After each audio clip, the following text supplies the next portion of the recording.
Oh boy, we alive, so alive, so very alive.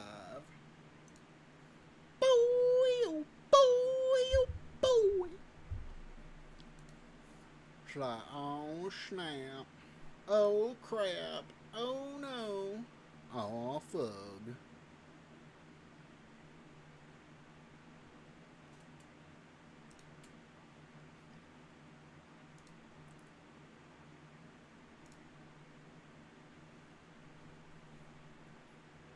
Um, what are we doing now? Ah, here we go.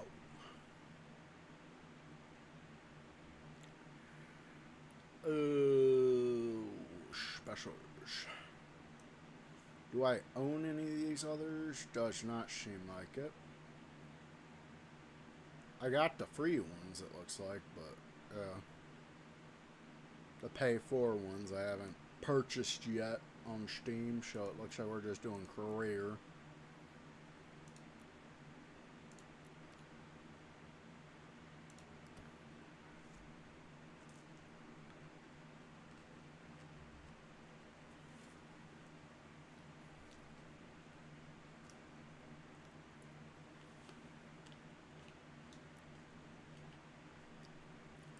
Oh shit. Finally got in the mood for PowerWash him again.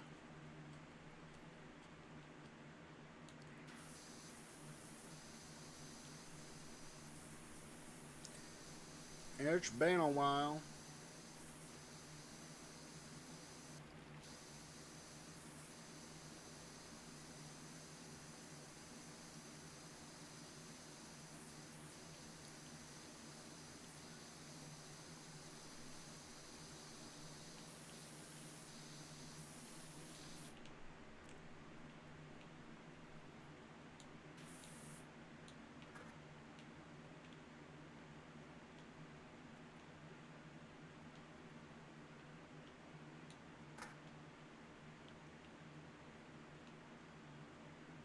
It's like, oh shit.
It's like, boy, oh boy.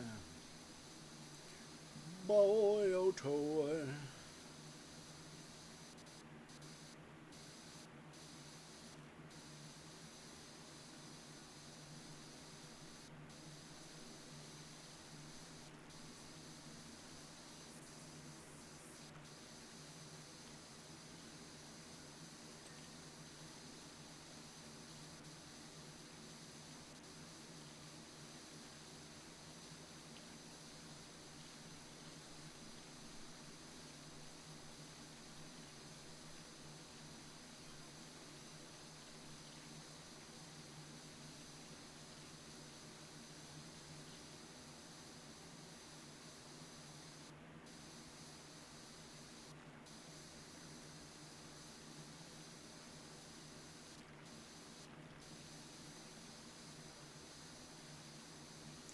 Just don't mind me. I'm just spraying off all the grime.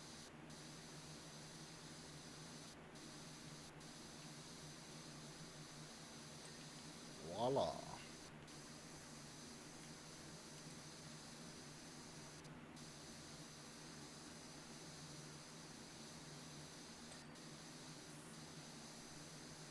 Oh bootress.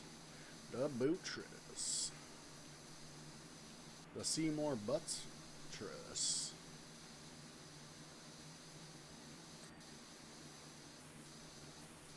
Slot boy.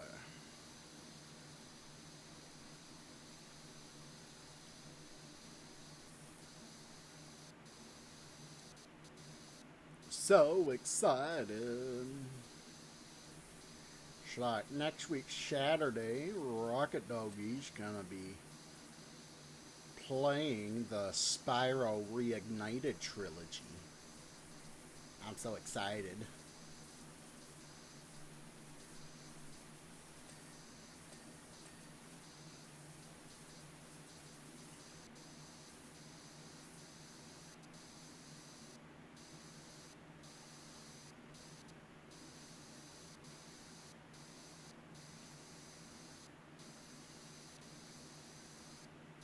Rocket Doggy! Heck yeah, you are, right? I could hear you too. You were excited yourself. You're like, oh shit, yeah! Finally, a game I really want to play.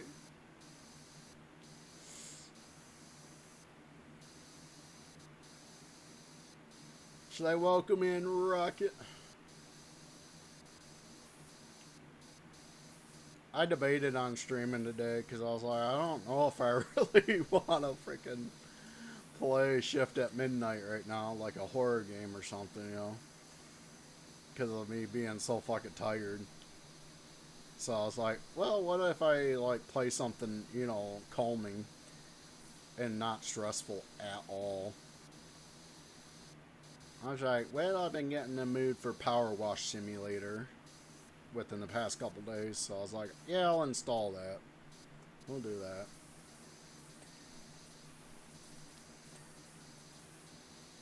Next Saturday will be so chill, right?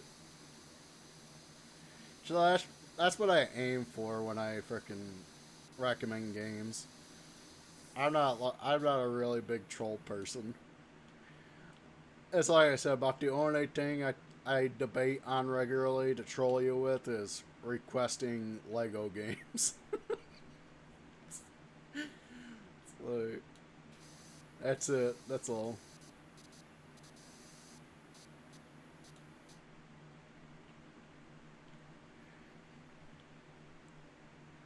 It's like, aw, snap.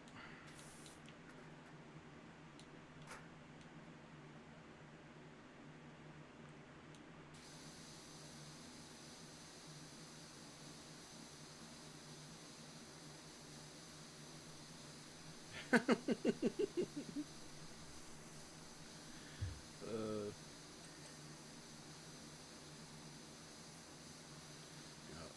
yeah, Resident Evil 2 was more of a learning experience, but that's because, like, it's kind of excusable at the time. Because of the fact, at the time that I requested that, I was still not familiar with you enough, so. It was a learning experience. It helped me figure out some of the things to avoid.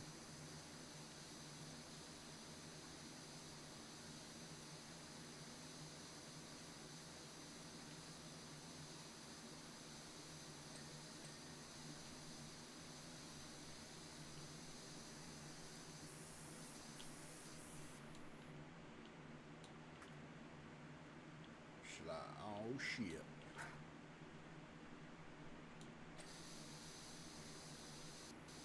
Shit.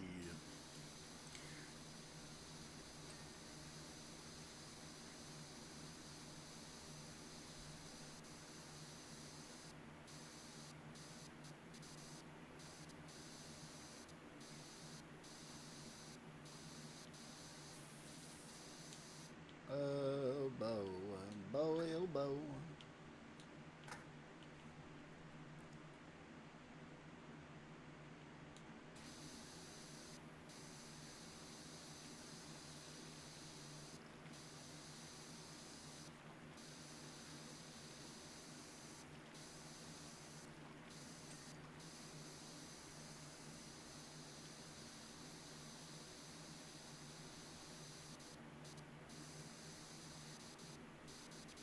Get this clean. We need it spotless. We need it shiny. I want to see my reflection.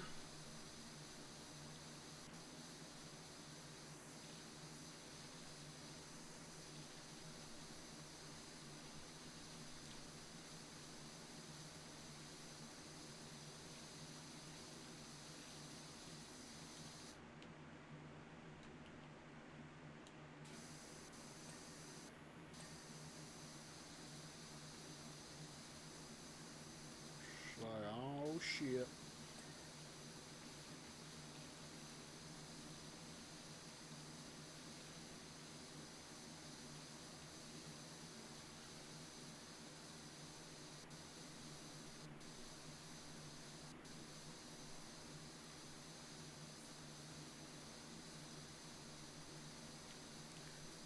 It's like, I haven't seen you play PowerWash Sim in a long time.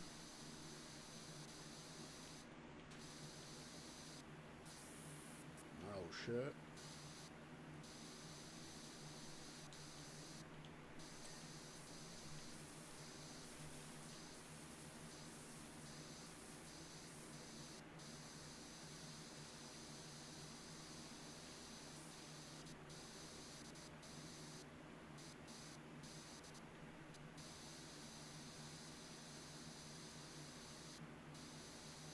You gotta finish PowerWash 2 one of these days, right? I liked PowerWash 2. That one, they made me happy. Because that showed that the people, the developers for this, do listen to their players. Because when they came out the second one, they like made improvements, and then not only that, they took away challenge mode. It's like, yeah, like that should have never made it in the first game. It's like the whole idea around this game is that it's supposed to be calming and relaxing and stuff. It's like putting challenge mode and things that are meant to be calming and relaxing can be quite frustrating and irritating for most, you know. I know there's some people that might like that stuff, but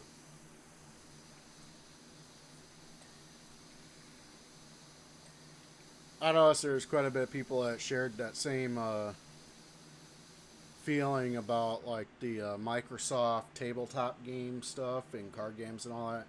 It's like, yeah, it's supposed to be so you can sit there and relax while thinking and being strategic. But they put those challenge mode, the dailies in there, which is fine generally.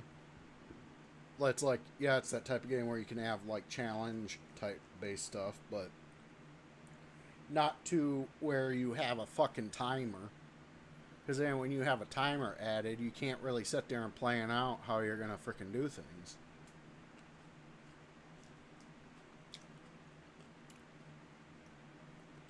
You're sitting there freaking trying to go as fast as you can while stressed out.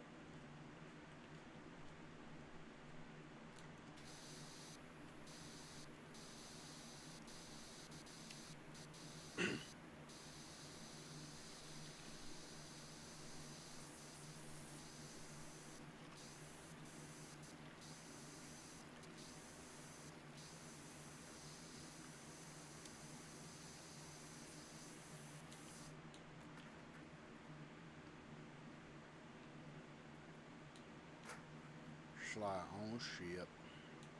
Oh, yep, I missed that piece of roof. Oh, my ear.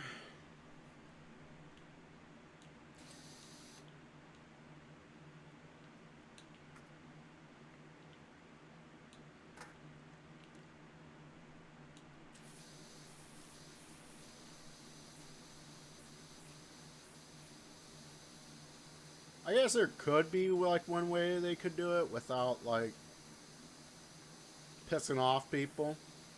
Maybe if they changed the type of challenges they had with this one. Like for instance, they could have went down the route of like maybe having one type of challenge where You got to use the dirt finder as less as possible. That would be fucking something that'd be probably cool.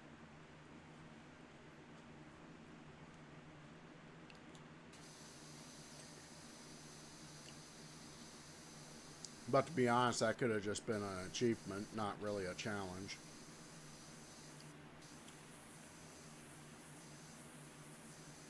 It does actually feel more like an achievement type thing. Actually, now that I think about it.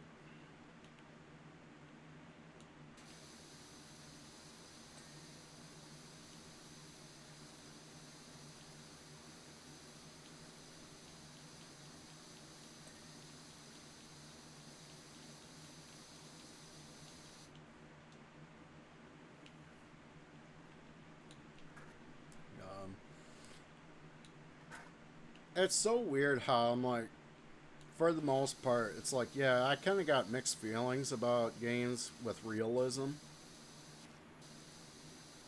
Generally, for the most part, yeah, I hate it because, like I mentioned before, it's like I play video games to escape reality, not experience it. You know, so it's different with graphics, of course, completely. Just as long as the graphics aren't so realistic that I'm not able to run the damn thing on my freaking PC that's like, at least near modern.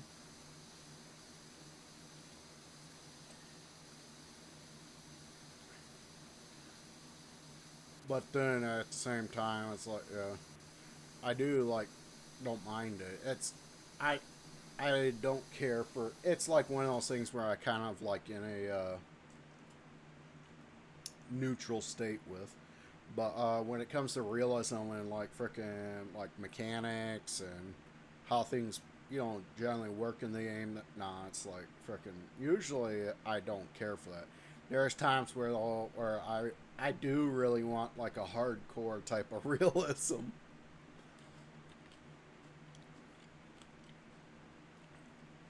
Like recently, I've been thinking about trying out Tarkov, what or was until I figured out that I won't be able to run that on my computer. But I did spot another game. I think it's called Arma, which is considered to be the next best thing for that type of realism.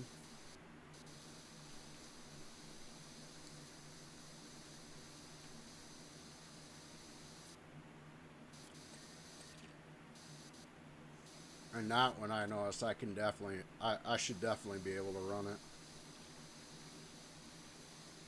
You heard of Arma? Alright, yeah. I've seen the name mentioned on like online, but I haven't like really looked into it or heard anything exactly about it until I was looking up stuff the other day, trying to find something that was close to what I was had wanted to develop at one point as a game. For years, I thought of all sorts of stuff to do because I was like, that was the first type of profession I wanted to go into was game development. Sadly, like indie type of development that you can just do out of the comfort of your own fucking office or and home didn't really come around until after I frickin' was well after I was turned it into an adult. So when I was like a kid, and I was 18,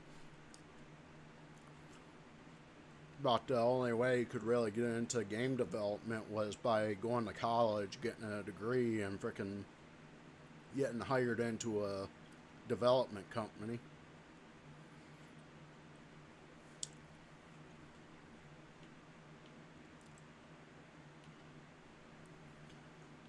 But which I didn't have the money or the now, the education for. Wasn't until later on that I ended up starting into PC stuff that I found out that since then they started making it like available for people to like, you know, development software that you could just easily get from like EA and Ubisoft. Grew up at a good time when Game Maker was getting out there. Yeah, yeah. So like by now, I've already gotten used to just like wanting to just stick fully to playing games. I checked out the new Game Maker they have now. Tried learning it. Realized how that it's not like as simple as I was hoping it would be. You still gotta really do your research and figure out how to freaking, you know, do all that shit. And it does really seem a bit, might take quite a bit of my time on its own just learning it.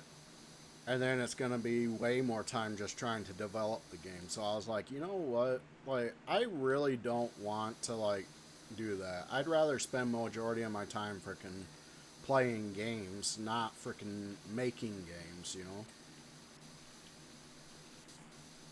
So I was like, yeah, never mind. I guess that time has gone and passed. Making games takes a shitload of time, yeah. Yeah. Takes a shitload of time to learn it, and then it takes a shitload of time to fucking make them. Way more time to make them.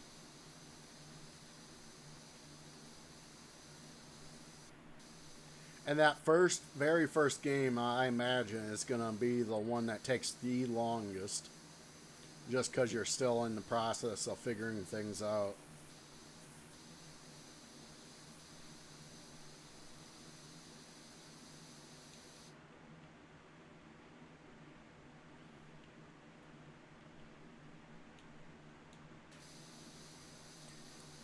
What is this? The new Fortnite update? What? Hey, Psych Spaghetti, how's it going, my dude? It's like, good lord.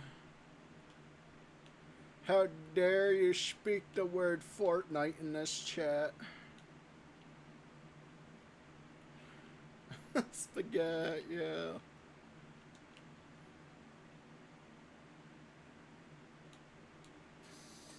There we go.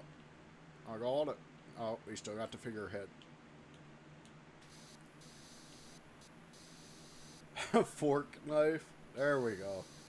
That's the proper usage. There we go. Rocket knows how it goes.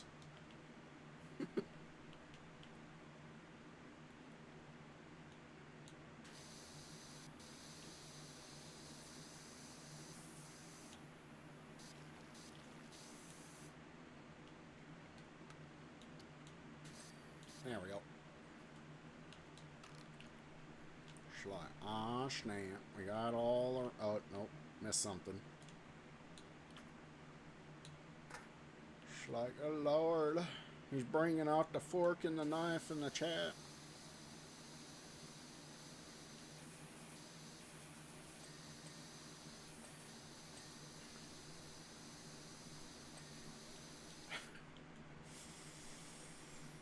Oh, Lord.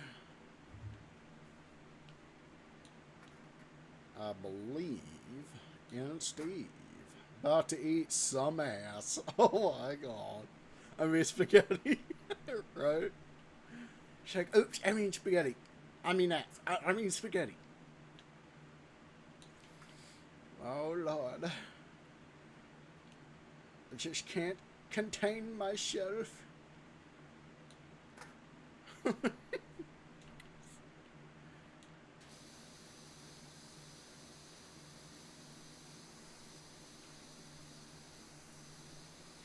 Gotta get some spaghetti, right?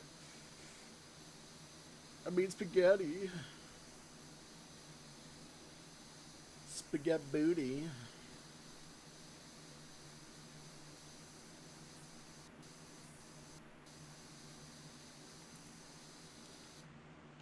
Oh, come on, get off. There we go.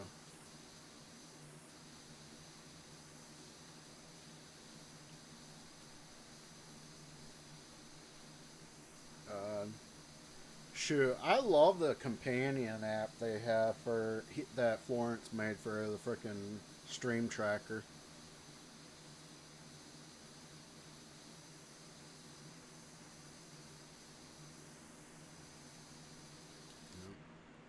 Oh, Rocket, if you ever want to like try out like the Discord notifications for achievements with Stream Tracker, I was gonna say be careful. Like when I right at the moment, you're gonna want to like if you do go into like the notification settings for Discord on Stream Tracker, of course, in their Discord section for Stream Tracker, and switch off in the notification section on that the show player name, because right now he's having an issue with it being buggy and it's showing people's account numbers rather than their username, player names.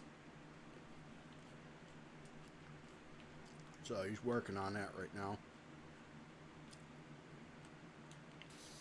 That's why, like in Discord, it hasn't been really showing my player name lately.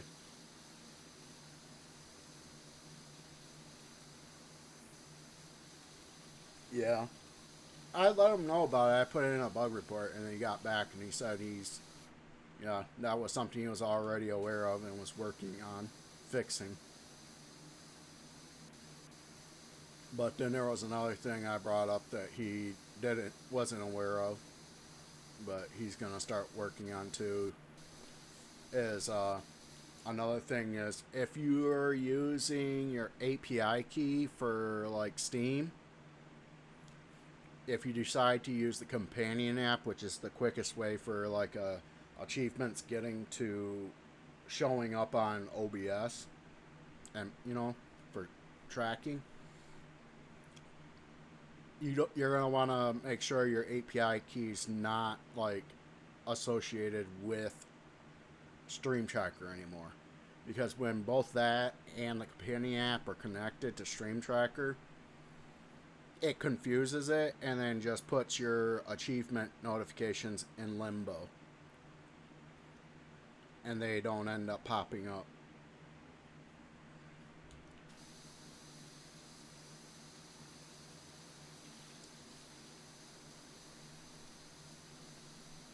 But he's gonna start working on that too soon.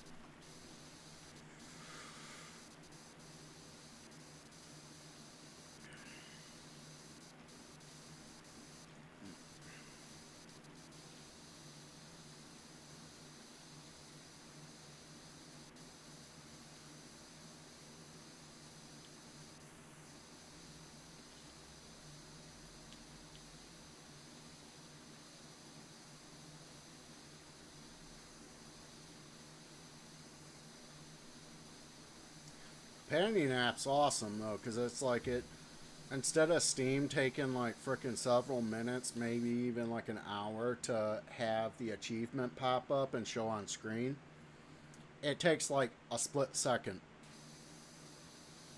It takes like a second actually, more like 1 second or less. It's like as soon as that pops up for me, it's like within a second, it's popping up on the OBS.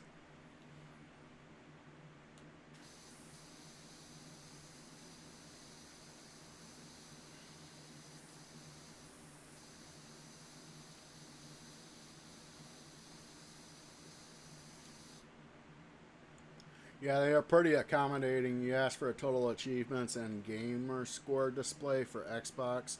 They added on the spot. Oh my god, that's awesome. So you're the reason for that. Hell yeah. I had noticed that when I was doing Xbox that yeah, it was starting to show gamer score and all that. Yeah.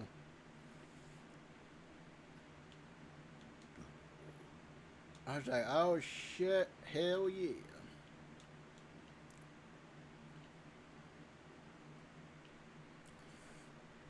Right now, Xbox seems to be the only ones cooperating with Stream Tracker, really. Because they're the only ones that Florence has been able to convince into doing a direct integration with. So therefore, it's like, right now Xbox is the only one you can actually go on Stream Tracker and sign into your Xbox account right on there, and just have it automatically connected directly.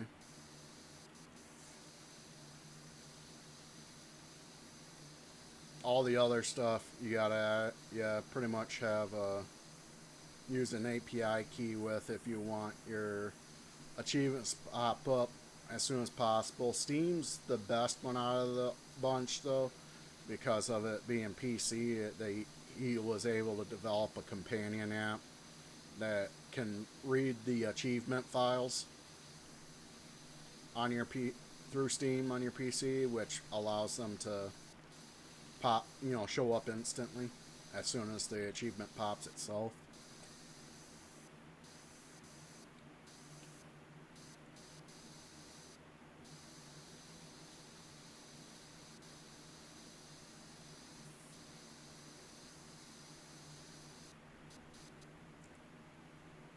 Yeah, it would be. It's like, cause yeah, it's like it's seeing the achievement as it's freaking, getting unlocked. So, and then it doesn't necessarily send it to Stream Tracker right away.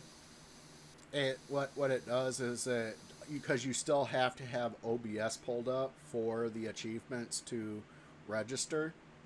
So therefore, it sends it to your browser source in your streaming software.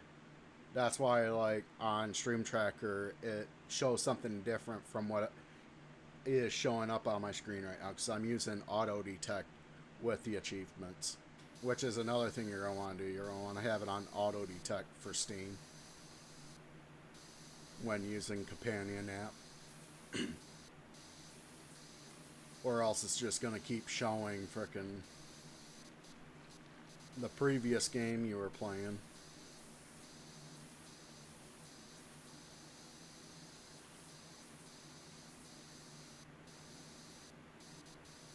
It's kind of like a workaround,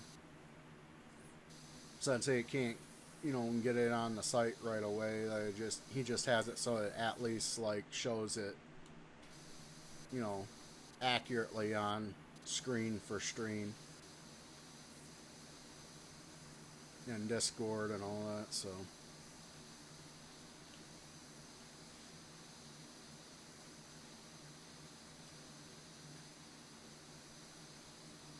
I noticed though it does seem to register instantly on Stream Tracker directly once you do get an achievement during a session.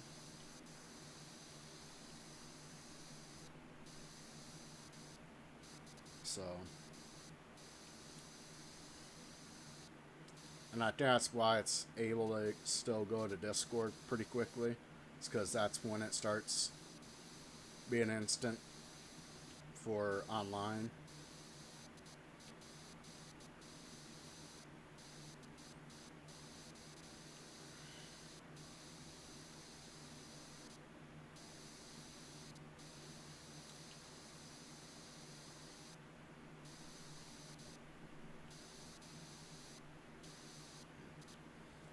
That was one thing where I was like, I am fucking fully willing to go ahead and, pay for once a month. Pay, like $4 to $5 a month for. Because I was like, oh yeah, because then I can use the companion app, have my shit be more instant for Steam. And then there's the, Discord thing. So. I debated on it at first because I was like, what would I even be using it for other than, like just Discord notifications?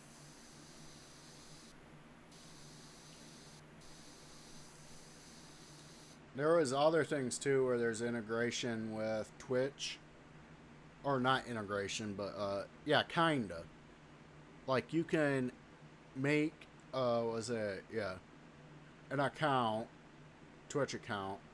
You have to do like a separate Twitch account, and then have Stream Tracker connected to that account, and then freaking like from there, like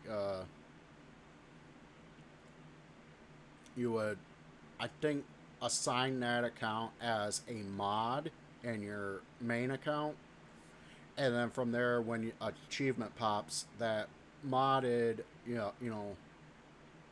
bot account for Stream Tracker, it will post messages in your chat letting people know what achievements you've gotten.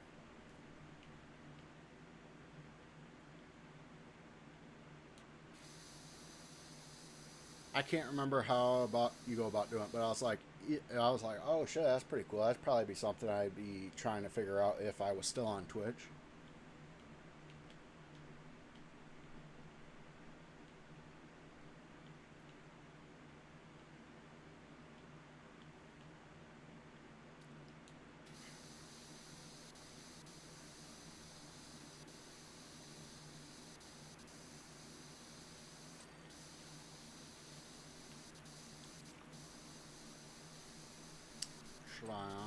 Snap. Oh crap.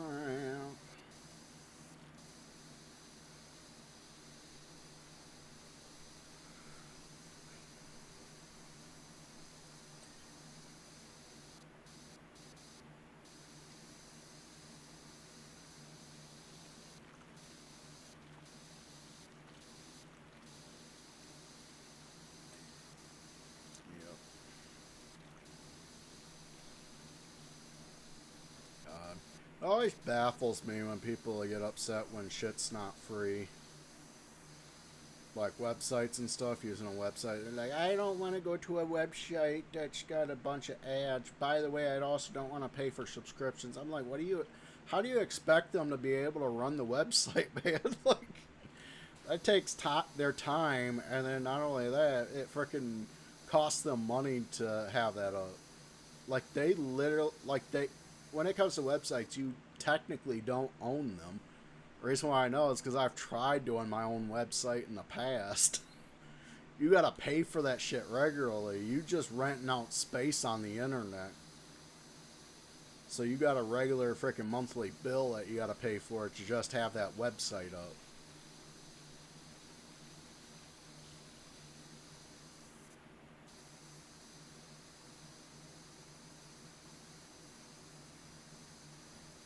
Unless you got your own server to go with, yeah, you're paying for that shit. And if you do have your own server, obviously you're going to be, paying money just to keep that freaking maintenance and running.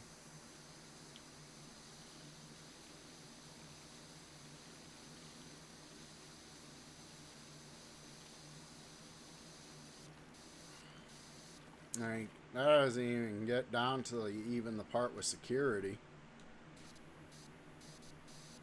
Because you definitely want to be being up on security there to prevent like people hacking and giving your users viruses and shit.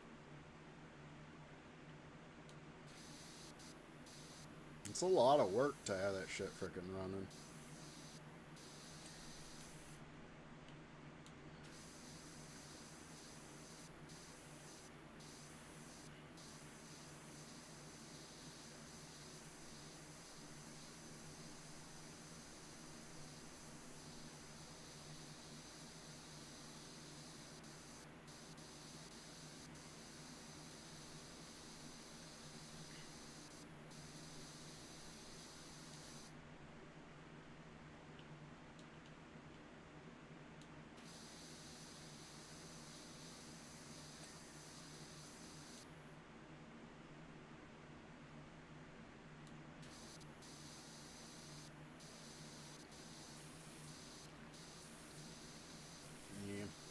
The website I was trying to do in the past that I wanted to do was like my own version of like my own website for like cheat codes and walkthroughs.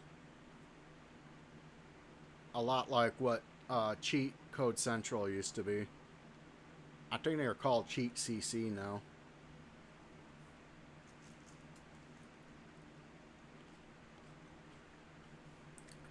Or did. I don't know if they still exist. I haven't seen them pop up in Google search in fucking years.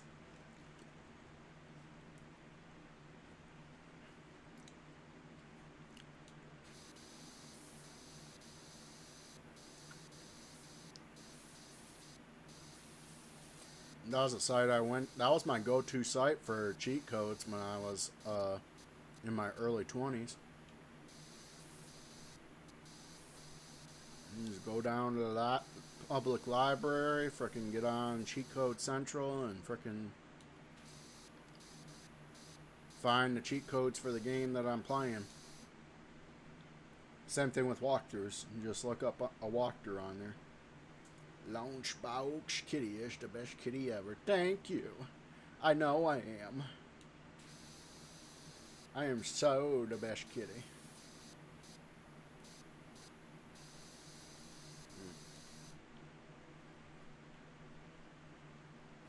But yeah, it's a lot of work too, like just developing a website itself. I'd say it's much more simpler though than developing a lot of other stuff.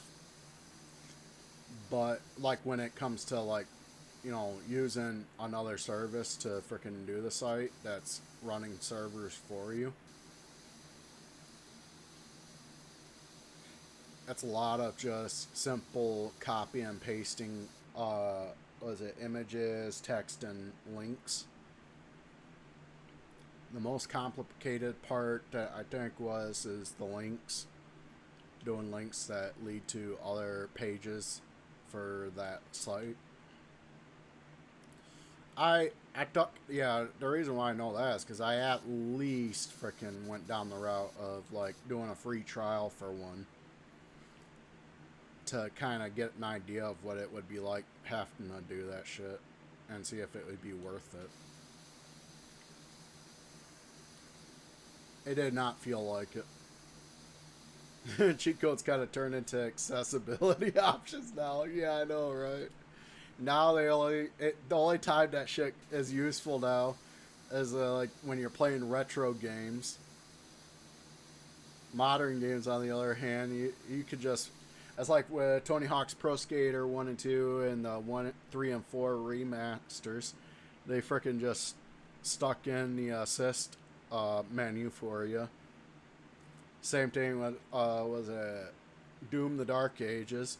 They just gave you a whole menu that was fully customizable difficulty that just, extinguishes the whole need to look up cheat codes. Or Celeste. Celeste was one of the first ones I think that started doing the whole assist mode thing. Oh yeah, there's a Crab's Treasure that came out like a few years ago. Another Crab's Treasure. That one's fun. I like that one. That's a pretty cool like game that's meant to be like as hard as a Souls game. It's even considered a Souls game. But yeah, at the same time, like you can like play it on extremely easy mode.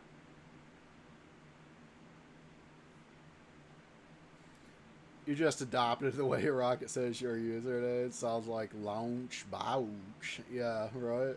Which is awesome. Not making fun of Rocket, right? I like it too.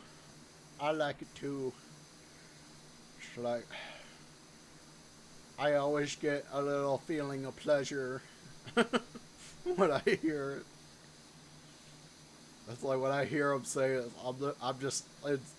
I'm just thinking to myself, I'm like, oh yes, please say it again.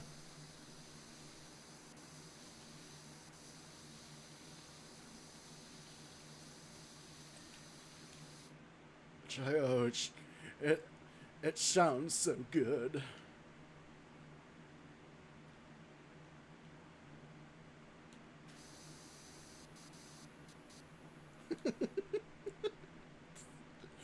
Uh,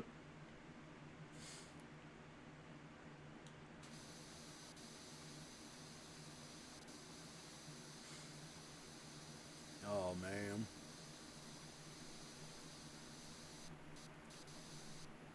Oh yeah, that was another reason why I wanted to do my own site was I kind of got annoyed after a while because like after a while, Cheat Code Central and a bunch of other sites were getting on the bandwagon of just showing like a lot of intrusive ads. So that was one reason why I wanted to do it because I wanted to do a site that didn't do that shit. And then, like I said, well, it's like freaking after I realized how much money that shit takes to do, I was like, that's why those suckers are freaking, like having a boatload of ads running up on theirs, because it's a completely free website to use. So therefore, they're not getting any money from subscriptions and stuff to use for paying the, you know, bills on keeping that freaking site running.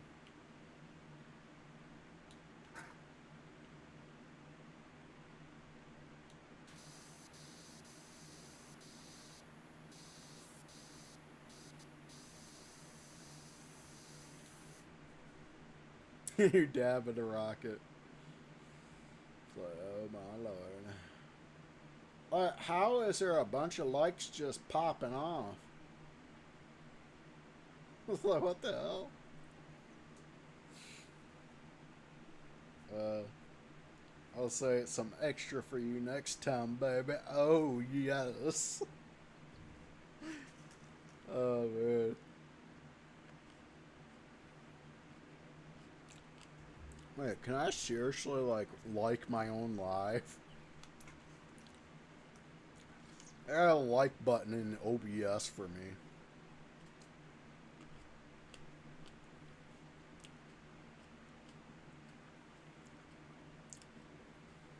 It's those stream by AI views. They work, I'm telling you, right? Oh my god. Not the stream botch.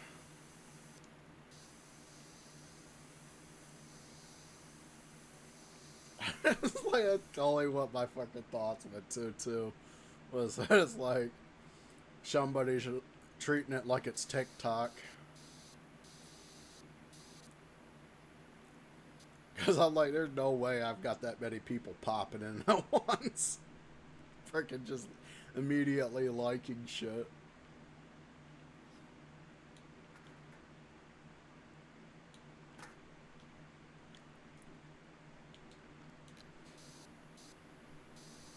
God. Unless I start streaming Lego Jurassic World, that might be a different freaking story. Apparently, people loved watching me play that so goddamn much. I got fucking over 2,000 no, 10,000 views on one of my Jurassic World streams. Another one got like 2,000. And it was after the fact. It wasn't even like freaking during stream. It was like after I was finished her stream, went to bed, woke up in the morning, and there was over 10,000 on the sucker. I was like, what the fuck? Imagine your account got hacked and that's being used to peddle stream. Boo. Right? Oh my god. I actually had my YouTube account hacked, was it last year or the beginning of the year? I jumped on that shit crazy. Crazy numbers, right? Exactly. And it never happened again. It was only Jurassic World, man. Only Lego Jurassic World. And then a few of the people are just like, I like dinosaurs in the comment section.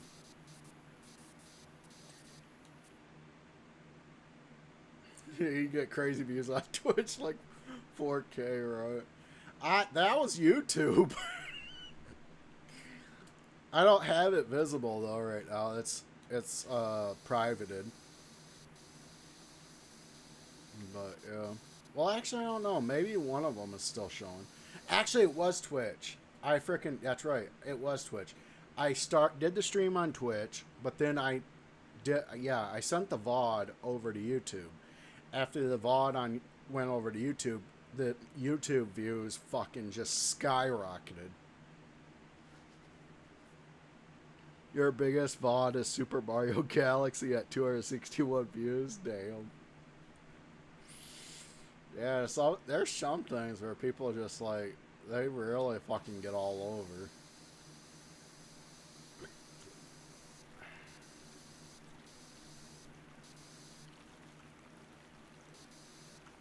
That's something I would really love to see on retro achievements.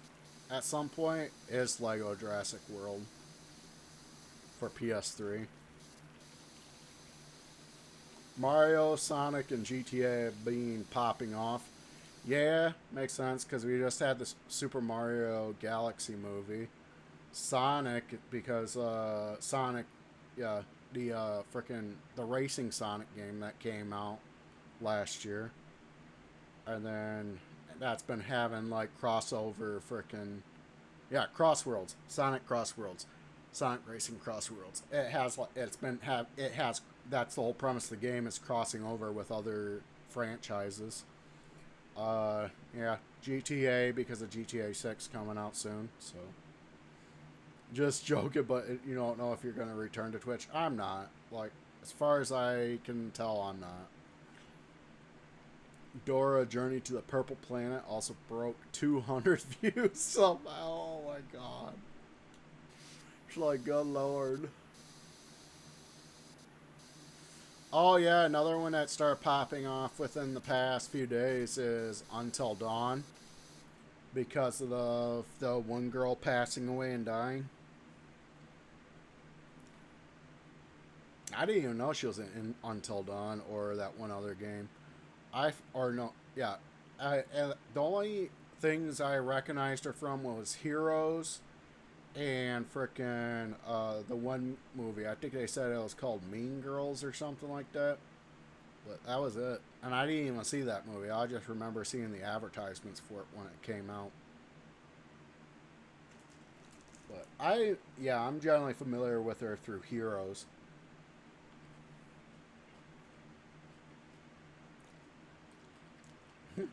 You gotta rebrand as a Dora streamer. Nope, not happening. Unless you're talking to Rocket. And I'd say, no, please don't. But most of your VODs fall around 50 views. Alright. Slide lower to low. It's the party shown. Yeah, between us, you're not coming back to Twitch after what happened. What do you mean, what happened?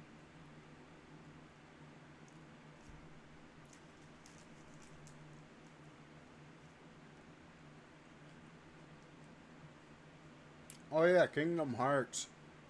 She was I guess the first two Kingdom Hearts she played the voice of, who was it, Kyra or something like that. I think it's the girl that the main character's got a crush on or something.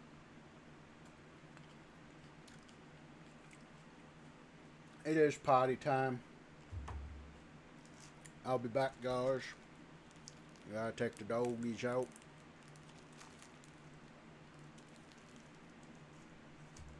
Kiara, I think, maybe. I could be wrong. I shall return. Sorry, guys, about the set alarm. That's my alarm for when I gotta take the dogs out to go potty.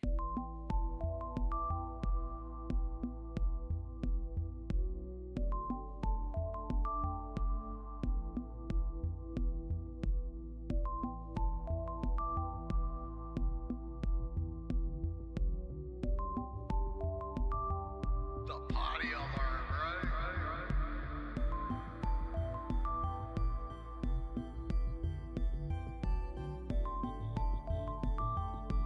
Take the dogs out to go potty.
Sorry guys about the set alarm.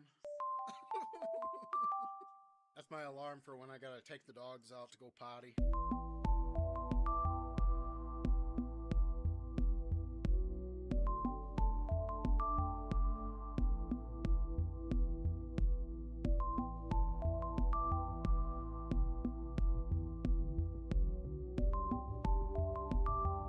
The potty alarm, right?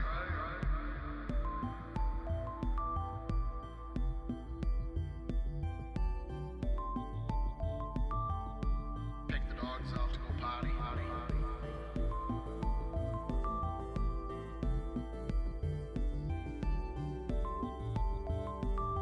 The potty alarm, right?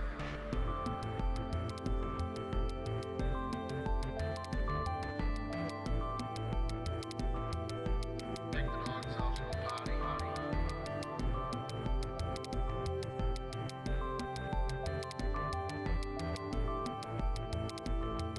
The potty alarm,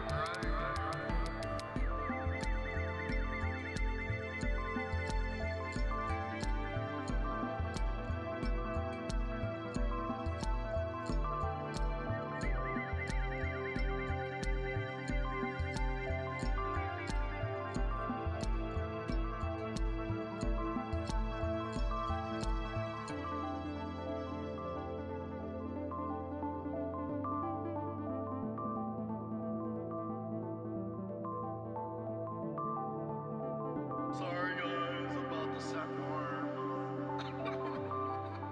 That's my alarm for when I gotta take the dogs out to go potty.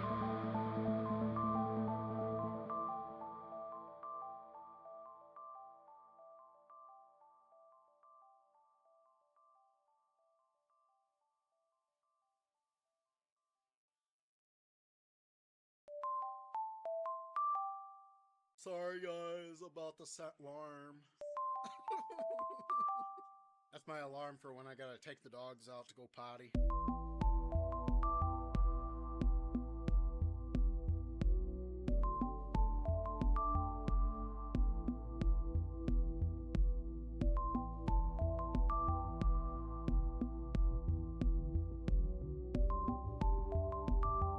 The potty alarm, right?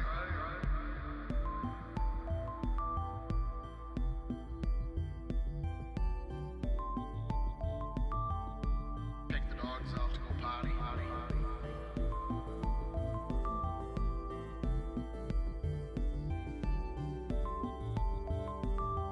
The potty alarm, right?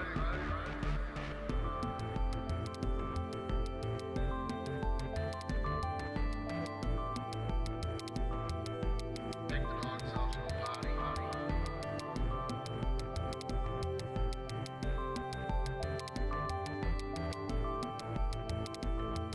The potty alarm,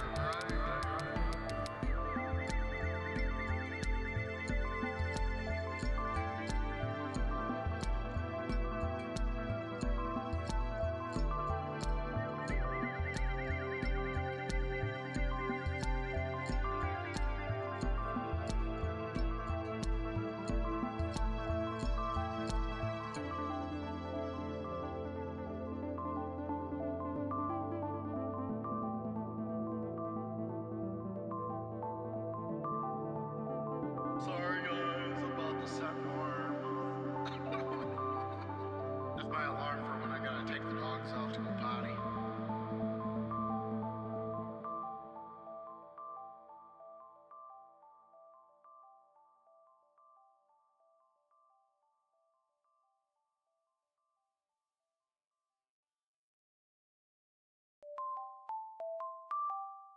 Sorry guys about the set alarm. That's my alarm for when I gotta take the dogs out to go potty.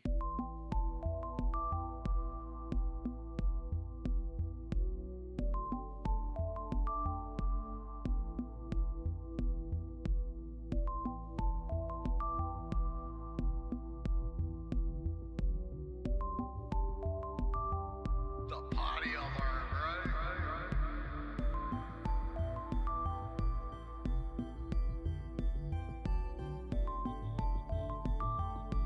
Take the dogs out to go potty.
Sorry guys about the set alarm.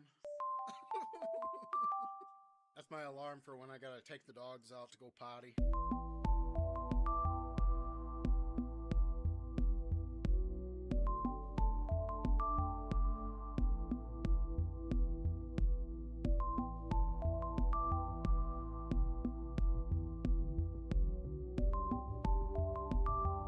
The potty alarm, right?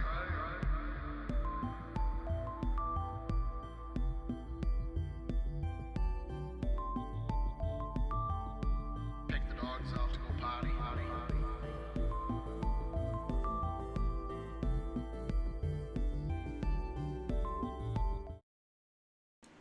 She's like, oh snap, Rocket's getting all defensive over spaghetti. I gotta catch up on stuff here. Kyrie, yeah, Kyrie. Kiara is from Jack and Daxter. I don't even know who that is. Yeah. I heard the name from somewhere. Yeah. Someone got parasocial with you and ruined your branding and made you look bad with others. Killed your views. Everything's all awkward now.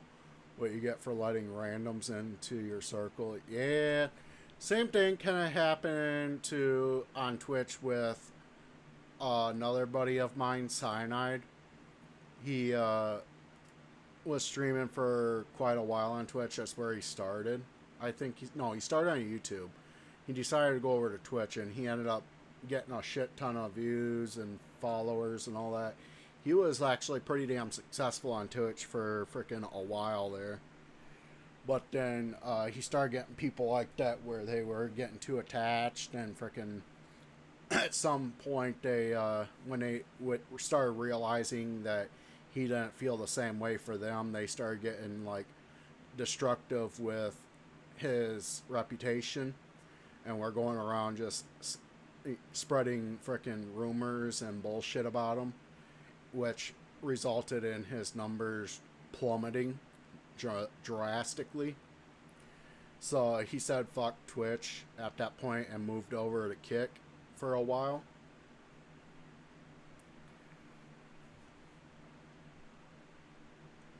Can't really say anything because you don't care about drama BS. Yeah. Jack and Daxter one is yeah, I seen that. Lion King. Yeah, who fucked you over? I'll pounce on him, right? Rocket's getting all defensive.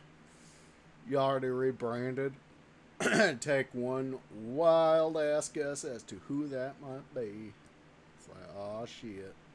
It's okay, we are talking about what we learned in making something cooler. Yep. Not a clue. Everyone seemed chill in your community, right? Yeah, last time I was in there, yeah, it seemed like people were chill, but it's not always like what you see in chat. Sometimes people are like, I'm guessing DM'd you or something. That's usually how it ends up going. They start DMing you in Discord and shit. Might take a guess as to who you rebranded into. Give you a hit. Yeah, that's what I had figured what you were meaning. Just say, learn why you have your DMs off. Yeah, I called it. Yep, the DMs. Yep. And don't add randoms. So, yeah. Yep, Rocket started doing that too shortly after he started. It was like I think it was shortly after we met. He started telling people not to DM him on Discord unless he knows them personally or really well or whatnot, you know. And has already given the okay. People get really weird and obsessed with you, yeah. Streamer DMing with viewer is a weird dynamic you don't touch, yeah.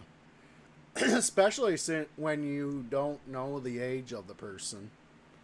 Like, I know one person that freaking ran into an issue like that is like a massive streamer, and he's got a bad reputation now because of it. The Dr. Disrespect. Kids started DMing him on freaking Discord, and now he's just seen as a, you know, a sick person just because of that. Yeah, render viewers, nah. That's right. So you need to be able to know if it's safe to frickin' talk to that person online. And if they're even safe to, for if they were to run into you in person on, well, shit. Yeah. That can go wrong also really badly. I've heard of a few streamers where they ended up running into people from online that recognize them, and they would have had to call the police because of how freaking obsessed and stalker like the person starts acting. It's the reason why I decided to go down the route I did with my PNG tubing. Because my sister brought that shit up, and originally I didn't think about it at first too much because I was like, well, it's only me that it would be affecting, not anybody else. But then she pointed out how it does actually affect the people around you because of the fact that there has been content creators in the past where because of they themselves were not able to be contacted directly, the people that would recognize them would happen to know who their friends and family were. So they would go for their friends and family, like the IRL ones, you know, and try to get a hold of them through them. Yeah, streamers is fine, but it was another streamer who screwed you over. That's usually how it is. They, that's what happened with Cyanide. It was another streamer that started doing that shit. Would talk about you and poach viewers, which would then make others not like you. They were your mod, and you just don't, oh damn. So it was even one of your own mods. Shit. Yeah, that sucks, dude. I'm sorry. That's one reason why I don't really agree with people that are telling people that are trying to help people that are like big streamers. I notice there's bigger streamers where they'll be trying to help new streamers out, and they'll be telling them to just go ahead and start modding regulars that have been around for like a few weeks, maybe a month. And I'm thinking to myself, I'm like, why? Like, even when I first started streaming on Twitch, I was like, that does not sound like a good idea at all. That sounds like it could go fucking wrong. Because your mods literally have almost the same amount of control you do with your fucking channel. That's like, you should only be modding people you absolutely fucking trust, because that can really go wrong. Especially if, let's say, just simply with banning people. Because what if they end up not liking a certain chatter or viewer for some bullshit reason, and they start banning people for that reason? People are going to start because being your own mod and your channel and chat, they're going to start thinking you as being part of the problem, the main problem with that. And you're just going to have a bad reputation there on forward for banning people for bullshit reasons. Just here, play games, not make drama, and all this BS. You learn your lesson, you're good, right? Yeah. Yep. It's like, yeah. Not really much need for mods either unless you have a ton of going on. Yeah. That's why I didn't really worry too much, especially at the start. So I was like, I don't really got a whole lot of going on in chat. So I was like, I don't really need a mod. So I'm easily able to just pause the game, you know, and go over to chat real quick to, you know, get rid of a problemsome person.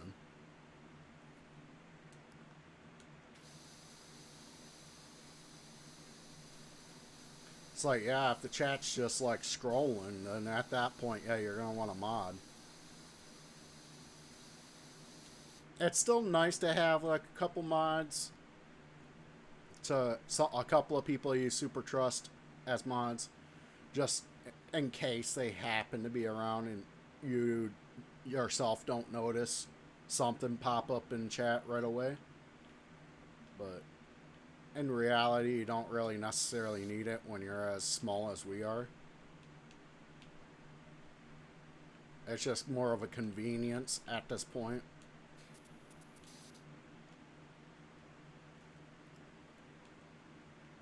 That's why it's like, and then with the money thing, it's like, yeah, it's why I like when it comes to modding somebody, I'll ask them ahead of time first, and then if they're okay with it, because I'll explain to them I won't be able to pay you, it'll be generally free, and that's why I just would be like, hey, it's just in case if you decide that you want to, you know, do something, if you happen to see something in chat that shouldn't be there that I have obviously have not noticed myself, you know.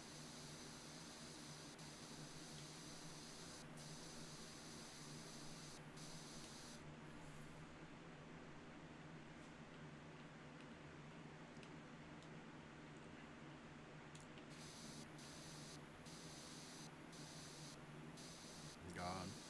I don't. Oh yeah, there was something I wanted to bring up to you, Rocket, about YouTube.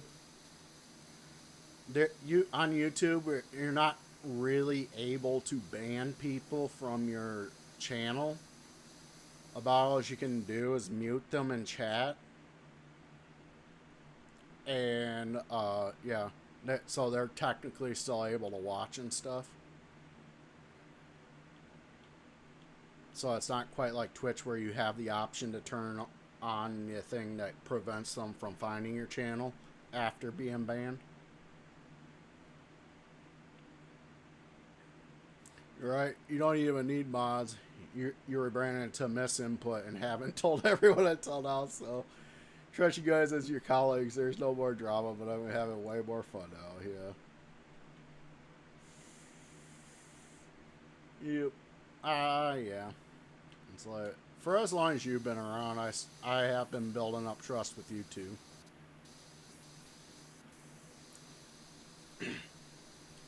You're only doing this to protect your identity, because fuck ever letting people know what you was, right? Oh, I see what you mean. Oh, shit. Yeah. So, yeah, I would say then don't say in chat, like, who you are now then. Yeah, prevent that. Oh, my God. Oh, my God, never mind. He already did it. Shit. Or she. Whichever. Oh, yeah, you kind of go back and forth, don't you? Because you don't know this chat is live, right? uh, I mean, I guess, like, when it comes to Rockets viewers, mostly, they won't know. Yep.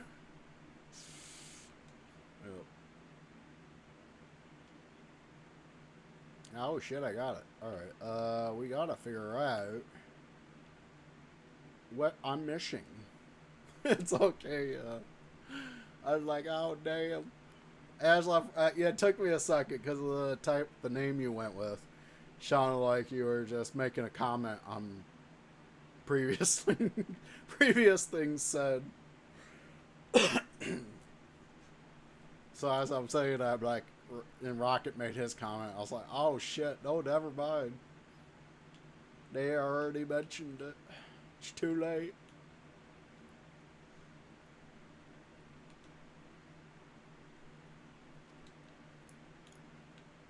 Oh, yep, that's one I missed. Come on. Seriously? Oh, wait. Wood trim. Alright, that's where I'm missing. Oh, I know how I'm missing it, too. Because I gotta do this. Yeah, that's me. Alright, so I was wondering about that. Because I've been seeing you in Rocket's chat, so. They, them, she, yeah. Alright. So you don't go by he, it's just, yeah, everything else but the he. And here you thought you got another fan, right? You feel so bad. It's like, yeah. I understand you. I'm sure Rocket does too. He just messing around.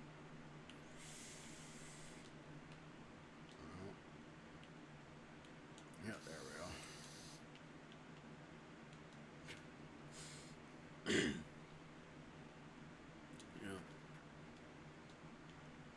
Oh, shit. Yeah. I can't jump while holding this, so I have to place that there, and then grab it, and place it there. There we go. Yep. What the fug? Oh, it was all the same trim. Alright, yeah, makes sense. Barge boards, windows, and frames. Oh, shit. What is the barge boards? That's a buttress. Oh,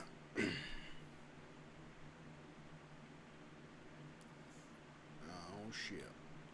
What is this? Eve barge board. Oh, that's a barge board. So that's the other side then.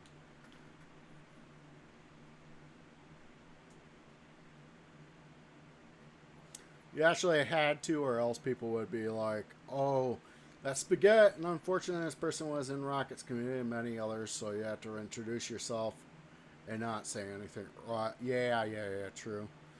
I would, oh, crap, because, yeah, me and Rocket don't accept DMs from people we're unfamiliar with, so. I guess, yeah, you wouldn't have had much of all the, yeah, any other way, really, to reach us to let us know.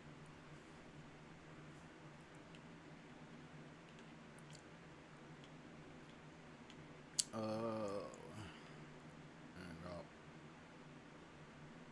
Barge board right there. No, that's not that one.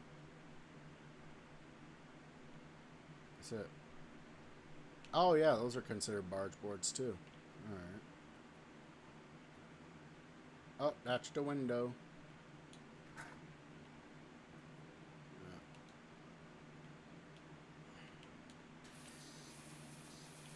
Alright. Yeah. Oh, Lord. Window frames. There's 2 window frames on mission. Up there's one.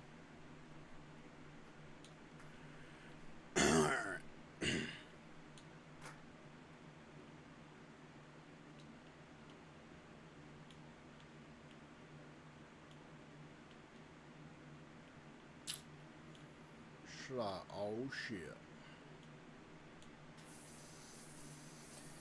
There we go. Oh, yeah. We got one more window frame, so that's the barge board that we're on. Just didn't want to keep explaining and spreading it around. Yeah.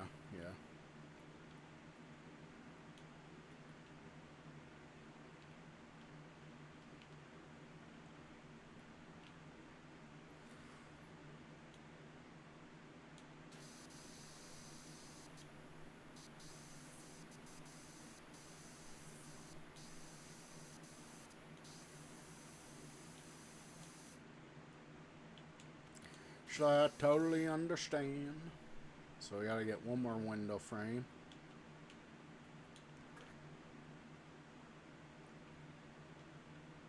I'm guessing it's this side. Oh shit, it's one of the ones on top, isn't it? It is. Alright. So we gotta go. Oh, wait. No, right there. Notice the server is gone. Oh, yeah. I was like, I ain't in your server. But, yeah. If Rocket was, yeah, he might know.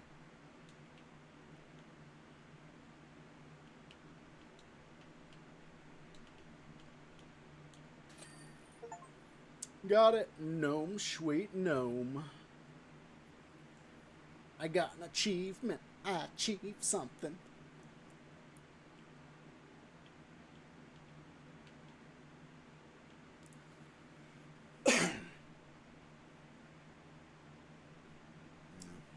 I think it kind of worked out for Cyanide the way it did, but that was only because, like, for a while there anyways, because of him going over to Kick and Kick not being well known.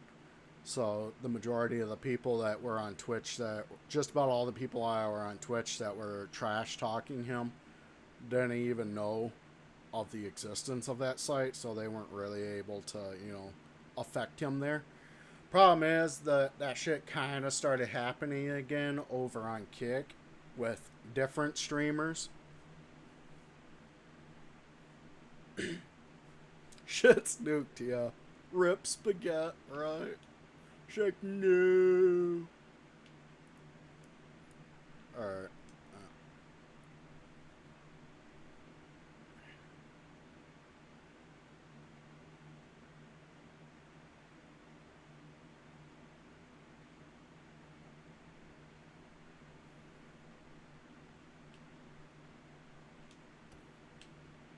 We got to clean the washroom.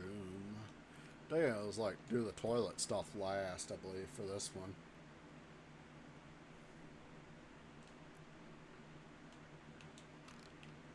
I believe that's what it is. Music not dead though, just streams are. MS input now. And your setup is way cleaner. Nice. Alright. I can understand the wanting to steer clear from streaming after something like that.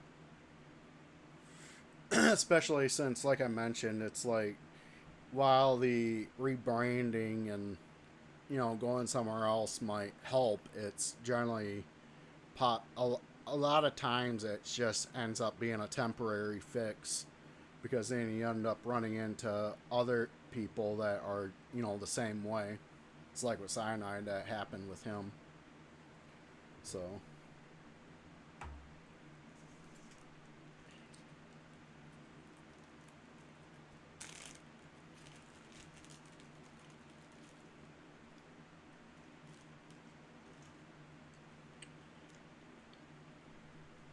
just end up running into others that are like that.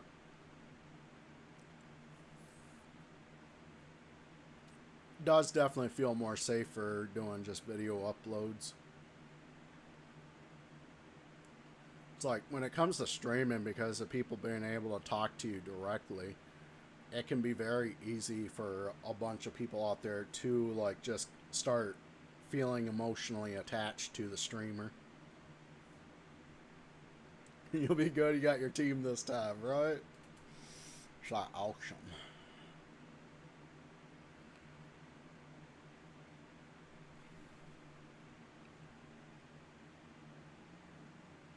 That's why, like I said, I started taking more precaution on stuff as I went along. Not because anything happened to me, it was more of just like seeing how shit went down with others.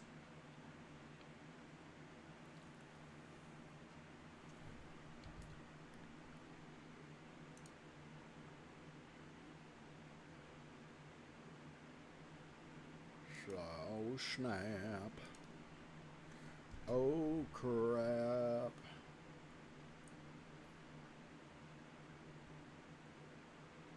Alright, so it's safe. Alright.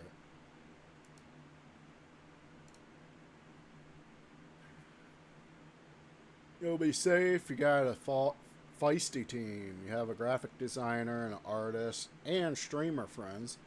You don't need to add randoms, and if people are being weird, you ban. Yep.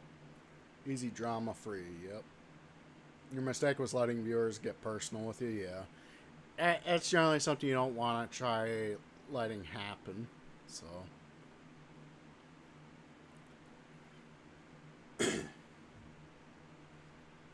Because then they tend to get the wrong idea and shit.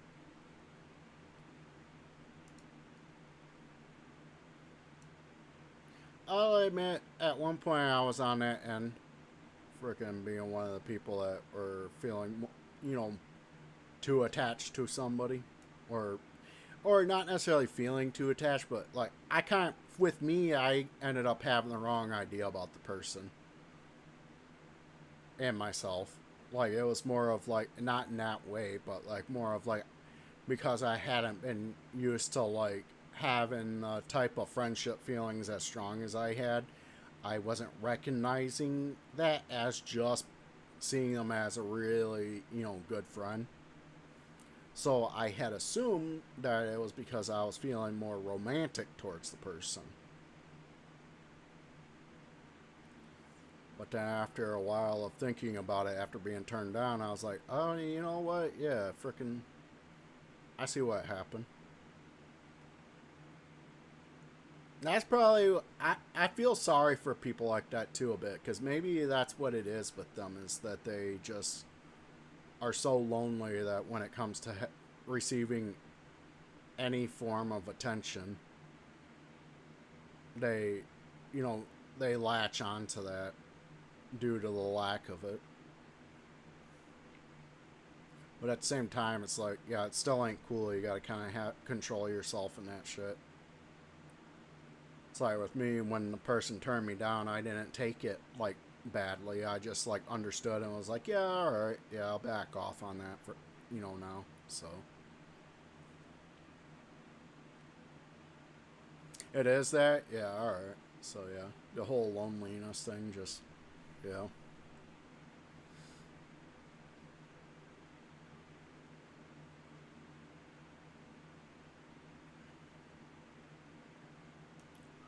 Should I? Oh snap!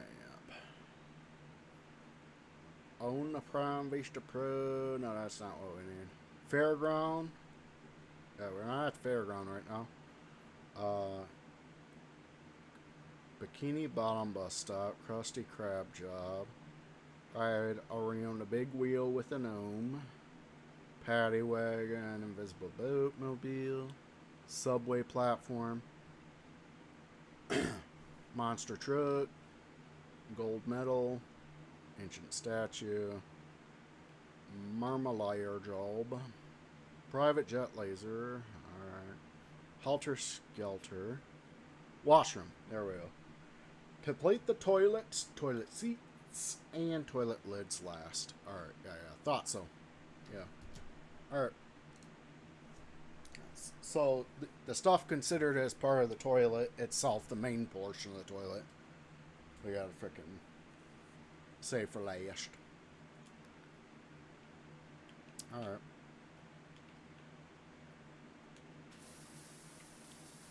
It's like, but yeah, it's like you could still generally use like reasoning of like, all right, when the person tells you, asks you to back off, do so. Save the best for last, right? The shitters.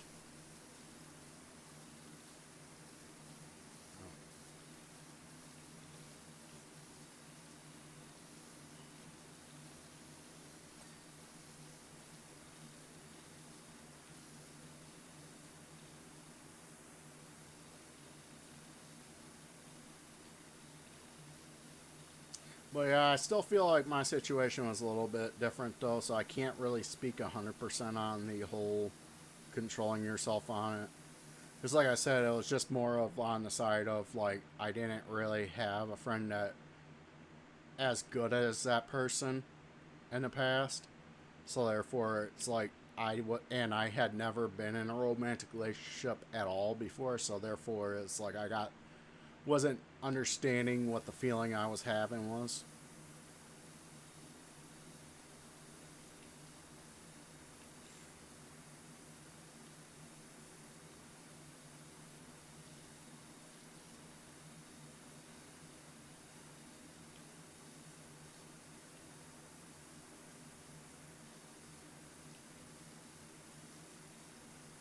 Dang, yeah.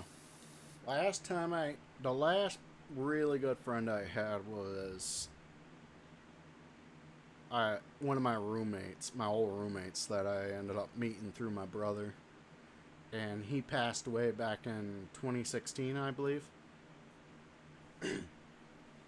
Right on Thanksgiving.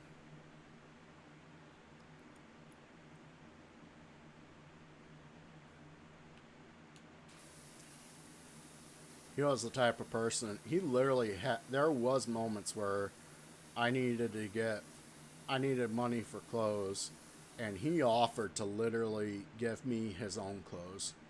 And he didn't have much himself. You keep laughing because Rocket was like, ah, heck yeah, new viewers. And it's just fucking you hear it, right? She's like, oh shit, my audience is growing.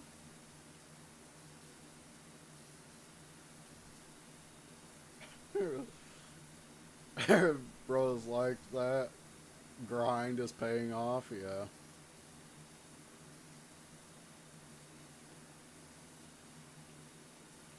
So Rocket's definitely a charismatic person once he's able to get out of his shell. It's like when I first met Rocket, which was like a couple streams after he started,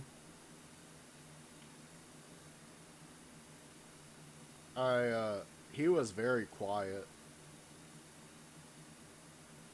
but it was like after like a month he had gotten to a point where he's like very freaking open and stuff and very social.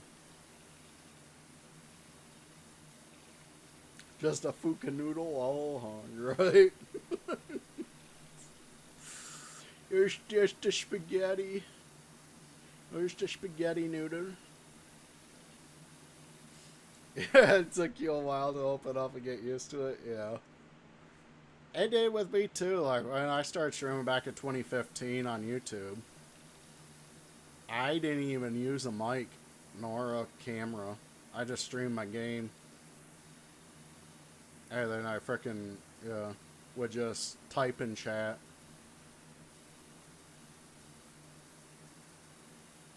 Eventually, I got around to using a freaking mic at least. And I had, like, my first chatter ever, I fucking remember. Dude was, yeah, really something. My first chatter ever was, like, literally a trauma dumper.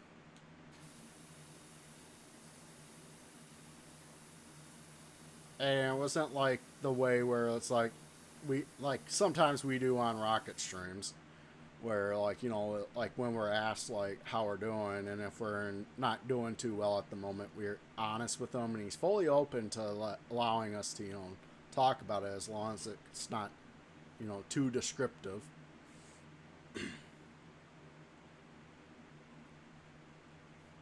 You remember when Rocket was so quiet when he started doing the bits? I was like, hey, there we go, glad they opened up. Oh, so yeah, that's right. You are like one of the OGs, aren't you, Spaghetti? Yeah. Remember your first few streams was just your heart beating like crazy the whole time.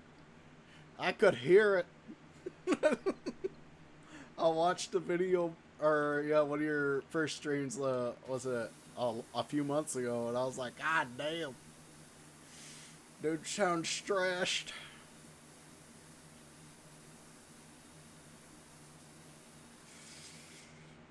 For this rebrand, you got those jitters again? I bet. But yeah, I bet it's for different reasons, though. It's like, oh shit.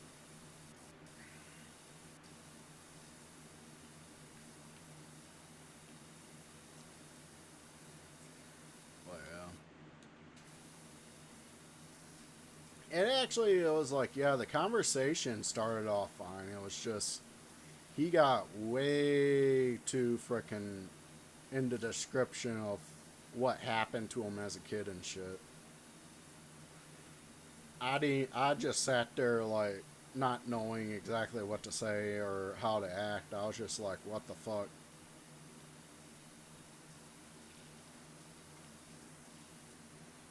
It definitely takes time to adjust, yeah. It does.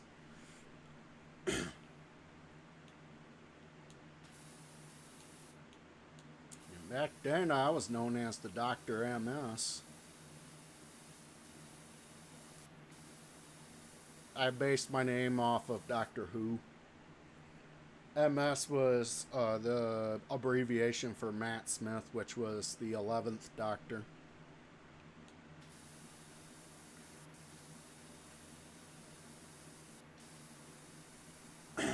Remember when people would be mean to you, you would cry? Oh my god. I'm sorry to hear that. It's like, yeah. Sorry, I know, like, I know I still have to this day, like, I have that kind of in a way. I don't necessarily get to the point of crying, but, like, when people say nasty and mean things to me, like, I do generally mentally feel like I want to cry. You once had Vespi say some foul shit on your streams because she's so just funny like that. Didn't know, and I was like crying. Oh, I'm so sorry. Yeah, Vesperia. Yeah, Vesperia is just generally. Yeah, they're too honest. Well, I wouldn't say too honest. I would say more of like, yeah, they're like very open with like what they are, who they, the way, you know, their personality when it comes to meeting new people. You know, Vespi is a bully, right? We were just talking about the in your stream during the game request stream. She admitted to it. She was like that. That's generally the reason why people request games that out of spite.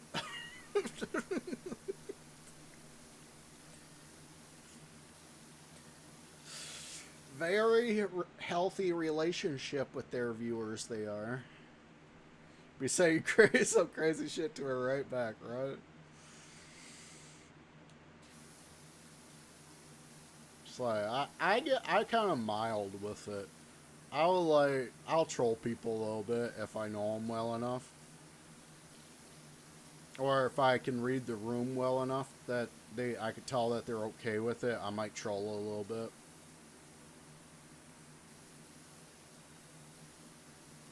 So like, the first person I did that with, I think, is Pappy Eric on Twitch.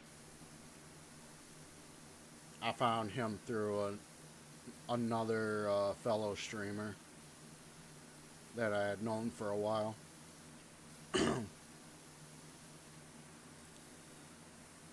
But I was able to tell that right off the bat, his whole thing was, one of his main things was like him talking shit with chat. So I was like, oh shit, this is a place I really like.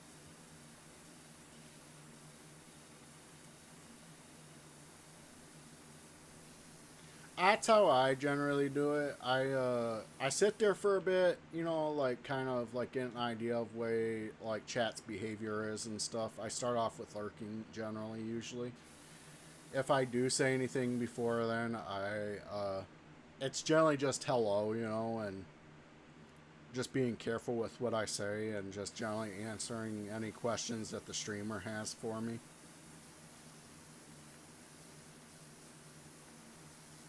But then I just wait a while to get an idea of what things are like.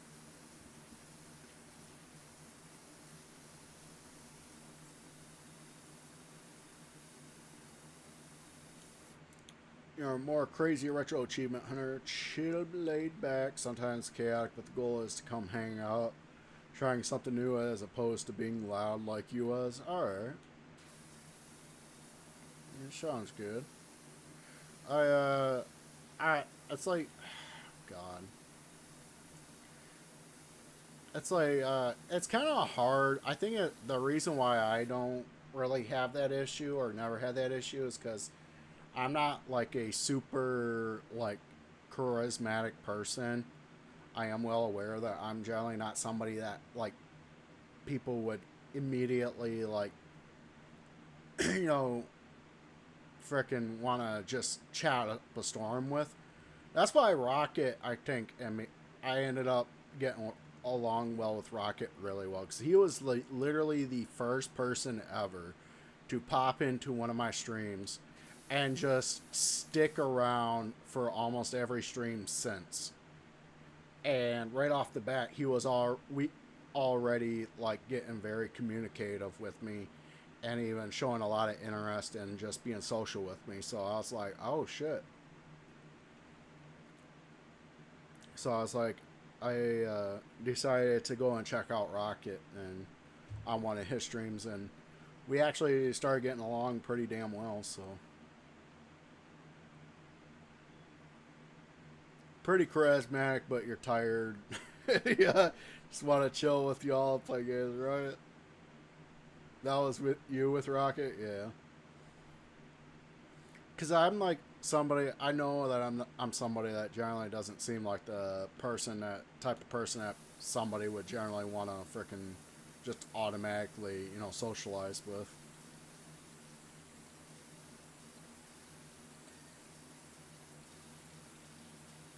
And it's like I don't have a problem with it anymore. I used to be self-conscious about it, but after seeing like a lot of like relationship crap that other people have gone through the years, I've just been like, you know what? Maybe this is a fucking blessing. you know, being a super likable person obviously can be a drawback. It's like, yeah, jokes aside, it actually can be a curse.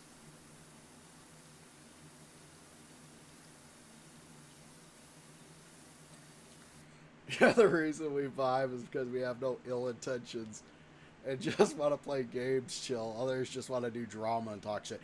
Yeah, I wouldn't be surprised if that's why Rocket was interested. It's because, yeah, obviously, like, I'm freaking streaming, not streaming for the purpose of, like, monetary reasons or trying to create some amazing content.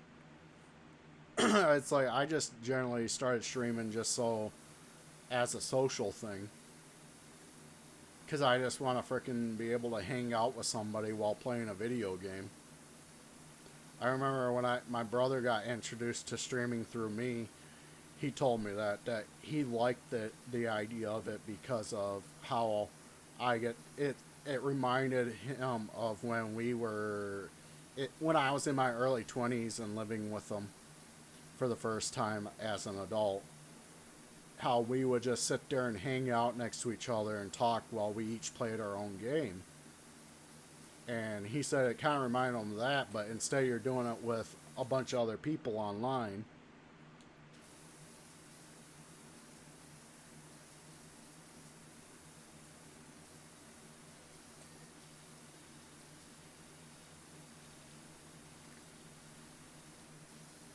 And there's a lot of people out there that, a lot of streamers out there where that's all they care about, and they seem to think that that's the only reason to stream is for the monetary reasons and to actually create content.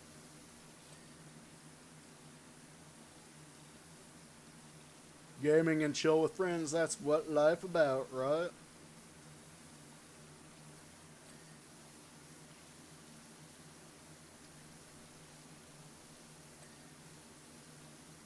It's like, hell yeah.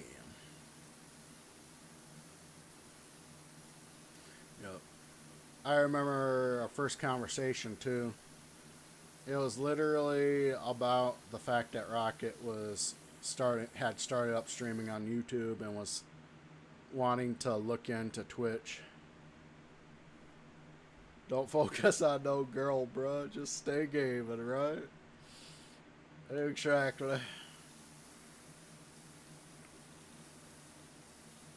So that was something I eventually came to terms with too.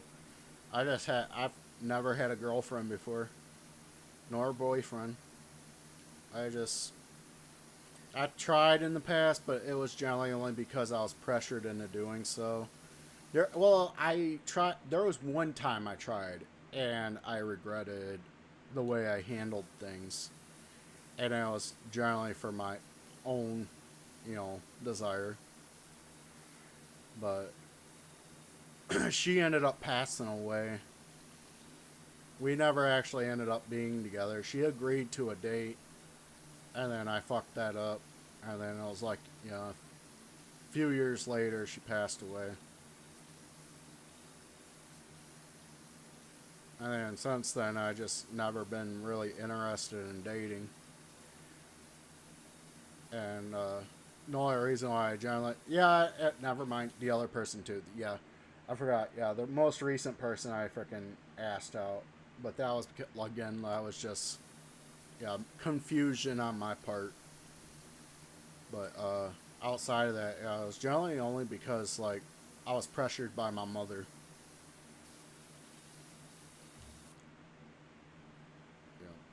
Because she was always talking about how she wanted to have grandbabies and this and that, and I kept on telling her, I was like, "You already do.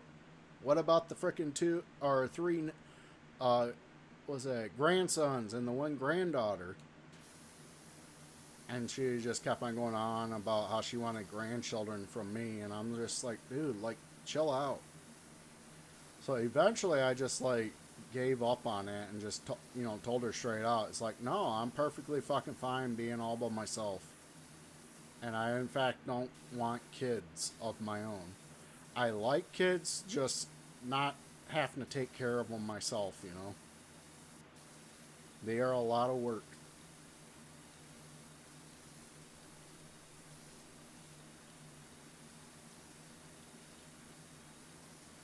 Especially since I used to be one, I know very well.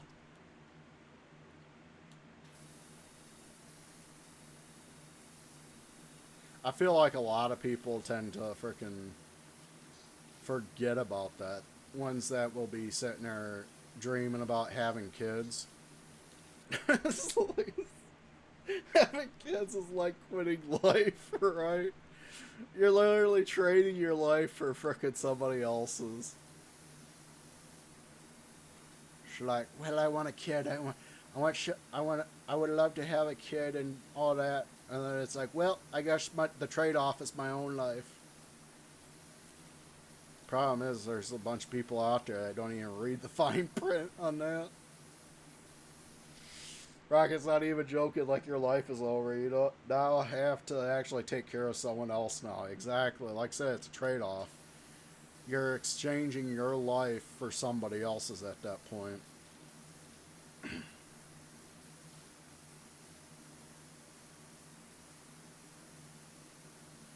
And I mean, like, if you want kids, you do you, but it's just like, yeah, don't get upset when you figure out that freaking that means like you not having a life of your own at that point, at least for 18 years. And even then, probably not even a full life, like, afterwards, because you'll still probably end up helping out that kid in some way, shape, or form constantly.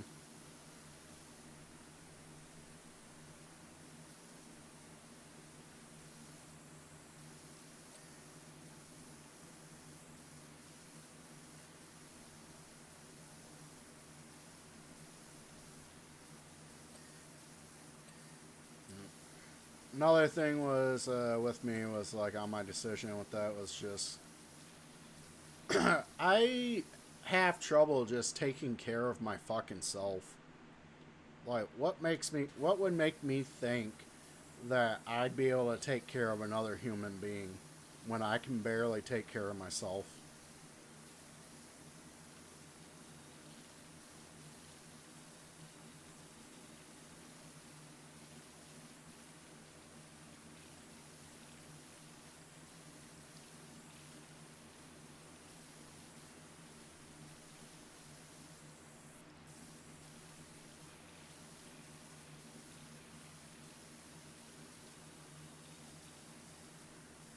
Shoot, I just realized something. If I ever did want to go back to trying to date, I'd be actually probably part of the good market. From what I've been hearing lately, women lately have been freaking not wanting to have kids. And it's men that have been doing that now where they've been wanting kids.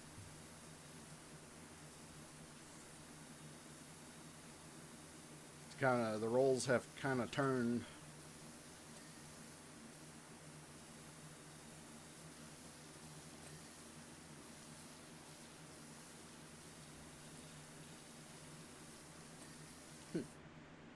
Who's this Shike Spaghetti guy? Get out of here, Ficker. Right? It's like, oh shit. Welcome in, Miss Input. VTuber. It's like, oh shit. It's like, how's you going?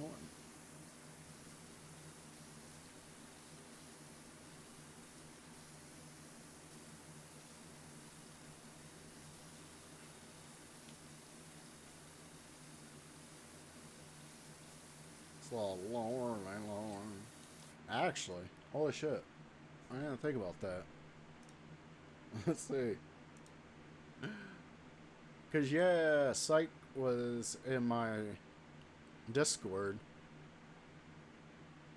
Oh, you still are? Alright. So it was just your server then that got shut down. Alright. Shot game request. LunchBox kitty. Your game got picked. We're playing Spyro Reignited Trilogy next Saturday. You are now free to submit another game request. Aw, hell yeah. I already know what I'm gonna request. Lego Indiana Jones, the original adventures. I'm just joking. I'm still thinking about it. I gotta look around. This time, because I don't really have something like right off the top of my head. I gotta actually look into things, look around and stuff, find something. So it's gonna. I'm just gonna. I got a deadline for next week. You know. God, I feel so slow today. Rocket literally had his game request stream today, and I was thinking today was fucking Sunday.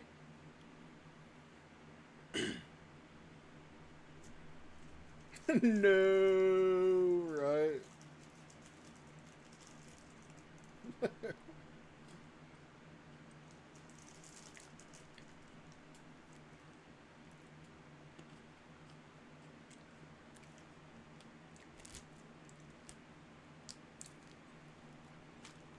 It's like, oh shit.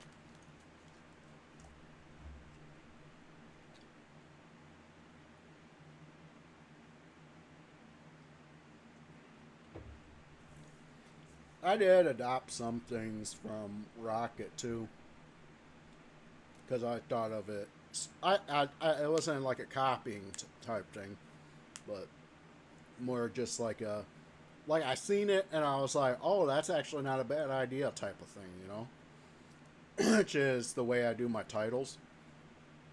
I don't fully do it that way all the time, but it's like sometimes I'll put like a specialized title right at the start of it. If I could think of like some clever thing to say for the title, I'll put that at the start of the title and then frickin' go with like the game name, what number stream for that game it is, and then the frickin' platform I'm on, you know? Rocket doesn't quite do it fully that order or that way, but it's like, you know, that's the general idea is game name, what number stream it is, and then frickin' the, you know, having the platform within the title.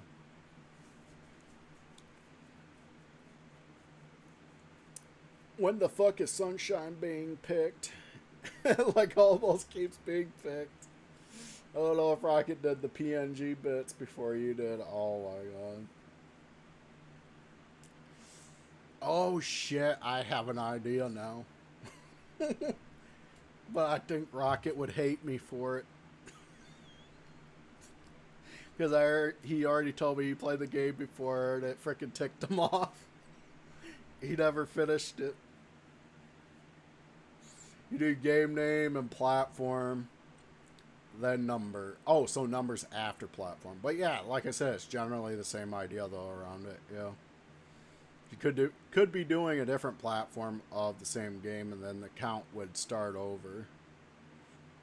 Oh yeah, you're right. So yeah, because I could yeah. So I might. It's crap. I guess I'll just explain the confusion if anybody gets confused. I'm like, I've already done too many streams on YouTube now to be able to go back and freaking change things. Edit all the freaking titles.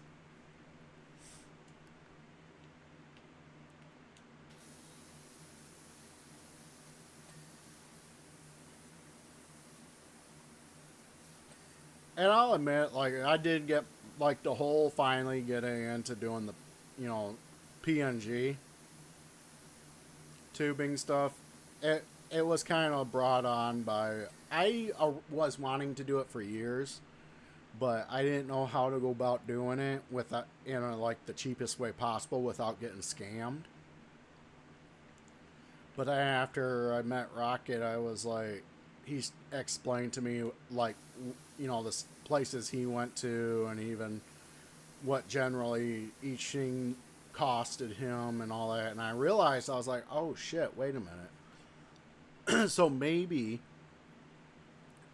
the people I've heard of, like, getting, like, art done and all that for their streams were getting scammed, because from back then I was also had a problem with having that general thought that it would be expensive and I would have to save up money, which kind of is true when it comes to VTubing, because then they got to do like a yeah, animated frickin' image, which is going to take more effort and all that, so price goes up quite a bit.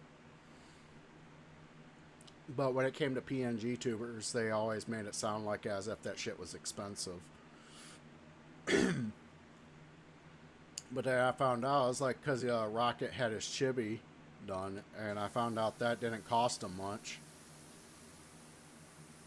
So I was like, oh shit, yeah, you know, and I was like, and then I, at the time, about the time, I had already switched over to the name LunchBox Kitty.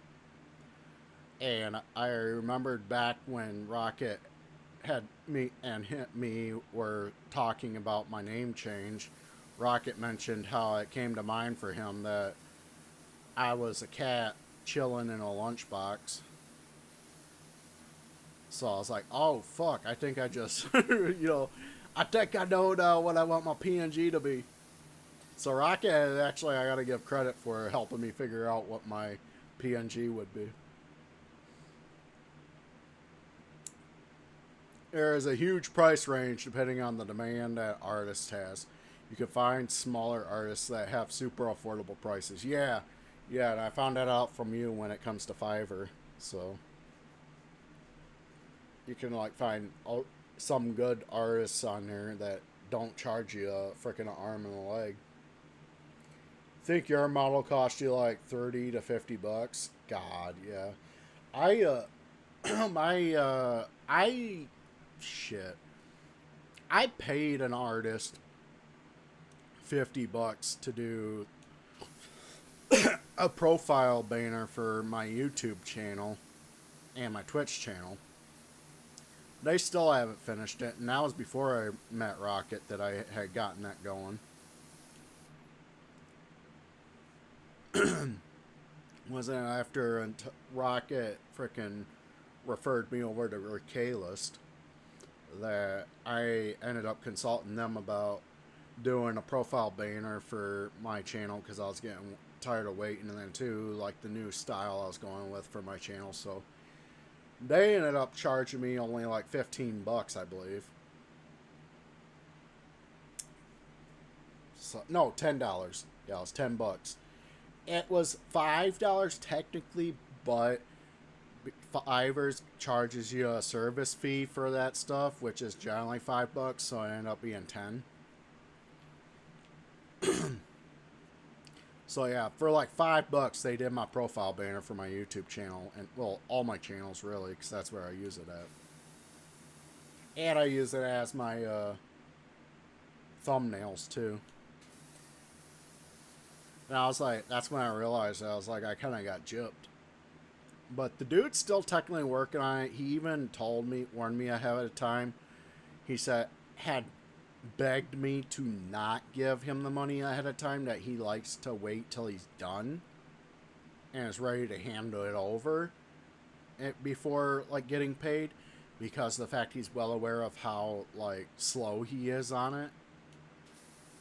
And not only that, he wants to make sure that the person actually likes the art first before frickin', you know, going through that. But I was like too insistent and wasn't using my brain. You bought this crazy ass Windows 95 overlay. You locked in. Oh my god. That sounds cool. Your chibi was like $100, which you felt was such a steal for the quality you got. You ended up tipping $100. Oh yeah, yeah. Cause yeah, I forgot about that. It also depends on the style you're going with, and how much work they're gonna have to put in for the model, how many different images you need for it too. So, because yeah, you can use me. I'm only you only paid for me to have 4 images. So, so like, which I believe you said cost you like 15-20 bucks, right? So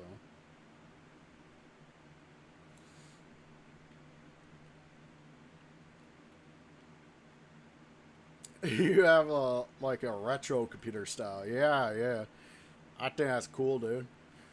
I thought about something like that because found out recently that you can actually mod a PC to have like your like old Windows styles instead of using like the modern ones for your desktop. And I thought, I was like, man, if I ever wanted to, do that, I'd probably go with Windows XP, just because that's what I mostly grew up with was Windows XP.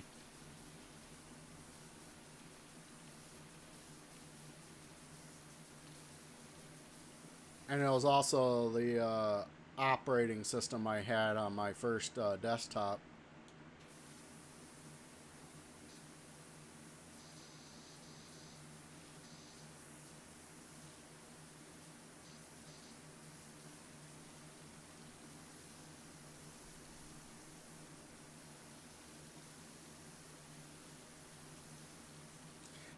You was so sus of input, looked like a pretend streamer, and you'd get bye bye art messages any day now. Oh my god. Oh lord.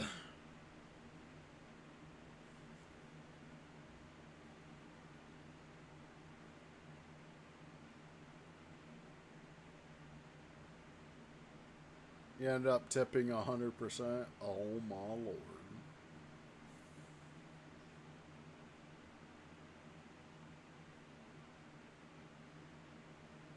I'm not entirely sure what your last message is meaning. It's like, I get the, yeah.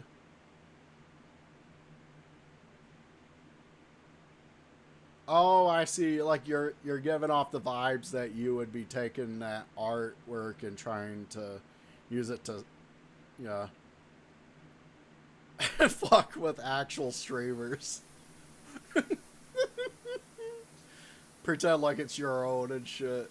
It's like, yeah, like pay somebody to make you art and then go and pretend that it's your own just to try to, yeah, scam people. Damn, just started rocket, right?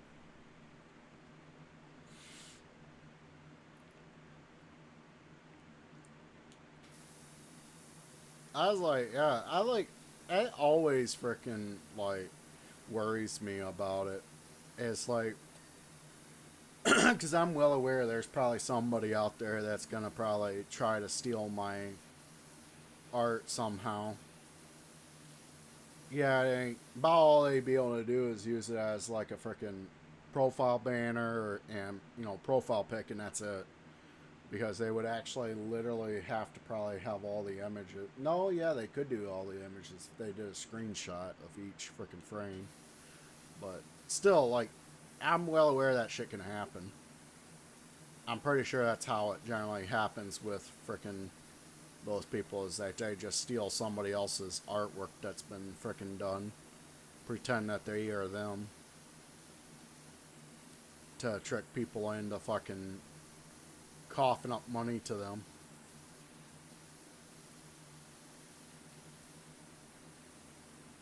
That's why it's like, I don't know, like, I when it comes to those self-promoting artists in chat, I'm very skeptical with them actually being real artists.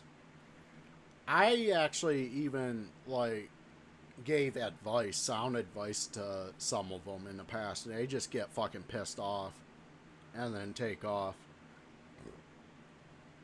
Like one person, a few people I started off before I met you, Rocket, I was just telling them, like, hey man, like, I've seen, met, streamers that literally just are all about streaming their art that they do. They're, stream them doing their commissions. And that itself gets them, commissions. Because when people see the commissions that they're doing, or the artwork that they're doing on stream, and see how well they do it, it's an advertising way of, your profession at that point. So I suggested, I was like, hey, if you got a good enough PC to be able to stream and got a camera and mic, just fucking do that, and let people see your artwork and freaking, so that they, you're advertising to people. And then after I met you and found out about Fiverr, I started actually referring people over to that site. But yeah, each time I've just got met with negativity.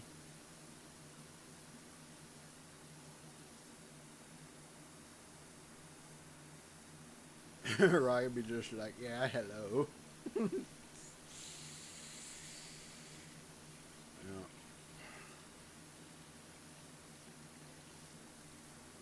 Yeah, mostly scammers for sure, right?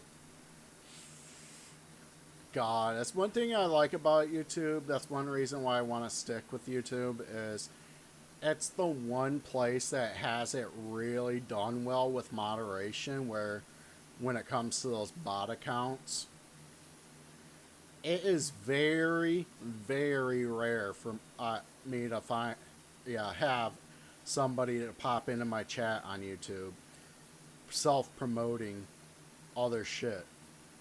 The only time it ever happens when it does vary, on a extremely rare occasion, is when it's another streamer trying to get people to come from my chat over to fucking theirs.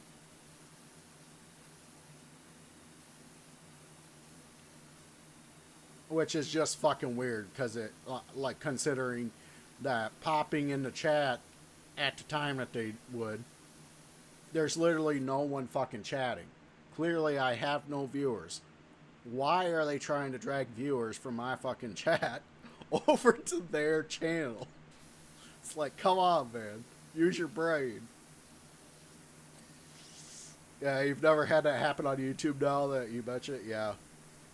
That was something that used to be a problem on YouTube. Back in 2015, it was major a problem.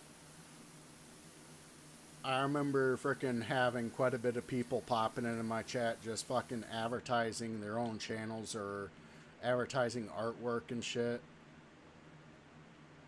Or some other random streaming website that nobody's ever fucking heard of.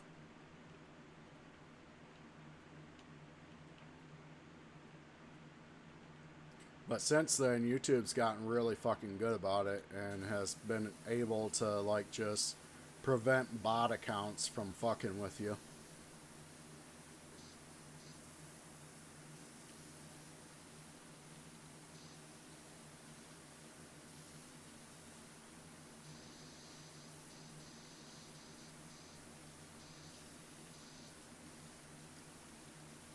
It's one of the reasons, like I said, it's a big reason, one of the big reasons why I really want to just stay over here, because I've been reminded by that just due to the lack of people popping in and frickin' begging for shit.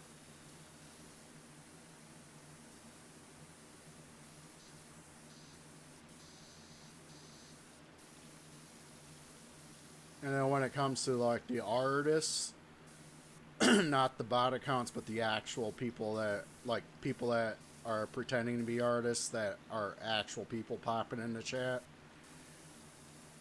I don't see them ever over here. I think the reason why they focus on Twitch is because, like, when it comes to it, like, nowadays, when a person decides that they want to stream, the first thought nowadays generally usually is Twitch.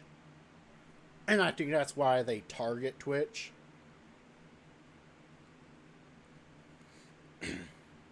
Yo, check out mydoggypose.com. Oh my god. .com. Lord. Just like...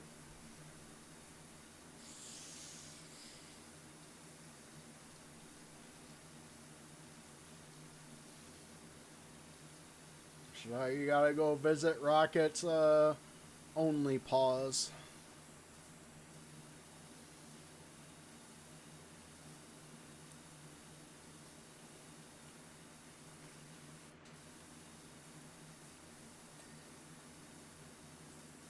Yeah, instead of OnlyFans, you get Only Furries.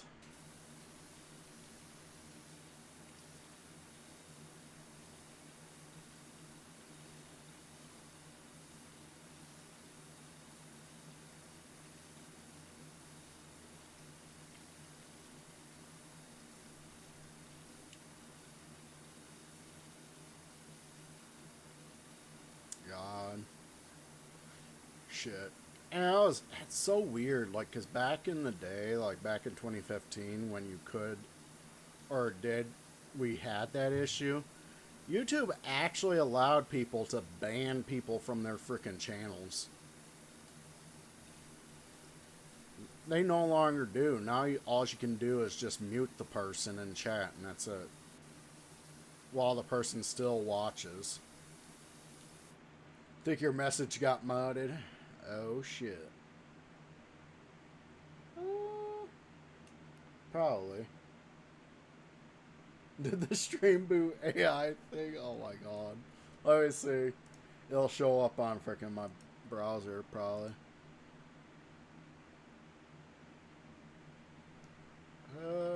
I don't see it. Alright, so... Yeah, I got both on live chat. Yeah, because no, it should be popping up in the OBS as well, technically. I don't see it, so it probably just didn't go through. That's probably all it is, just didn't go through. YouTube's a little bit funny with messages sometimes.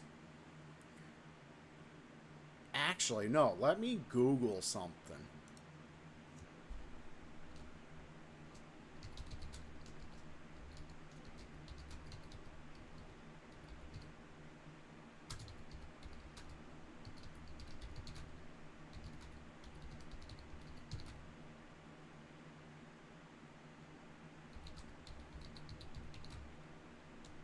Oh, wait. Yep, gotta reword that.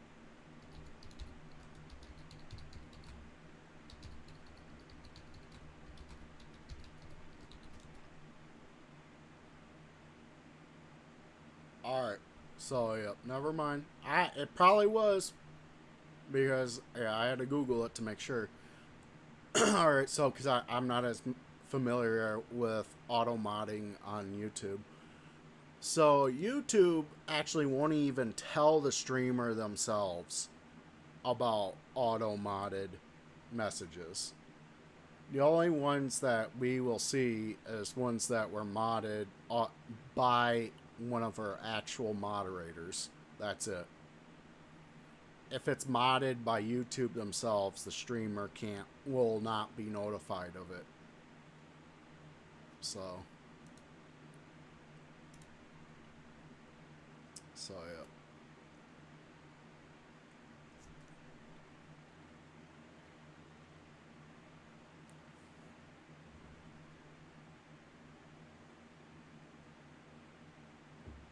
Which is so weird.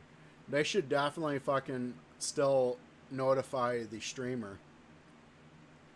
Because of the fact that it's like the message itself might be freaking something that is very concerning, that involves the streamer's possible safety in some way, shape, or form.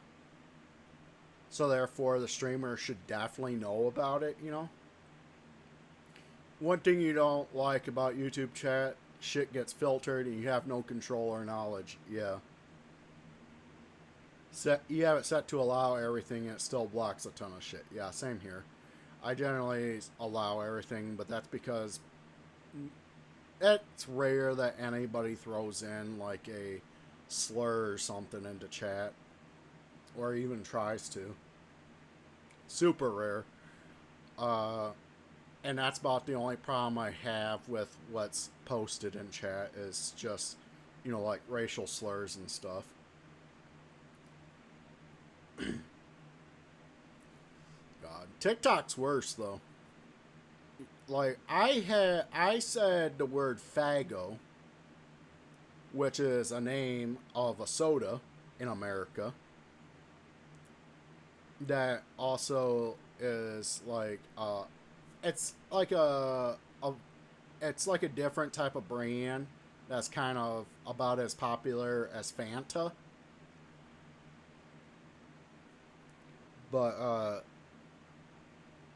I was talking about how I was drinking the root beer version of it. And yeah, I was saying I was drinking some root beer on a TikTok stream.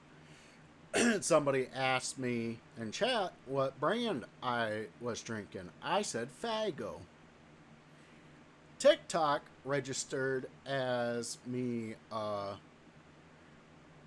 saying the word fag. And I got flagged for hate speech. I was like, what the fuck?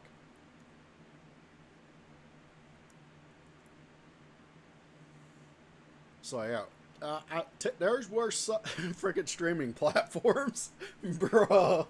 Right? There's worse streaming platforms when it comes to freaking moderation, man. At least YouTube ain't freaking just like straight up auto-modding the streamer themselves while they're actively live. It's like, holy fuck. They don't necessarily do auto mod. They can do like manual ones if somebody happens to report the streamer while they're live, and like enough people anyways. So therefore, YouTube will immediately jump into action because of the fact of how many people are reporting that specific streamer at that moment. Right, fag isn't even that bad. I see videos all the time like where people are talking about how like people from the UK or like Australia are so scared to say call cigarettes what they call them online. Like, or like they'll be afraid to refer to cigarettes when they're in like the US or some other country. They'll be like, so what do you guys call this? And then they're sitting there sweating. Like, oh shit. She's like, I don't want to say it. I don't want to get in trouble.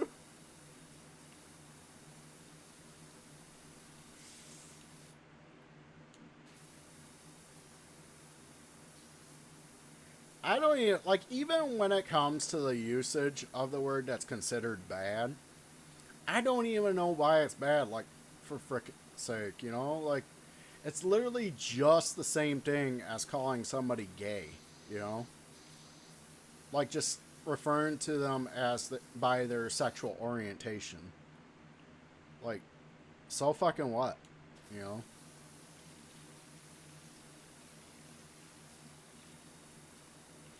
I can understand with some of the things that are considered slurs because I do think they are slurs because just of the history around them, like the N word. I completely understand that because there's like very negative history around it. It was something else kind of generally, it started right off the bat as a negative thing.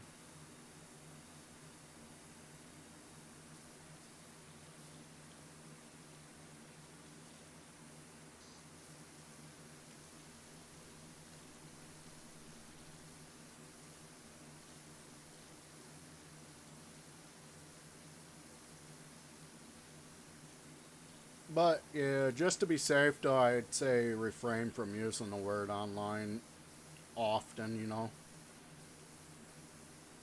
because you might draw in unwanted attention. That's what I try to do nowadays, especially after that whole TikTok incident. Because I realized, I was like, ah, shit, yeah. There's a reason why they have it like that. It's because of the fact there's a lot of people that freaking make that get upset for other people. Not upset with other people. I mean upset for other people. You know? You think the intention of the person talking matters a lot more than the words themselves. Yeah. Yeah, exactly. But it's like at the same time, like some words, it's just like, yeah, they kind of are tainted because of just their origin. It's like the word fag, it, from what I understand, it was something that was originally started off as a okay thing, a good thing. And yeah, there was a period of time there where it was generally used as an insult, but not in like I mean, but it was used as an insult in the same way as like God. I was thinking on another freaking example, but freaking that example is also considered a slur too, which is the word retard or retarded.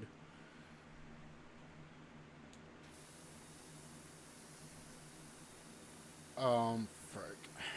God. But there is words where it's like we can't are generally fine to use, widely okay to use, but yet frickin' we do at times, can use it as a. I do hear people use them as a insult. So why the fuck aren't those like blacklisted or banned? From my understanding, the specific words are ones that are tied to a certain types of people, and it's like the ones that get upset about it aren't even freaking part of that fucking group. It's literally somebody that doesn't deal with that issue at all whatsoever. They're literally just getting upset for the sake of somebody else that has that issue. The only one that I've heard that generally is kind of like a hit and miss with that is the M word. I don't want to say it because the fact there is a group of these people that I found out don't actually like hearing it, even though the other half don't mind it. Little people. They yeah, that's about the only one I know of where like that group of people like there is a portion of them that don't like hearing it. But everything else, it's always like somebody that is trying to get upset for another group of people that they aren't a part of and don't seem to know anything about.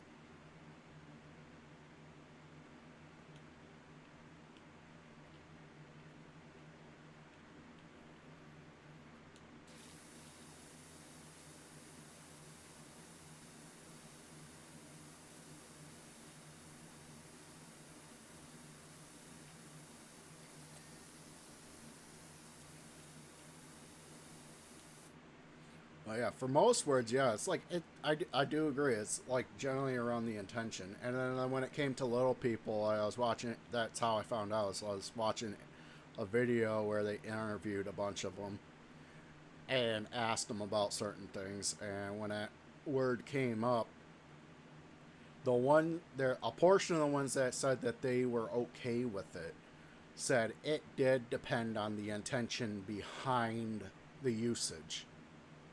Like, if the person was intending to use it as an insult, yes, it would upset them. But if they weren't intending as an insult and it was just more of using it as a way to describe the person or refer to the person or, in a normal ass way,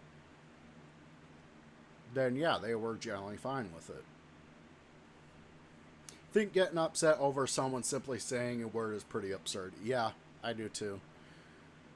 it's just like I said, it's just a couple there that frickin' is like, okay, I do understand the, you know, getting upset over it. But at the same time, yeah, it's like we need to get past it because it is in the, you know, in reality just a word. That's like how older folk would always get upset over people using, you know, swear words like fuck and shit and bitch. And I'm probably getting just automatically age restricted from just that, but oh well. Who cares? I'm not making any money off of this period, anyways. Yes, but some people care, yeah.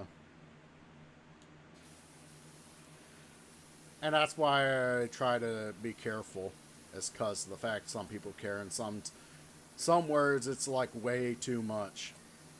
When it comes to the yeah, the FAG word, I try not to say it all that much because not really because of like people in chat, but because I don't know how much. Like if I say it too much, maybe YouTube will pick up on it and maybe give me similar problems that TikTok did. So I'm worried about that. When it comes to the other words like the N word and like, you know, general slurs, I avoid them entirely because there is people out there that do actually literally get violent and will can even threaten your life over it, which is just fucking ridiculous. But at the same time, it's like you gotta think about your own safety at that point. So, especially when you're in America, you gotta avoid, you know, certain words like that the most. Words only have the power that you give them, yeah. They are not like magical incantations, right?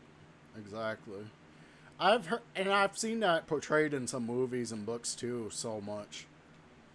Where when they're like, when it comes to like movies that or where they have like sorcerers and stuff, or you know wizards that do their like the Harry Potter thing where they got to yell out their spell, you know. They all general. I don't know if Harry Potter does that. I haven't watched it in so long or read the books in so long, but they'll say like the thing around it. They'll say like you just simply saying the word ain't gonna frickin' do shit. Like you actually you have to put say the word combined with your internal attention towards what you're using that word for. Yeah, that's why you're hiding this time, right? Yeah, fuck being doxxed. Yeah, yeah. It's like, yep, absolutely agreed.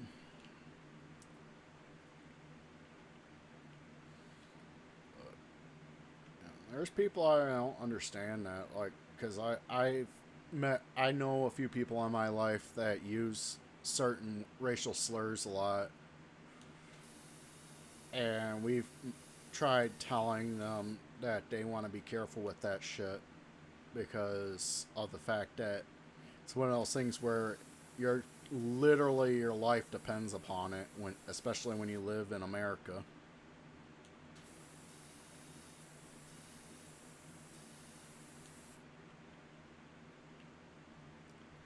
In America, like being labeled as a racist is not a good thing.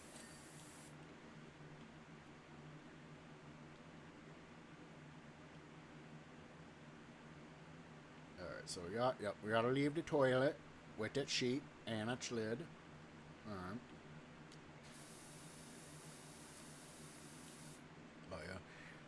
It's like I've heard people too, like where they'll be like, "Oh, I use it in my own time," you know, like generally when nobody's around, or only people that you know I trust are around. And I'm like, I wouldn't even fucking do that, you know. And they asked me why, and I was like, because like, if I start using those words on my own time in my own space, away from the, you know, public, it's not going to stop there because eventually I'm going to get very comfortable saying it. and it's just gonna become part of my, vocabulary, and that shit's just gonna pop right out randomly.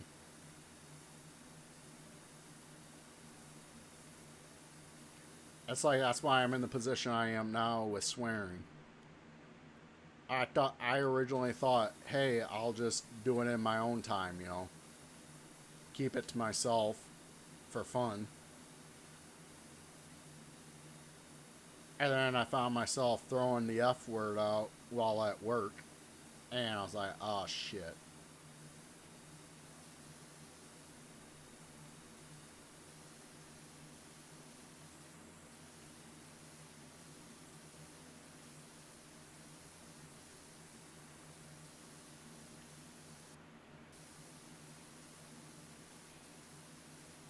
It's like, you gotta be really careful about what you allow yourself to say when it comes to certain things.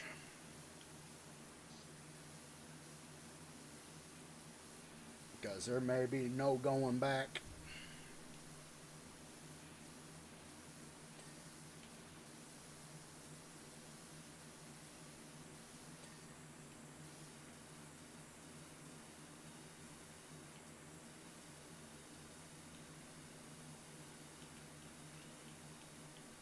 Should I? Oh shit. Oh yeah, so each wall's separate, it seems. Yes, that is absolutely true. Cubicle wall. Oh, nice. Oh yeah. I forgot about those one things. Sure. I can do this. Oh yeah, I forgot about the hinges over there too. On the next one. Yeah, you're gonna relax on the cussing, yeah. I mean, that's one thing I do kind of wish I never picked up. It's like I do agree with Rocket though. It's like the words don't really matter much if you think about it. It's just around the intention. But problem is, it's just like I want to be able to do certain things without worry. So, and that can be a problem. Like at one point, I did want to be a family friendly stream, channel. And I had the intent, generally the idea that I just wanted to play like family friendly games, and that was it. Which meant generally mostly no horror, no like shooters and stuff. Generally just like platformers and Lego games and things like that. But when I tried going down that route, I noticed how like very hard it was to keep myself from blurting out a swear word.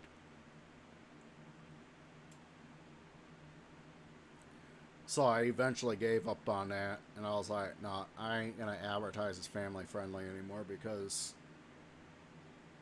I, I feel like I'm past the point of no return with that."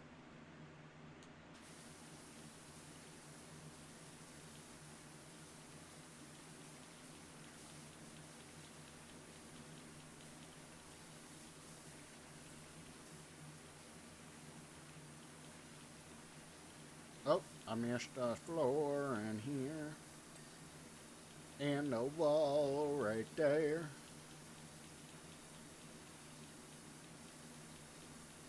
And I just gotta watch out for that toilet. Cannot complete that, or else I have to start over after completing this and have to do this whole thing again.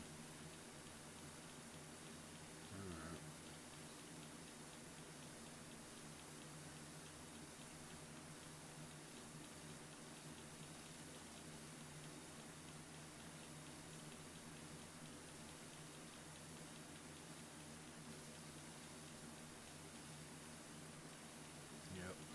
Yeah, I was like, I had caught myself quite a few times blurting out a swear word.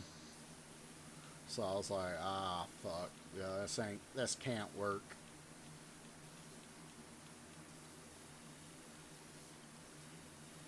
Well, this not gonna work.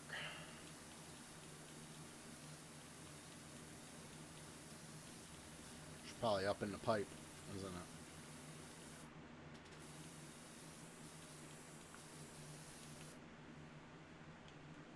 Can I get on the toilet? Use that.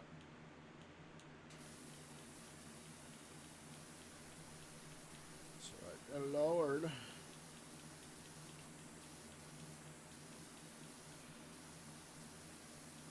Dude, like, what's going on here? Nope, that's a different wall. Alright. Sometimes they do both sides as one wall. So I was like checking that real quick. Your humor is just too dirty for that to work. Yes, I am here. I I I thought about trying to go at it again after I met you, and realized there was no turning back from that either. So I was like, fuck. Like, god damn it.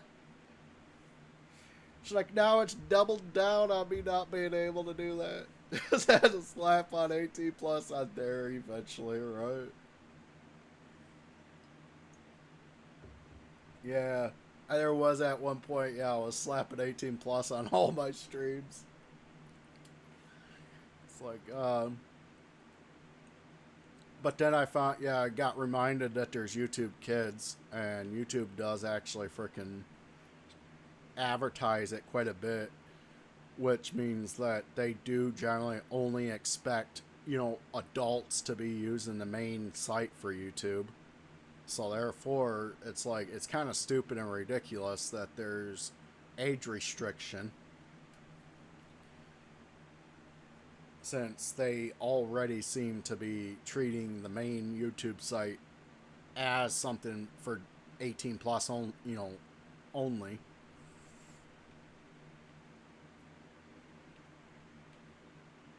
So at this point, it's like if we have kids popping in our freaking, chats and watching our streams, it's more on the people running YouTube than us. It's more of their fault due to the fact that of them not, making sure parents and, all viewers in general know that frickin' there's a separate site for people under 18.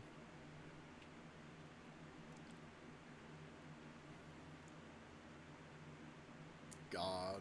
That can be hard, though, for some parents. That's why I'm not placing on the parents. Like, my sister, she, one of my sisters, anyways, my younger ones, she, for so long, has been trying to keep my nephew on YouTube Kids only and keeping him off of the main site.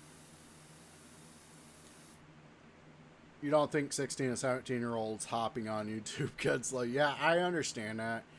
That's another problem. So again, still YouTube's fault, because they should actually like try to make YouTube Kids better in a way that frickin' it's not just like appealing to only like, kids way younger than that.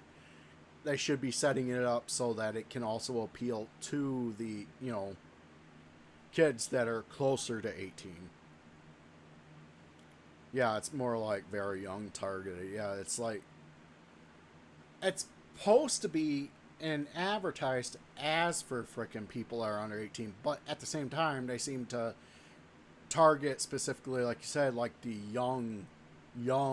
very young frickin' kids.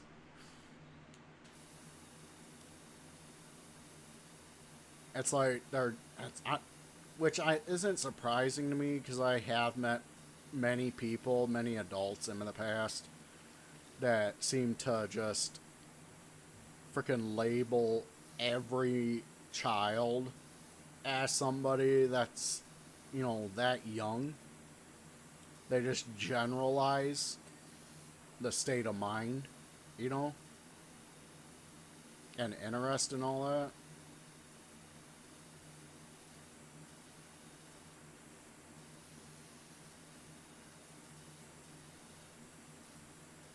It's like I don't understand, like, the different age ranges for kids are gonna generally have different freaking interests. and also intelligence.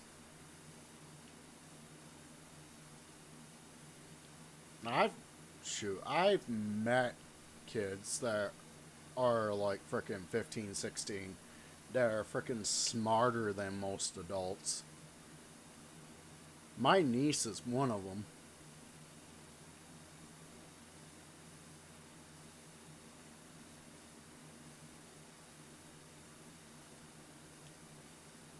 She is a very smart cookie.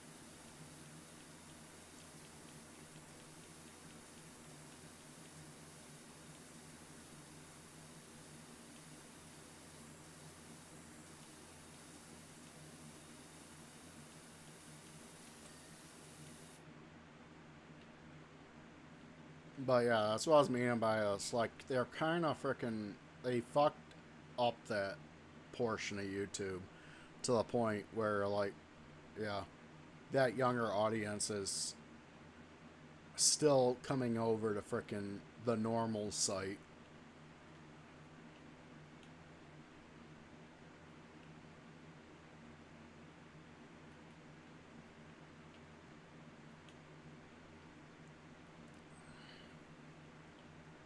But yeah, my younger sister, yeah, my nephew still finds a way to get onto the freaking main site, even though he's not allowed. And he's like, he himself is pretty damn smart. Like, he finds workarounds, the parental controls, and all that shit.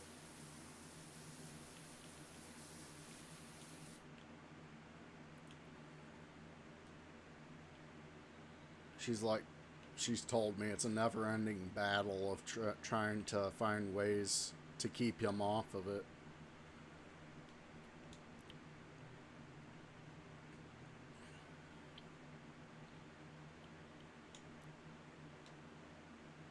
Kids will always find a way, right?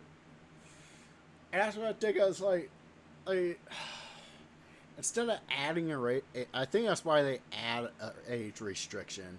It's because of the fact that, like, they're very well aware of the shit job they're doing with that. So they're, instead of like fixing the problem, they're just like, well, we'll just slap a 18 plus or age restriction option for your videos and streams. Oh, by the way, if you do use it, we're going to make sure that you are more than likely not going to make any money whatsoever off of that video. And not only that, but not really have anybody showing up for stream or fricking your videos.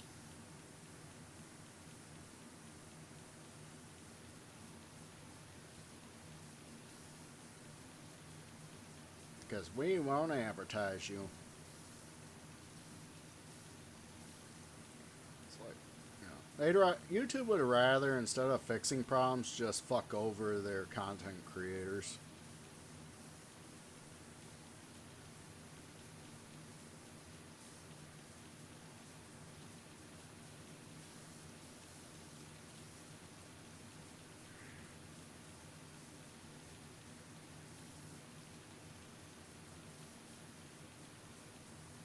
But that's, I mean, to be honest, that's kind of how it is with every platform. That's why it's like I'm still on YouTube.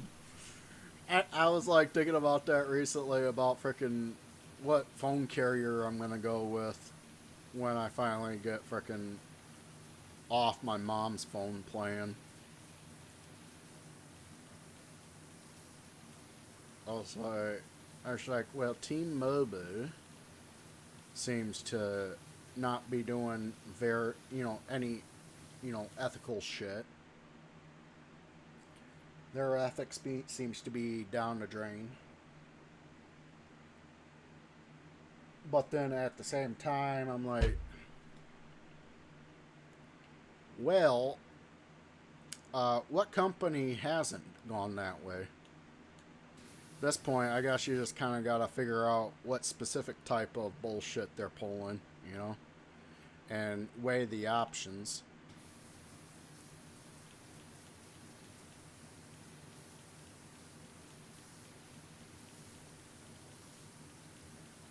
Some of them, it's like with the stupid decisions they make, it does kind of make sense. It's like with Twitch and Xbox, with the way they handle things financially. Like they both like when they have to like fund something, they about the only way they seem to think to be able to fund it is like literally making their users pay for it by, jacking up the prices on shit. It was like when Twitch was struggling, they decided to like up was it subscriptions to by 50%. And then when Xbox needed funds to like build more cloud servers for cloud gaming, they nearly doubled the subscription for Game Pass. And the reason why they went down those routes was because of the fact their parent companies, Amazon and Microsoft, despite benefiting from the profits of those companies, they refuse to like put any funding into them. So like Xbox and Twitch are literally stuck with like having to find other means to fund themselves.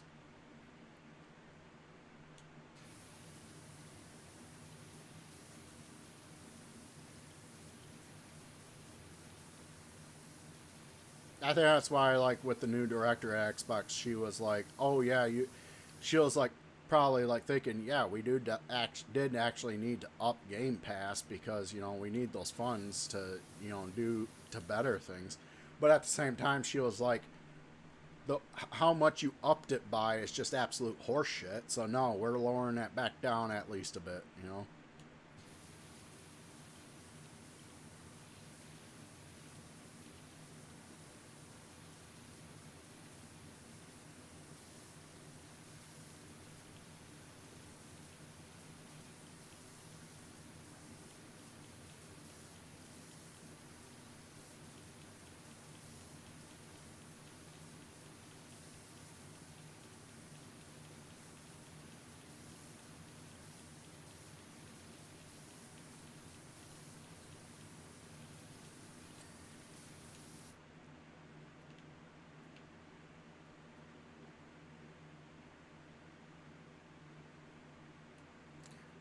Oh shit!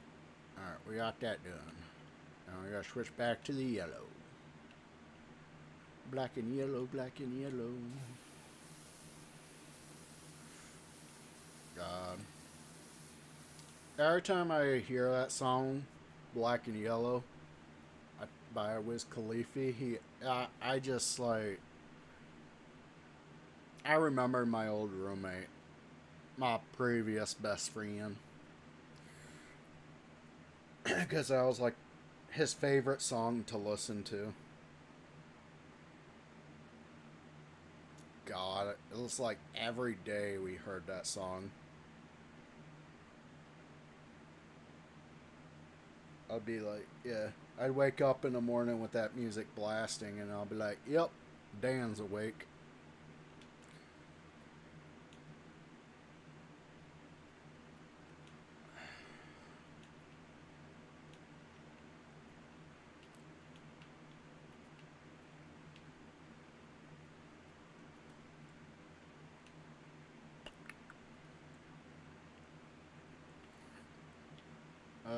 I think I'm all shut out here. Oh, yeah, cubicle wall. So, yeah. Oh, shit. Yeah. Wait, no. Wait, what? Is it going to the other side? I think so. No. No, no, no. I'm thinking of these right here. These go, yeah. These kind of cross over. Yeah. That's where I'm getting mixed up. So, actually, I am mission jumped in here. Found it.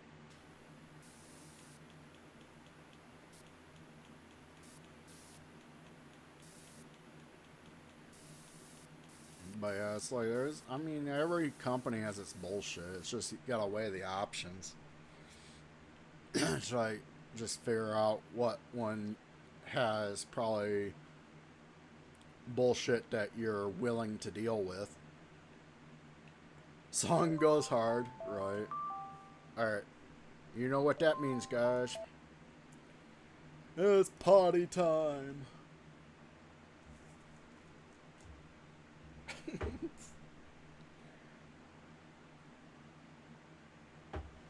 Oh, Lord.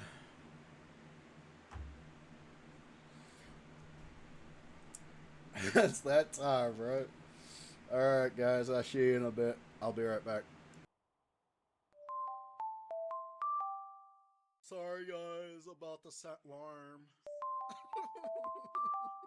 That's my alarm for when I gotta take the dogs out to go potty.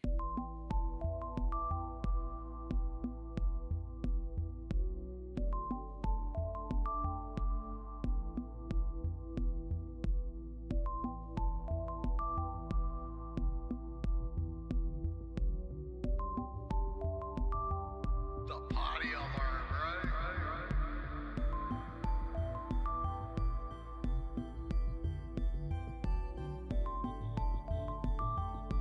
Take the dogs out to go potty.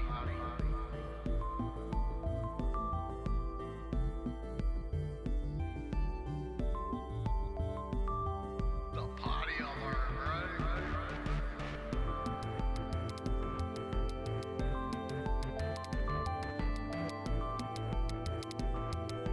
Take the dogs out to go potty.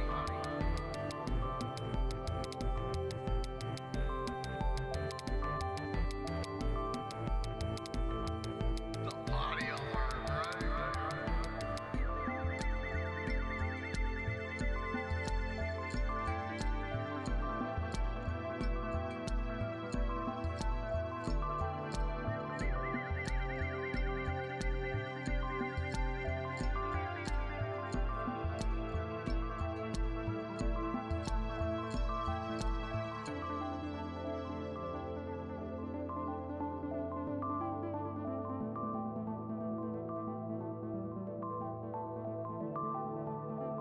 Sorry, guys, about the set alarm. That's my alarm for when I gotta take the dogs out to go potty.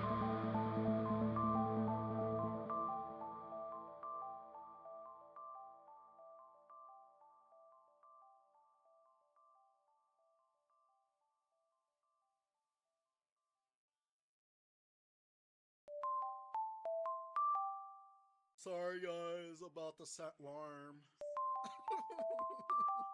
That's my alarm for when I gotta take the dogs out to go potty.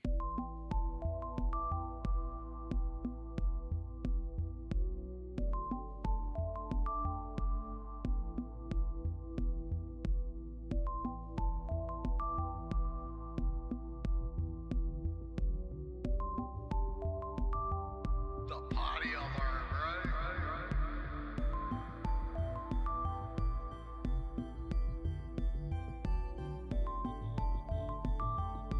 Take the dogs out to go potty.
Sorry guys about the set alarm.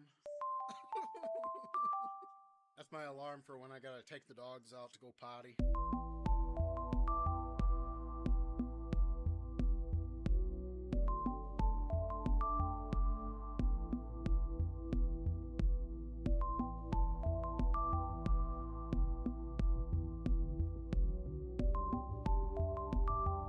The potty alarm, right?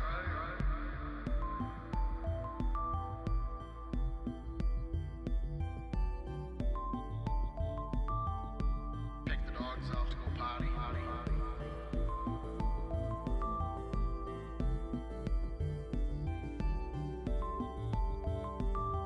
The potty alarm, right?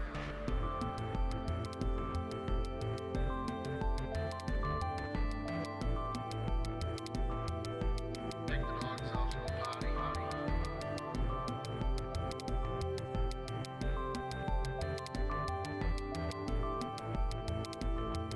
The potty alarm,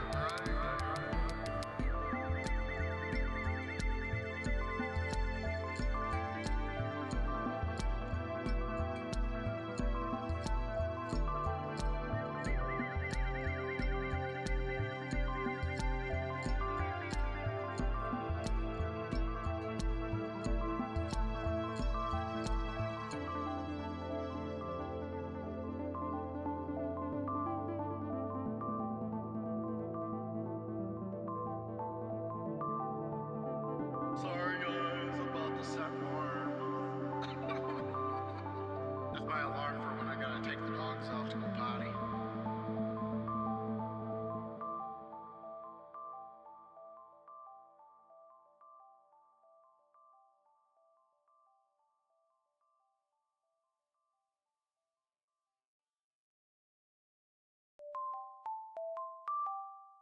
Sorry guys about the set alarm. That's my alarm for when I gotta take the dogs out to go potty.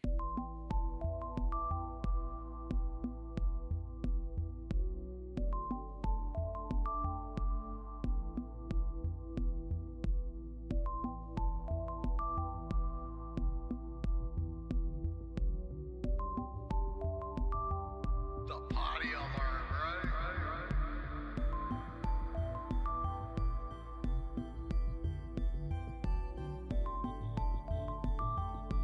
Take the dogs out to go potty.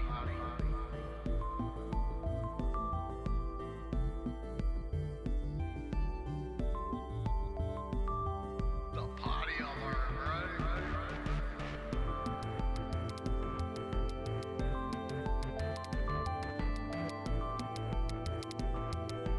Take the dogs out to go potty.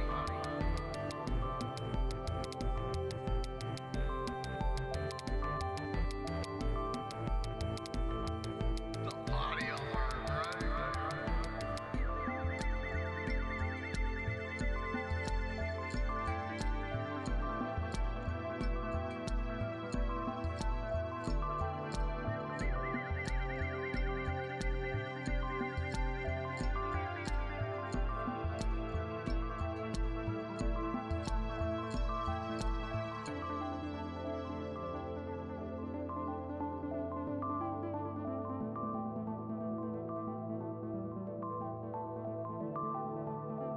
Sorry guys about the set alarm. That's my alarm for when I gotta take the dogs out to go potty.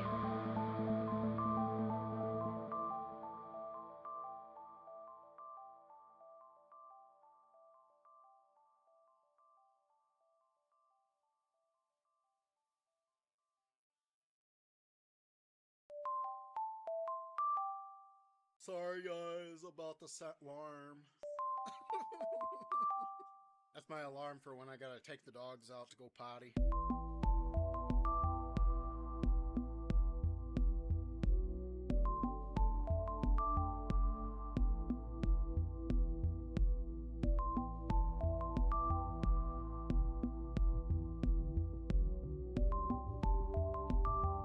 The potty alarm, right?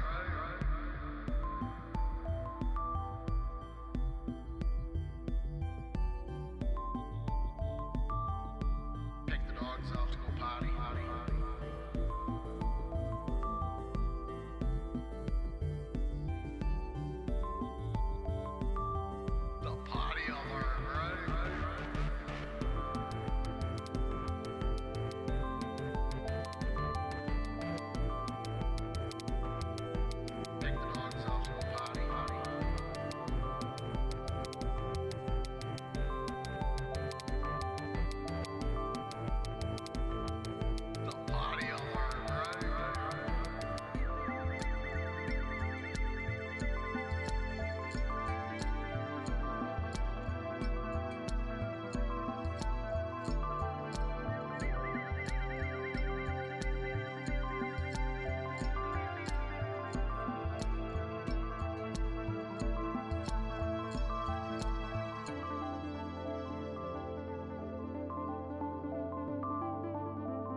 Sorry guys about the set alarm. That's my alarm for when I gotta take the dogs out to go potty.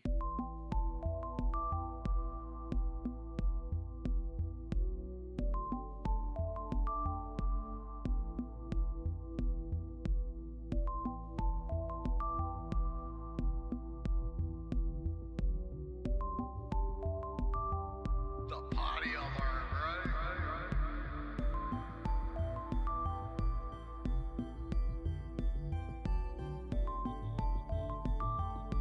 Take the dogs out to go potty.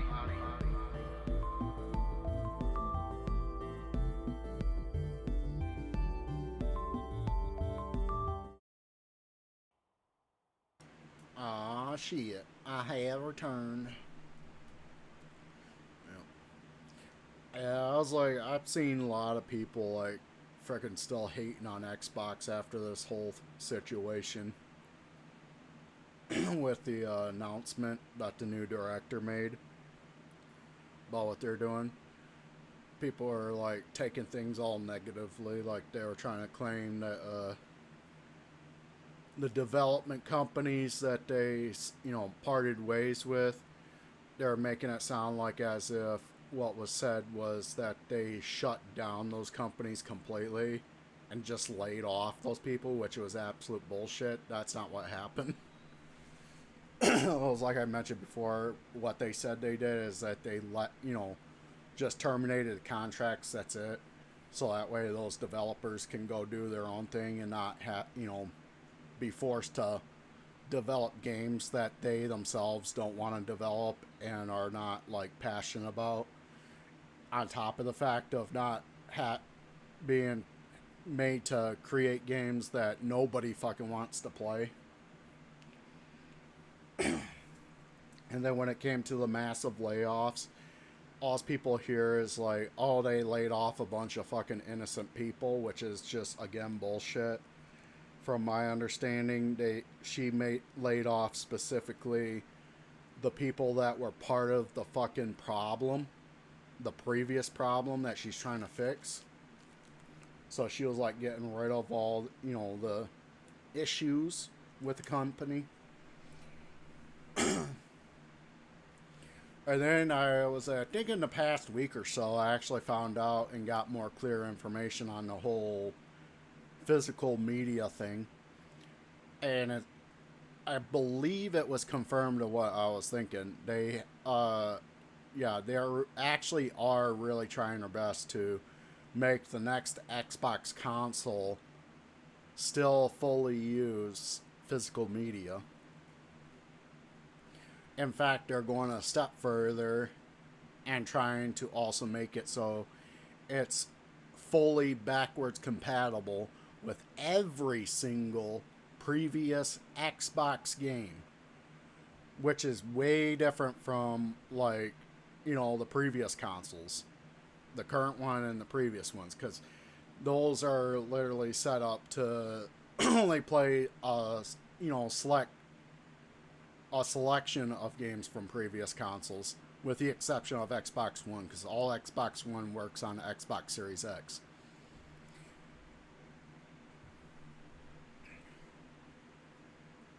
But, it's just been, it's got weird with PlayStation with that, but, it was like freaking, I think the reason is like, when Xbox 360 and PS3 came out, their programming was so freaking massively different from the previous consoles. And not only that, because of how freaking, like, crazy they went with copyright on programming the consoles software with, copyright type stuff, it made them so that they couldn't actually, like, read certain games or all games from the previous era. Xbox went down the route of just like making it so that like the 360 and Xbox One would have emulators that would be able to read certain games due to their programming. while with PlayStation it got weird. It was like the first model of the PS3 they had actually emulate, you know, emulator software in it that literally could, you know, handle both PlayStation 1 and PlayStation 2 discs. But then when they came out with the second model for it, for some fucking reason, they decided to get rid of the PlayStation 2 emulator out of it, but yet left in the PlayStation 1. And about the only way you could play PlayStation 2 on a PS3 at that point in time was actually buying them digitally on the PS3 store.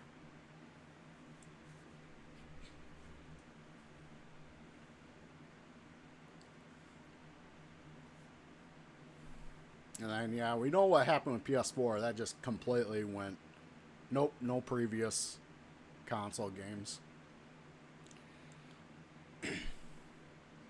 I feel like a lot of that was signs that we should have seen ahead of time of what direction PlayStation was going in.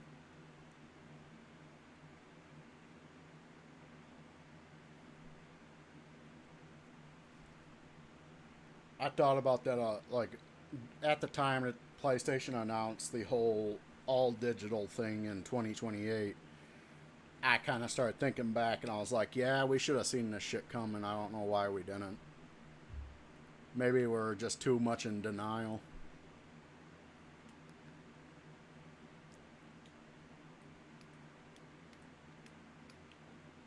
Because PlayStation has generally been the most loved outside of Nintendo.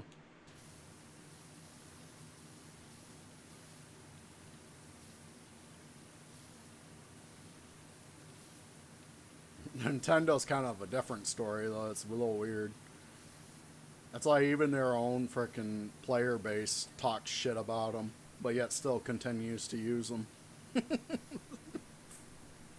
like, God, man. It's a love-hate relationship right there. PlayStation players like to go in denial. They'll just like still sucking up while being in denial. You always knew the day was coming, but you would never have guessed it be so soon. Yeah, same here. I guess it's kind of the same here, but it's like one of those things where it's like you don't realize the signs were there. It's just more of like the knowing, like just in general, the way the world was working, that eventually they'd get there to that point. But then when you start thinking after something like this happens, you start thinking back to shit like this. You're like, oh shit, this whole entire time PlayStation was working their way there purposely.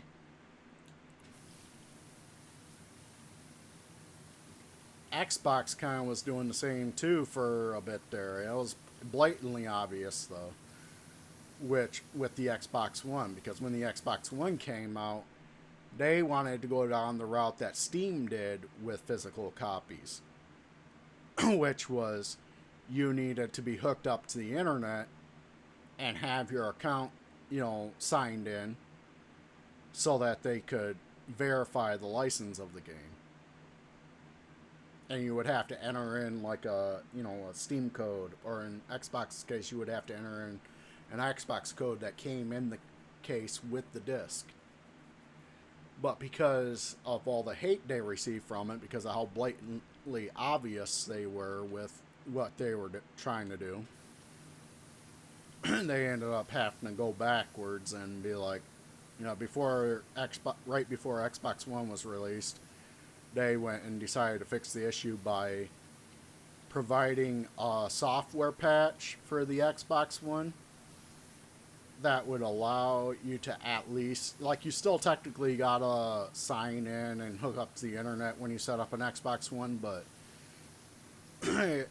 once you do, it applies that patch, and which allows you to play discs offline and not need to enter in a code or anything, or no need to verify the license of the disc itself. Recently they did find out that itself still had flaws, because when they had that massive outage, that worldwide outage, like a few months back, people started noticing how their console. Some people noticed how their consoles were reverting back to that, you know, original stage of needing to be hooked to the internet and your account to verify. So they weren't even able to play their physical copies at that during that period of time.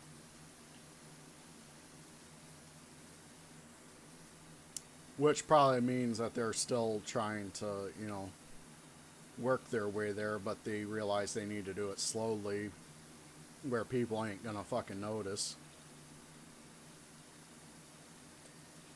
So I can't fully trust them either still, but at least they're, you know, adding more time onto the clock for them than what frickin' PlayStation has gone down with.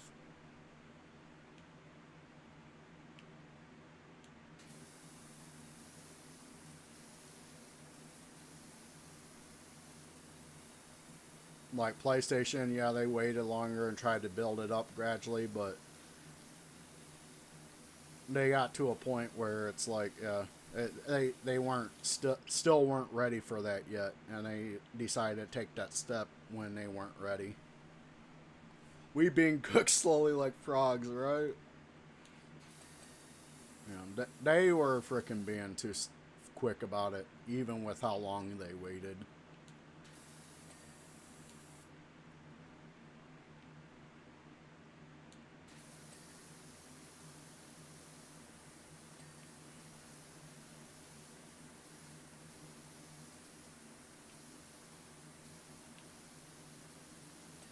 Oh, hey, I missed that.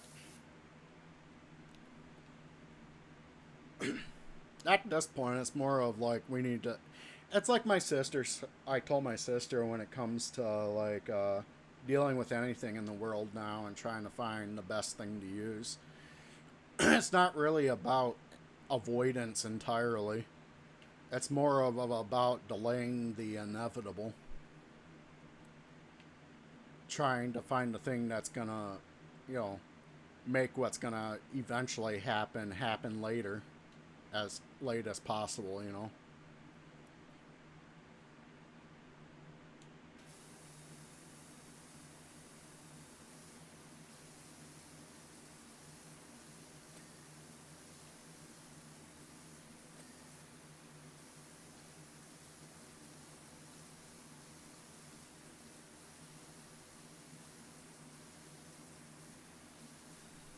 Yeah. I notice PlayStation's doubling down though. They're like, fuck no.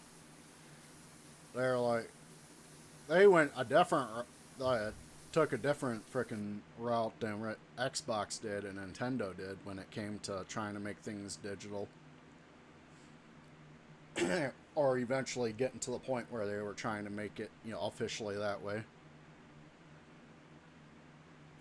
Xbox turned back immediately. They were like, "Oh fuck, yep, we need to, you know, take a step back here, backpedal on this."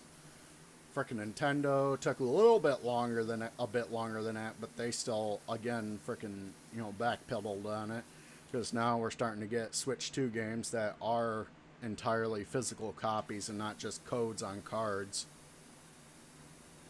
I think they said the first one that it happened with was Indiana Jones and the Great Circle.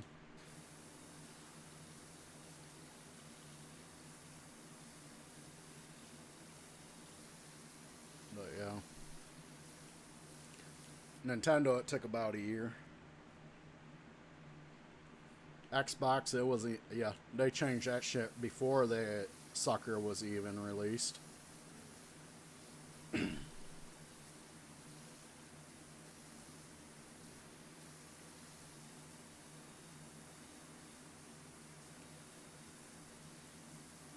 It's real interesting. Out of all the companies, the one that talked shit about it is the one fucking, yeah, doing it now, and then not only that, standing their ground with it.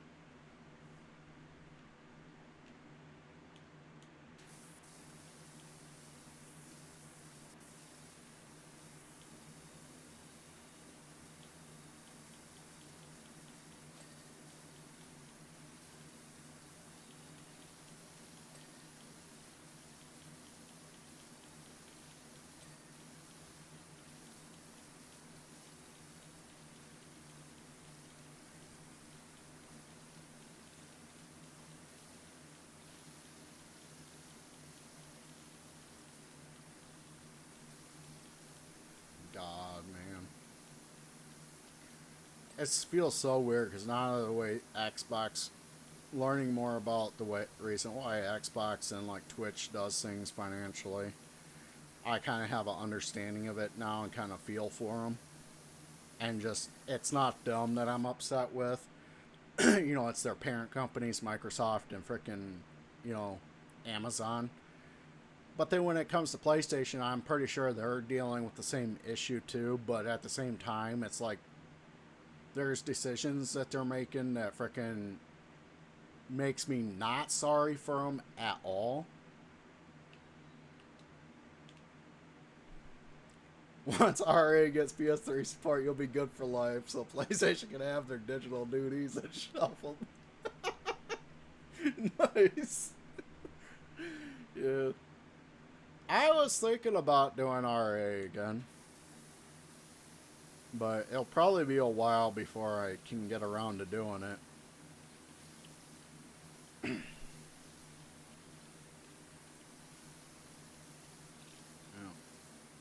It's definitely something that's going to take some time to think about. It possibly won't happen until next year sometime. So it'll probably be a while.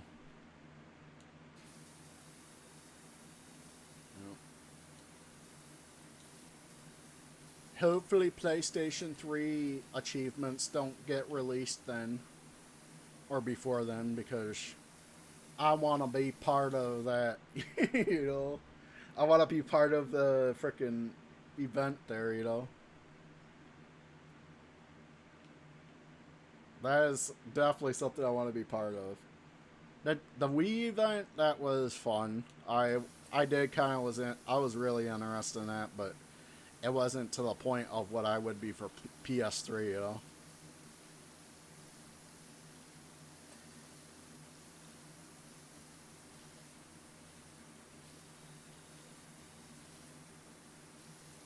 It's like, oh damn, oh damn. Shit.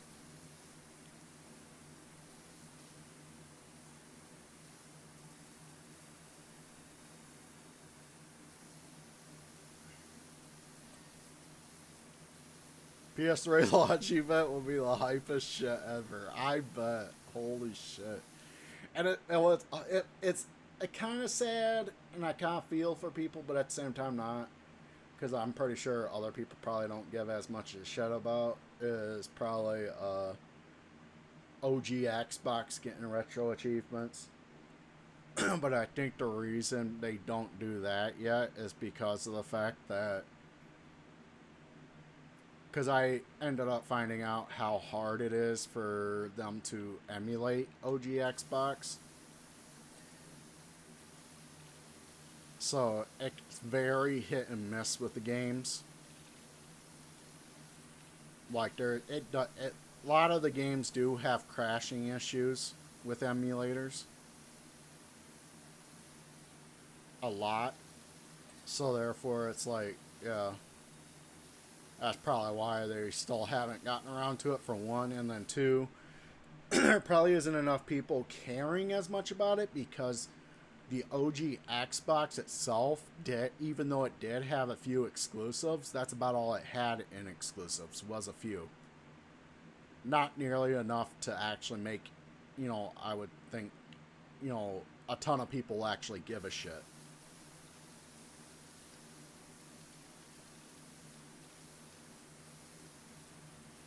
It was like, yeah, when it comes to the console exclusives during that time period, or back before, you know, in that time period and prior, it was generally Sega, Nintendo, and PlayStation that had exclusives. That a lot of them, you know.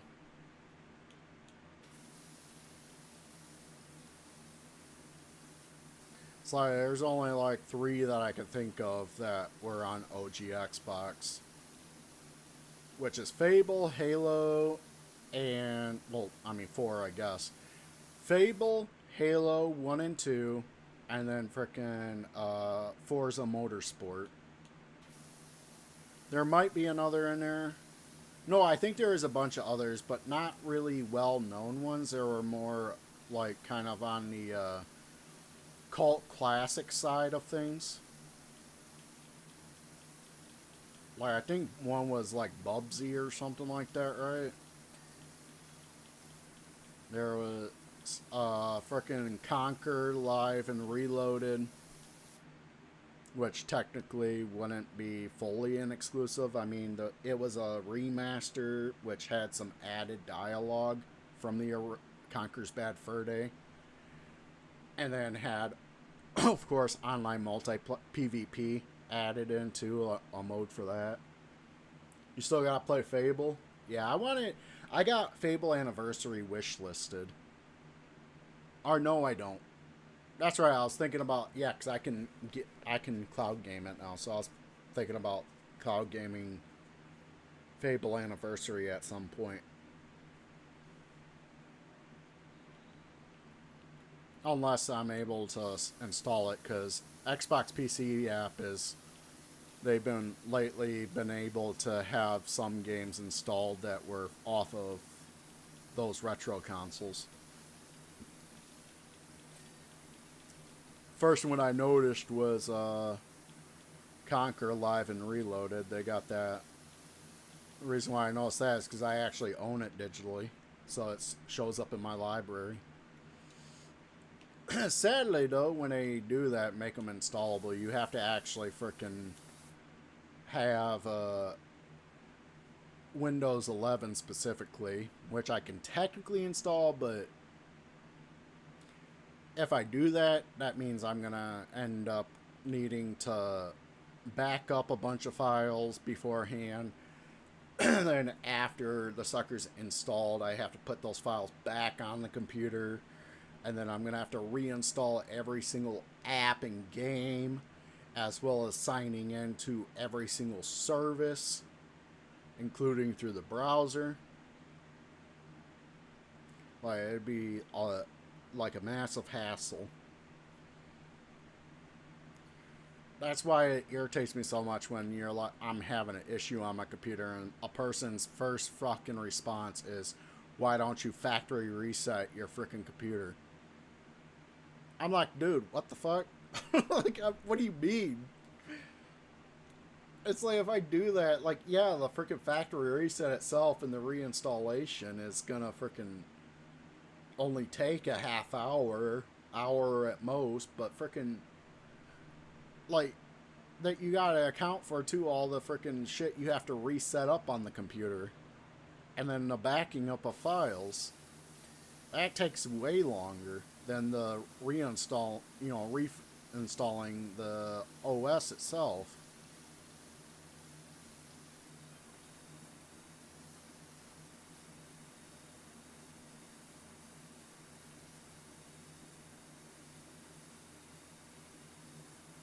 So it always irritates me when that's like the first thing people jump to, like, doing right off the bat as a default.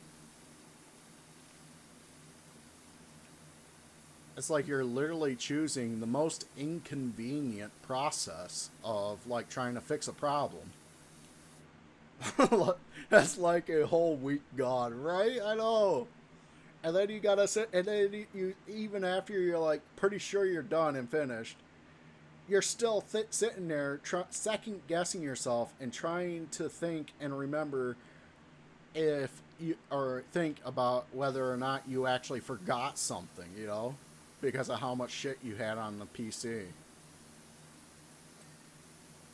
It's like, wait, what app should I have installed again? I can't remember all of them.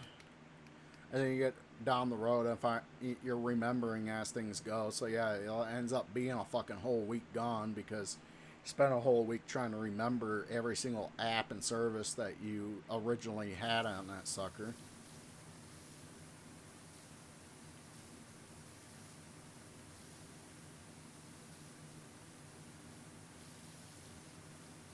It's like, no, I'd rather fucking do some Google searching and researching on the matter rather than jump into that.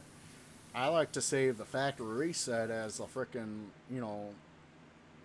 last resort before taking the PC over to a repair guy.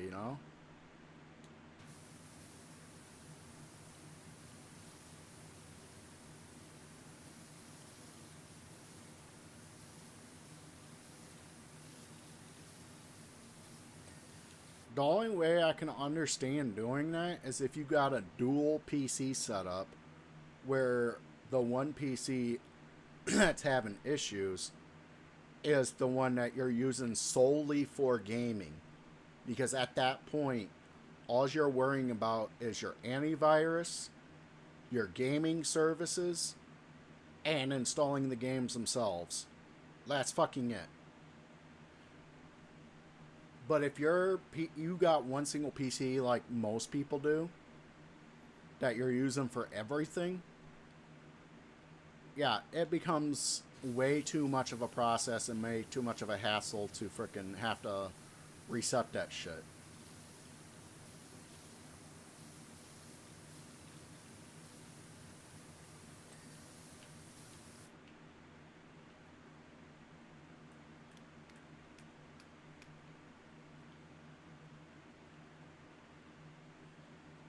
Oh shit, no?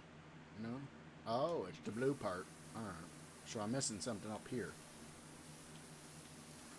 Yeah, it's probably one of these cracks. It is. There we go. Oh, each one's individual. Alright, yeah, yeah. Alright, we got it. So yeah, Rocket knows what I'm talking about. You know, that's like a whole week's freaking gone of time, like, dealing with that shit. I've done that in the past because that's what people would recommend, and then I found out real quick that that's like, yeah, that itself is a fucking problem to do.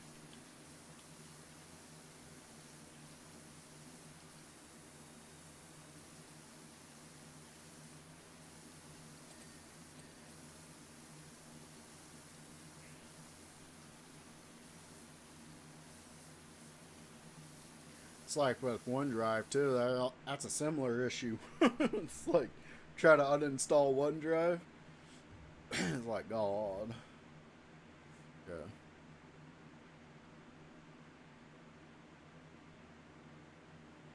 Cause yeah, if you got like a bunch of files that have already been backed up to OneDrive, you'll have an issue that Rocket ran into in the past when uninstalling. Because like yeah, whatever files got synced up with OneDrive end up getting deleted when you uninstall OneDrive. That's like a last fuck you that Microsoft does. Me, I got lucky because back I was yeah, because they recently made it so OneDrive is mandatory when using Windows. About all you're allowed to do is pause for 24 hours at most. So when I seen that, yeah, and I had it turned off. I had OneDrive disabled, but then I was like, one day, the day that they updated it, I knew they updated it because I was like on my computer at the very moment that it was released. Yeah, you deleted the OneDrive folder once because you thought it was just copies of your files and took up a bunch of space. Found out the hard way that's all your actual files. Well, it's not. No, it technically is the copies. It's just the way the OneDrive works is like it for some fucking reason they programmed it so that if you decide to uninstall OneDrive or like delete files from OneDrive, it doesn't just delete the files from the cloud. It decides to delete the files that are also on your computer physically, like directly. So if it's synced up with OneDrive, it deletes those too. Luckily, when yeah, I was on my computer and I was playing a game or something or watching somebody stream, and suddenly I noticed a notification pop up on my desktop for OneDrive, letting me know it was syncing up files. I was like, what the fuck is going on here? I turned you off like years ago. So I went immediately paused the sync. So it didn't even get finished syncing up anything. I paused the sync for 24 hours at most because I noticed that was all I could do was pause. I couldn't stop it or anything completely. And then I started doing a quick Google search about it of what the fuck was going on and found out that they were updating it so that you weren't allowed to shut off OneDrive, period. And that as long as it's on your computer, you're opting in completely to allow them to take your files and put it on the cloud. And then still making it so that if you reach 5 gigabytes of storage, you have to cough up a subscription for to even use your computer or some shit like that. So I was like, oh, fuck that. So I then decided while it was paused to go into these, apps on my computer and uninstall the fucker. And at the time, I didn't realize that I was saving my ass there by having paused the sync immediately until I talked to you, Rocket, and then had to do a Google search afterwards when you mentioned what happened to you. And I was like, oh yeah, I remember that happened to me one time in the past, but it wasn't a big issue because it was only a few files at the time. Yeah. Turned out I was like, oh wow, because of me being quick on it, nothing got deleted off my computer because nothing synced up this time.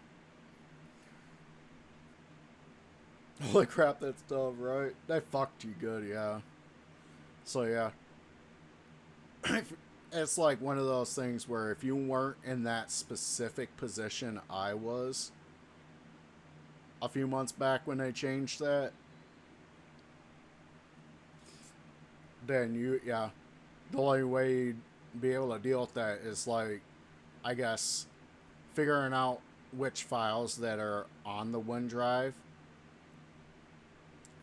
cloud save or whatever cloud thing, storage, back up those specific files, or just better yet, just to be safe, back up every single file you have on your computer onto a, pretty big hard drive, external hard drive or something, and then frickin' uninstall the fucker and then just move those files back onto your computer. But that's a bit of a more process and it's still quite an inconvenience.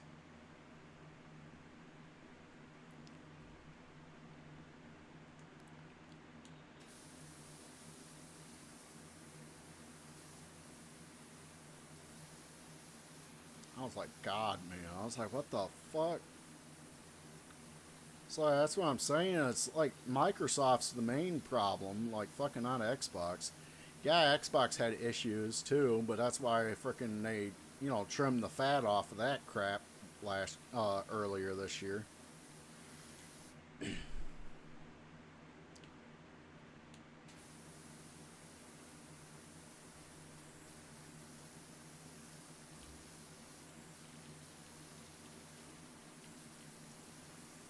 Oh wait, yeah, did I get this? I did. Hell yeah. It's like, yeah, all the changes they've been making now with Xbox, that's why I've decided to. One of the big reasons why I decided to start going back into using Xbox more. Yeah, like, alright, yeah. Clearly, they frickin' are, at the moment, are starting to make better decisions than the other frickin' two companies. And then another thing was I ended up noticing on Exophase, because the main reason why I attached to PlayStation was platinum trophies. It's baffling to you how everything is so useless. Are we supposed to evolve as a species to make better things, right? I know, right? It's like, shit. It's like I said, we're finding ourselves fucking delaying the inevitable, not fucking, like, trying to find the best thing that's more improved and shit.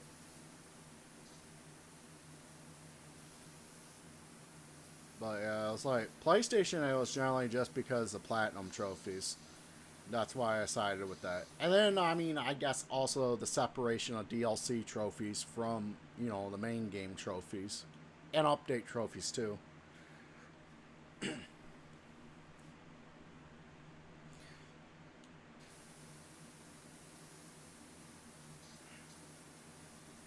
But main one was like platinums because I liked the idea of it wasn't the oh ooh shiny platinum thing. No, I liked the idea of seeing how many games I had gotten all trophies in, which a platinum allows you to do. You know, yeah, technically, if it has DLC, you may not have all trophies technically, but it was more of what I cared about was the base game itself, mostly. Now, with other stuff like Xbox and Steam, yeah, it kind of sucks, and RA, it sucks that you wouldn't be able, it, you would have to also do the DLC or extra stuff. But at the same time, I know that when I do get all that, it there's a way on Exophase, using Exophase, there's a way I can actually see how many games I've done that with, you know?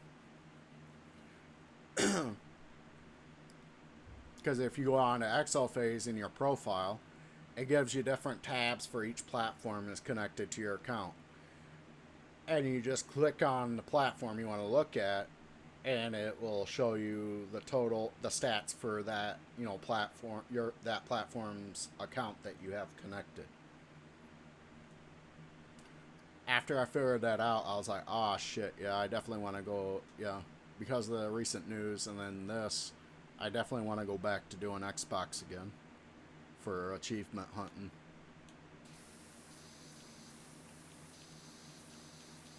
I was like, hell yeah, I no longer need PlayStation for that.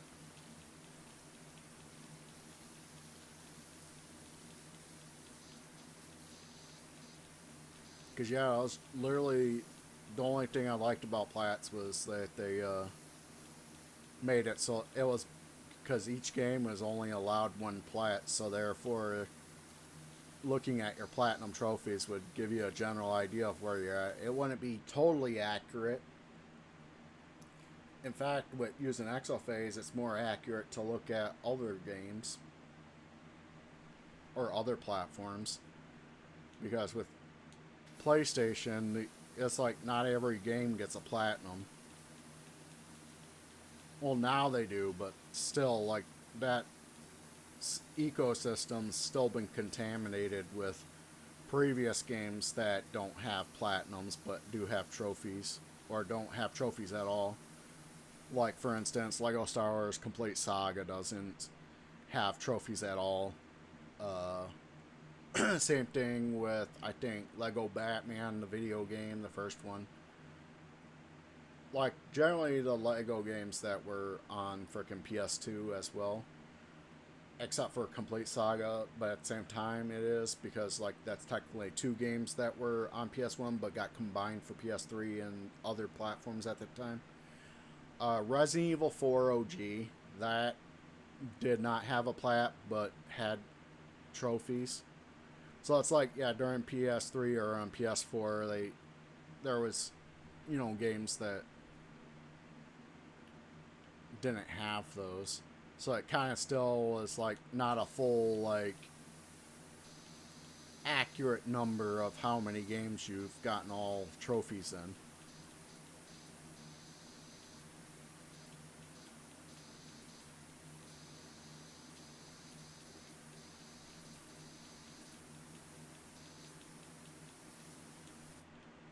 Sorry guys about talking your ears off. It's like I am well aware I can be annoying with that. But I'll be honest, this is like, I don't ever get to be able to do that with anybody, and I have that strong urge to do so when I'm around people I'm very comfortable with. And like with streaming, I don't even gotta worry about the whole being around people I'm very comfortable with, because you guys aren't like in my presence. Yeah. Streamer daring to talk, the nerve, right? I just mean like the how much I'm talking and focusing on certain subjects. It's like the autistic type of freaking conversating, you know? The one sided conversation. Well, not quite, because you are responding back, but yeah. If you know what I mean, like where you're just like hyper fixating on one type of conversation. And it tends to be like mostly just one sided.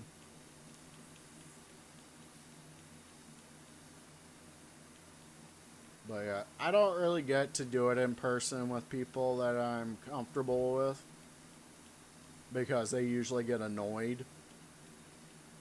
Because for them, they're like the type of person that doesn't want a whole lot of talking.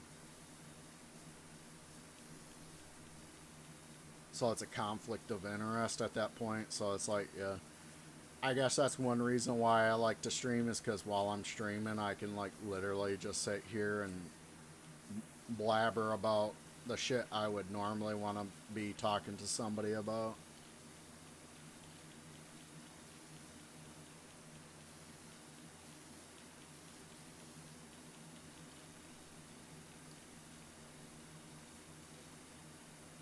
It just feels weird when I do it in all my lonesome with nobody to hear. Because then I'm just talking to myself and responding back and sounding like a crazy person. For sure, that's kind of what it's all about. It's kind of a talent in this situation. Oh my god. I'll take the compliment.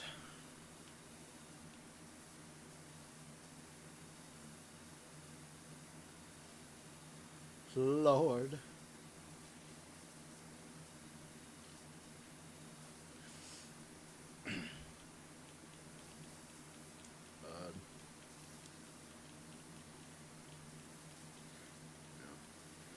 It's like now the exophase exists, and I know about it, thanks to Rocket. I actually am able to get myself to go with the platform I've always wanted to fucking be with, which is Xbox. Not because of exclusives, of course. When it comes to exclusives, my favorite's always going to be PlayStation.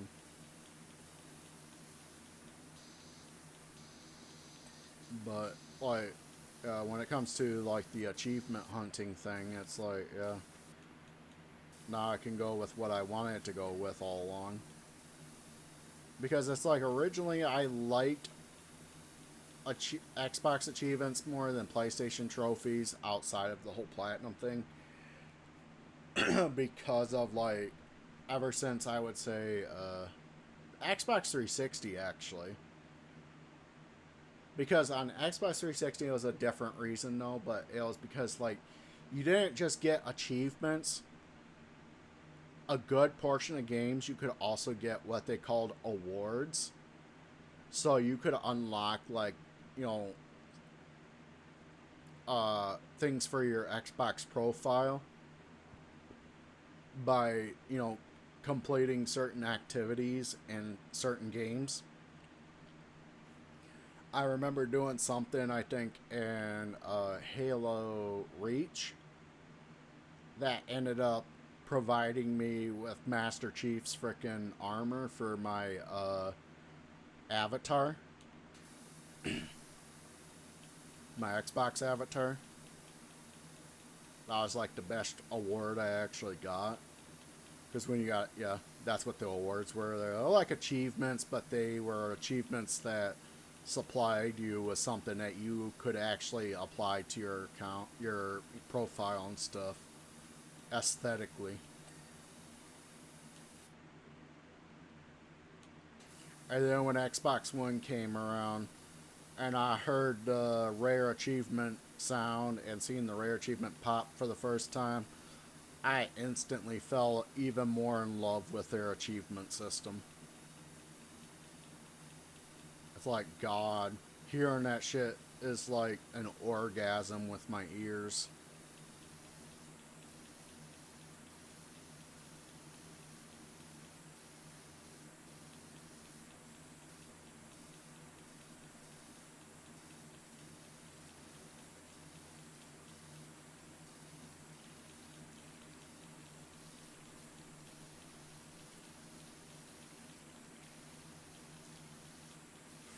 Slow.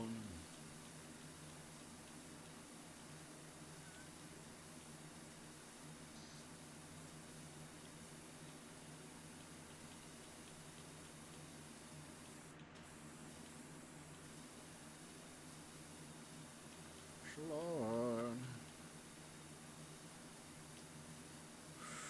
Yeah, the rare distinction is a big motivator for you to play an on Xbox as well. Yeah, it's awesome.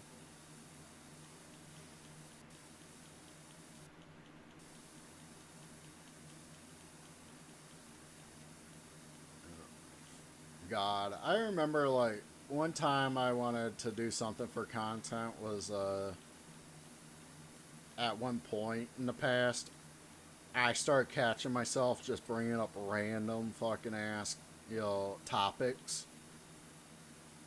that was just like, very random and just like out there, like just weird ass shit that I would mention. I think the moment I realized it, I think I was doing the Ezio collection for Assassin's Creed, and I was playing in the middle of Assassin's Creed 2. No, the first Assassin's Creed. That's right. It was the very first Assassin's Creed, right before I got moved on to the FTO collection. I went and got a physical copy of the first Assassin's Creed. Had it on my Xbox One. I was playing it on there back in 2021. And freaking, I was streaming it on Twitch, and I started noticing how during that stream how every stream I would have at least one random ass thought that would pop into mind that I would end up start talking about. That would just be so fucking wild and weird.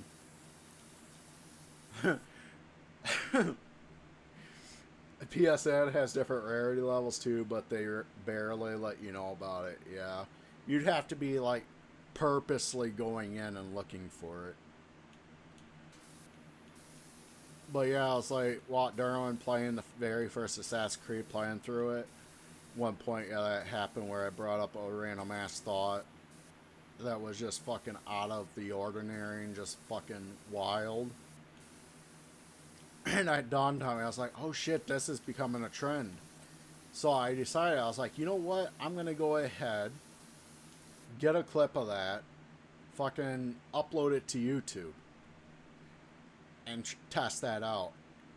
And I decided to label it as, or title it as, yeah, random thoughts on, on stream number one. And I was wanting to see if I could make that into a series. Well, the freaking short, or yeah, clip, at the time I don't think they had shorts yet, but the clip freaking like blew up more than what anything else I had uploaded to YouTube. So I was like, oh shit, people actually really like that. I didn't get any comments or anything, but it still like got quite a bit of views and watch time. But I ended up deciding, well, I'll go with that for now on. Like anytime I freaking have every time I have a random ass thought and shit that's wild that I share with chat or with my viewers, I'll frickin', clip it and then frickin' put it up on YouTube. That's when I learned the hard way that once you get yourself in that mind state to keep your, to, catch yourself doing something like that, suddenly you find yourself not doing it at all anymore. It's like once you become self-aware, you're like, it's not happening.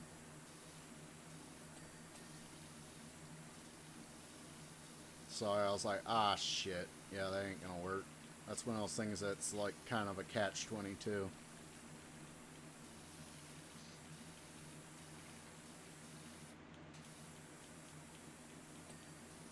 It's like, yep. It's like, yeah, because once you start focusing on it and trying to catch it, suddenly it's no longer happening.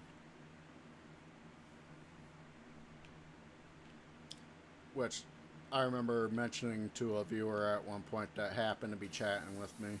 And they said, yeah, it's kind of hard to freaking catch yourself with something that's usually rare, you know, like kind of like a rarity thing. Once you've, you know, become self-aware of it.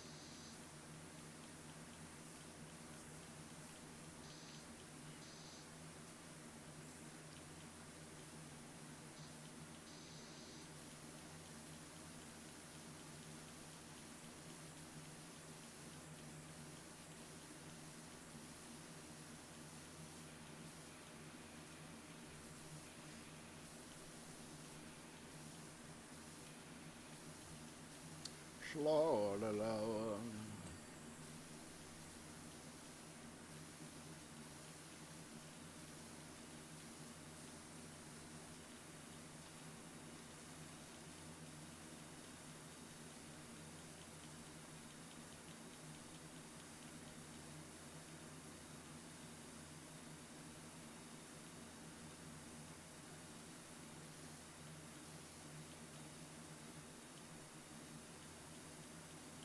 Just gotta spray this shit down, make it nice and shiny. As shiny as frickin' Rocket's bottom.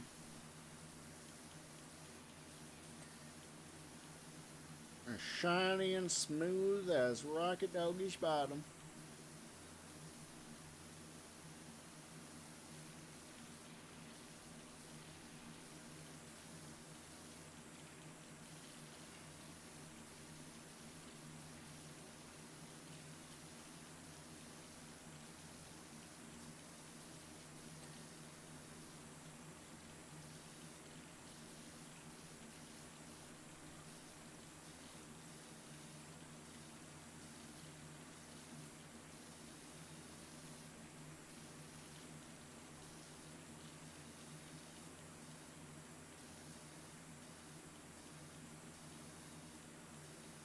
Hello.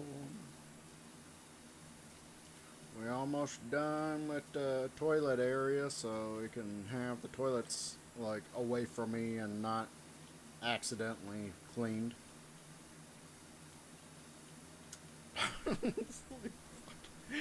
That's something you'll never hear anybody fucking in real life doing.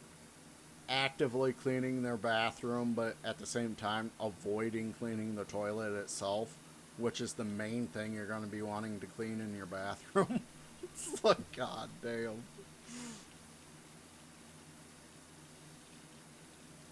Should I gotta get my bathroom nice and spotless, but at the same time, I need to avoid cleaning that fucking toilet. It needs to be nasty as ass.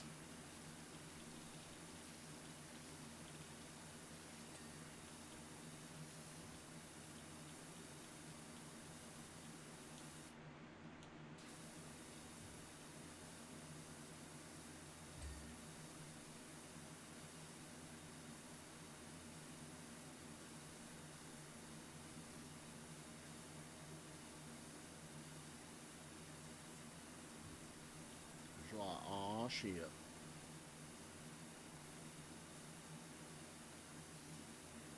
Dude. Ah, it's like, you gotta be careful with some of this shit. I learned that the hard way with frickin' PowerWash Sim 2.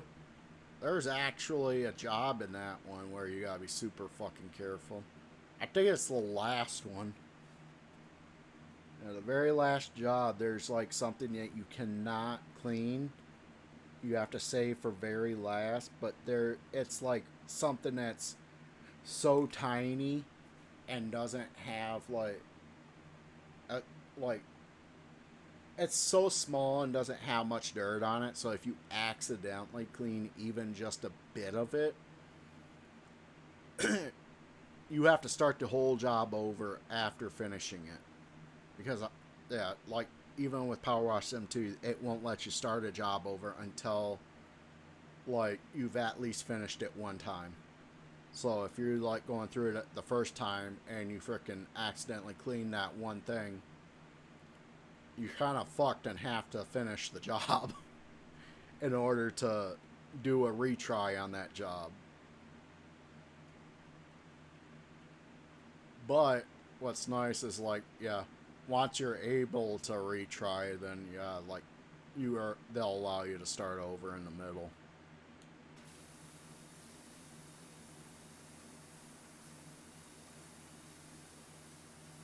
I know Rocket's well aware. Yeah, because when he was playing freaking PowerWash Sim and getting like trophies on freaking, I think was it PS4, PS5 version? Or no, we were on Xbox, right? Yeah, we were on Xbox. I think it's the Xbox One version. You were making sure to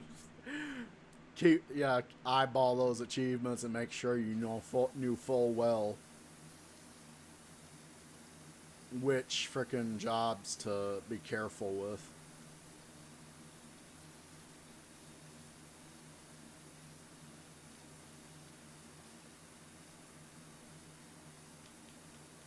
I think you did the same thing with Power Wash 2 as well when you were playing that. Just because of knowing what the first one was like with the achievements. Although, the second Power Wash, I feel like it wasn't as bad with that. Like, it did definitely feel like they had way less jobs that had achievements that were attached to a clean this last type thing. They still had a few, but it wasn't nearly as much as the first game. They kind of cut down on it quite a bit. Got the PS4 and PS5 plats too, yeah. Yeah, because that's why I corrected myself. I was like, no, that's right. Yeah, because I remember you saying that, yeah. After, yeah, because you did do PS4, yeah.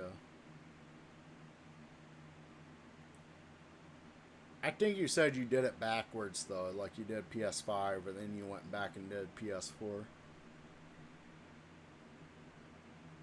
Definitely a list you gotta eyeball to avoid replaying a bunch, right?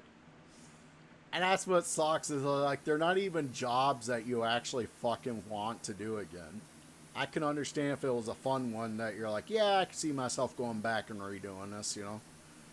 But nah, they got that shit generally attached to the jobs that you're not gonna fucking want to do. That's fucking annoying as shit. Which is usually the ones that take a long ass fucking time. Like a extreme amount of time. Shoot, we've been on this job for what, like fucking, I'd say, yeah, 2 hours, probably. I'm, was it halfway done?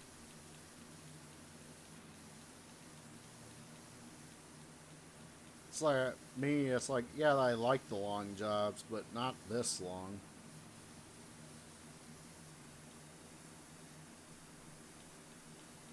I don't want them super short, but at the same time, I don't want them super long. That's why I like the one job that I hate the most is the final one. Because that is 4 hours. I know, because I streamed it. I did an entire stream around it the first time I did it.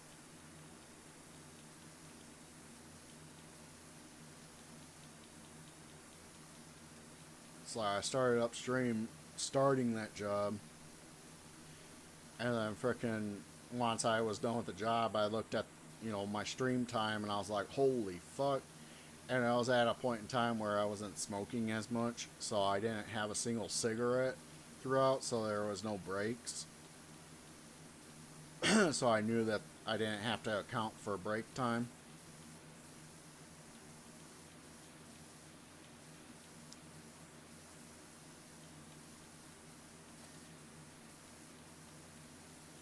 So I was like, damn. I was like, that shit took 4 hours. And I was like a non-stop doing it because of the fact there was no one in chat talking with me, so I literally was just, yeah, constantly spraying for that whole 4 hours. Oh, wait, the light. There we go.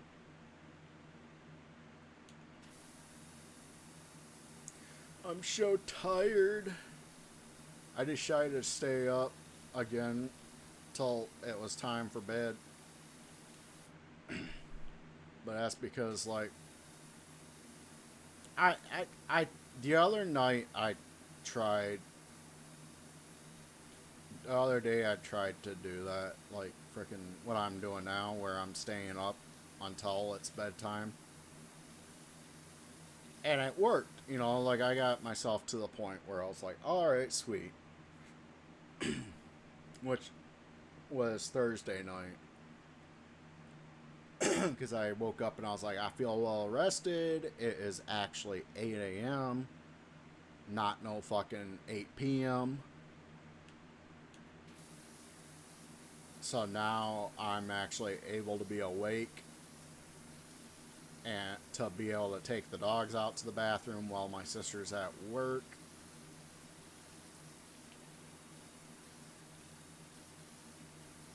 And then I freaking, that's, what was it, the following day, Friday, when after waking up, ended up going with my sister out to go shopping and stuff, and stopped at a pet adoption center to pick up some flea meds. While we were there, me and her got into talking about the possibility of me getting a dog. And I guess in my subconscious, that whole conversation ended up bringing back up a memory of me and my nephew burying my last dog back in 24.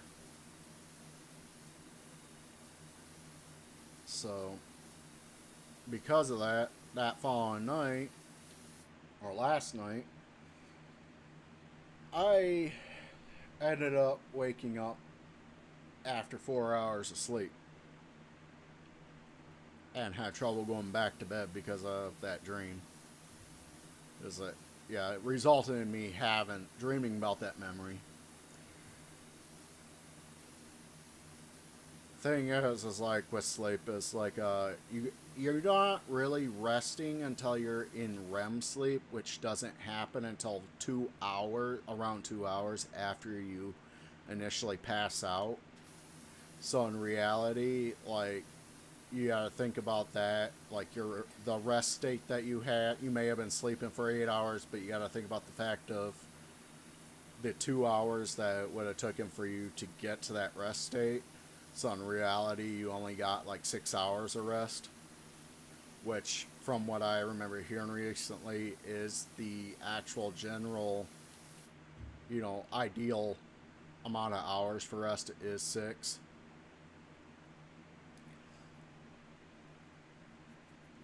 So in reality, like, even when after I went back to bed, since I got that sleep was interrupted and I got woken up, I don't just gotta account for the first 2 hours of just being passed out without resting.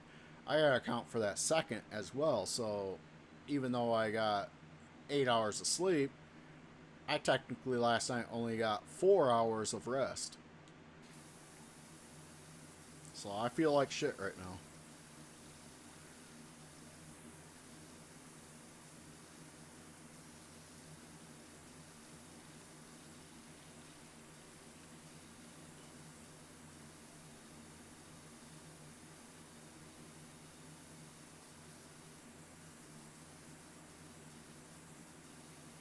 It's kind of the reason why, like, I had the sleeping issues for like a few years. I kept on having dreams constantly of my brother, which would result in me constantly waking up. And it was worse then because it wasn't 4 hours. I was waking up literally almost like 2.5 hours. So I was only getting like a half hour of sleep at a time.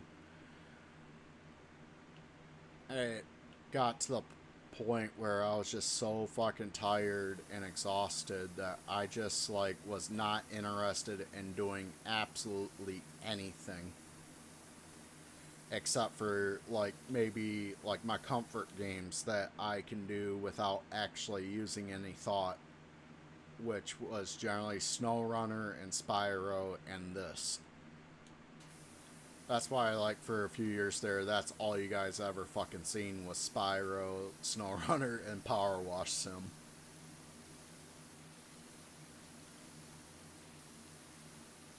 It's because it was about the only thing I could get myself to fucking stick to.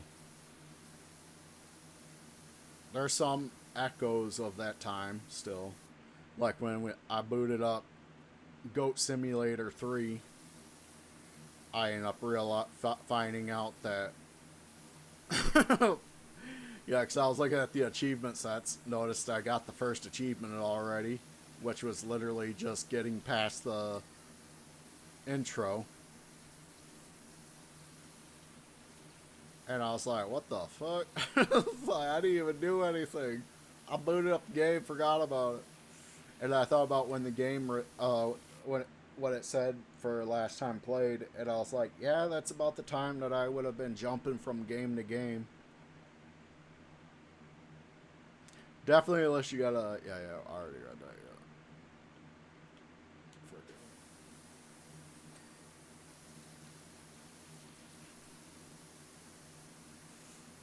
I just hope that this whole thing being brought up with me with Oki isn't gonna become that same problem.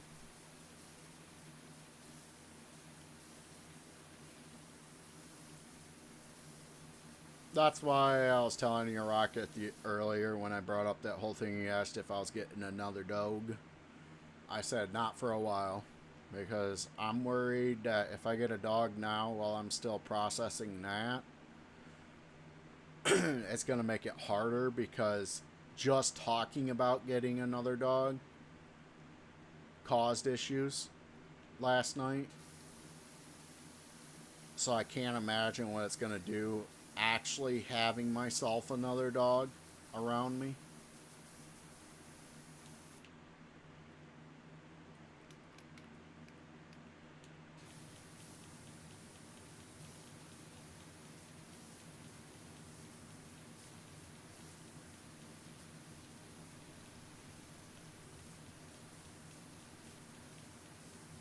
So I want to kind of wait till, I'm pretty sure, like, I'm ready. So I know it's been a while. It's been over 2 years, but still. I need sleep. Sleep is important.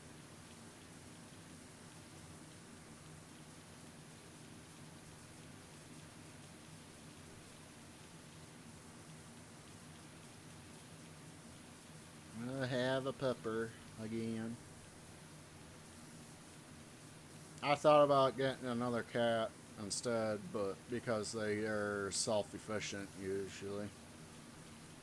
They usually generally take care of themselves. In fact, Squirt is the one cat I've had that has taken care, that I've known of, any period actually, that really takes care of himself the most. It'll be a good thing overall if you want a dog, yeah. Same here, I feel. It's just I gotta wait till I'm ready. But with the cat, the problem with is my brother-in-law's cat, Junior. He, in his older age, has become way more territorial. There's only one cat he tolerates, and that is my niece's cat. Was it Ginger? But that's only because Ginger's been only came around only a year after Junior did, so he's very used to her. She's been around since he was a kitten.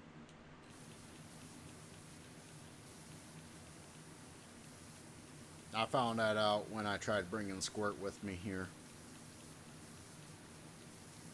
I was kind of like, thrown back by it, because last time I brought Squirt, it was the other way around. Squirt was the one fucking causing issues with Junior.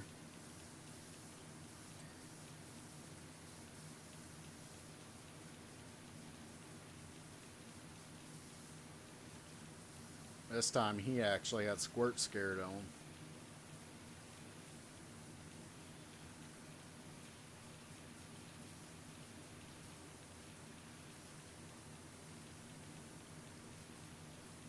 So I was like, nah, yeah. As long as Junior's still here, I'm gonna probably, if I decide to get another pet, it's gonna have to be a dog, you know.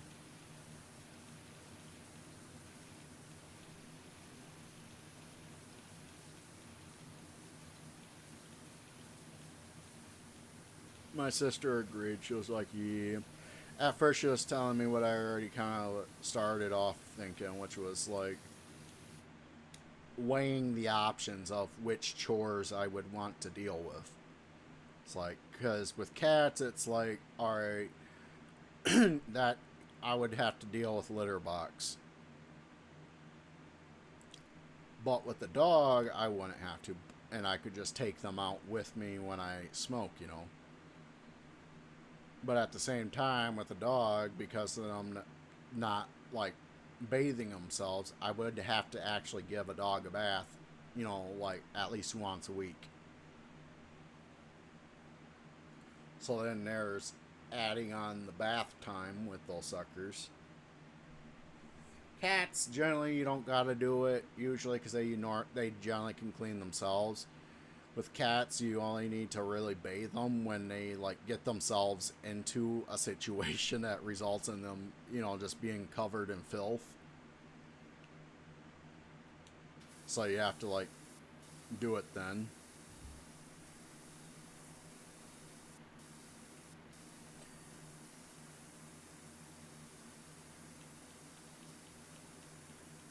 Another thing is dogs financially are more expensive because there's law. One reason is there's laws around certain things medication wise in America, which is you have to have them get the rabies vaccine once a year, which can be like pretty pricey. The last rabies vaccine I got for Oki was I think it was like $150.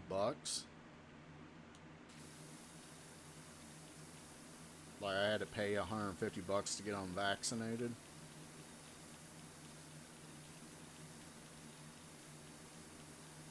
And then on top of the fact there's the food because of, you know, I guess it wouldn't really matter with food entirely if I get a small dog, which I want, because then they're going to be taking up as much food as a cat would. So the main problem is just like, yeah, vet. Cats usually you don't need to take to the vet, but dogs you do. So. Oh yeah, there's also tags. Yeah, you gotta get licenses for them. Technically, you're supposed to, yeah, legally get a license for a dog and register them.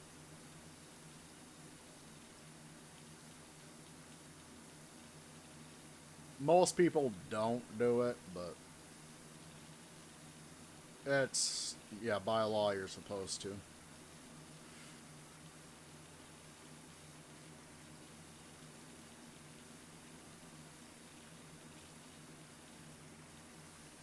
Cats are kind of like just, you know, free game.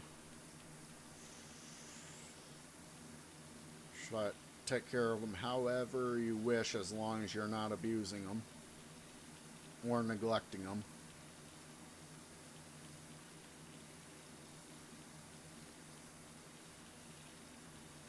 That's because, like, cats normally don't fucking lash out at people or, you know, go outside normally. They're usually indoors.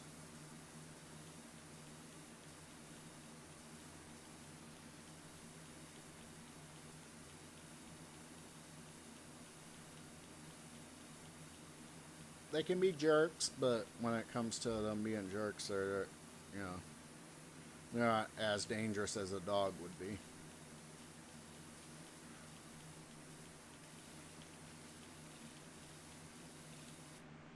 The reason why I've generally been a cat person most of my life is because of the fact of how self-sufficient they are and like taking care of themselves mostly. And then not only that, with them being of a small size, they can easily like, you know, cuddle with me and curl up with me. That's why if I go with the dog, I want to go with a small dog, like my sister's dog Roxy, something like that. Because then I can, you know, have that size as well as like, or not that as well, but at least have that size so that they can freaking at least, you know, sit in my lap or curl up with me at night.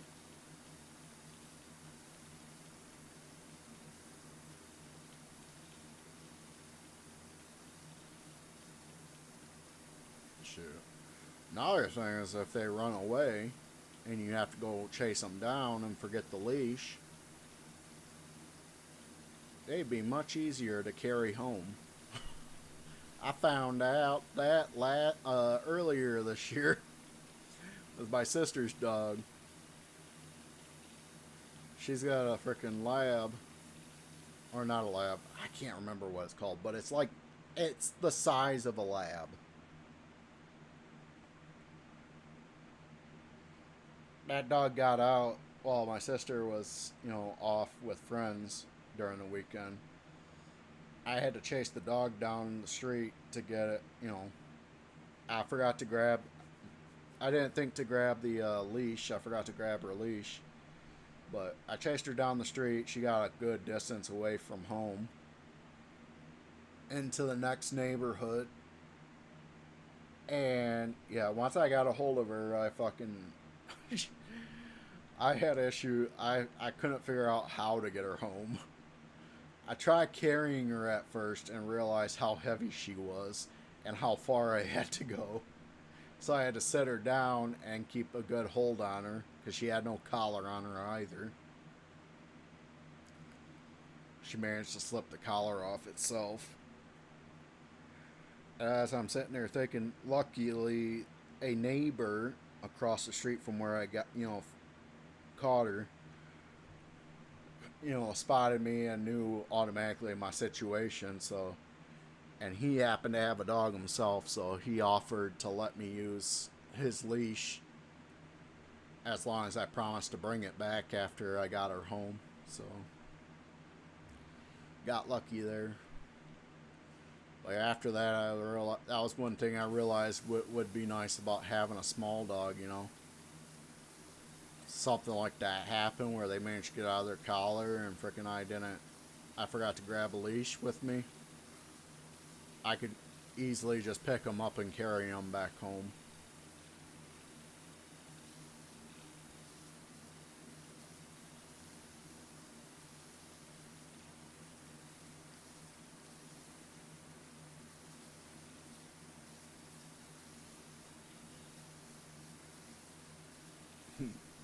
My sister said that's the general idea my niece had around it too.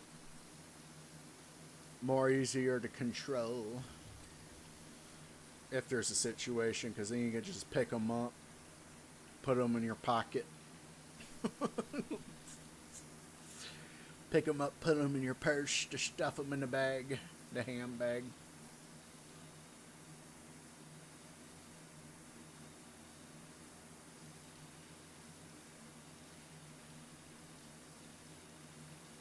Besides me owning a cat, wouldn't that be slavery? Since I am a cat myself.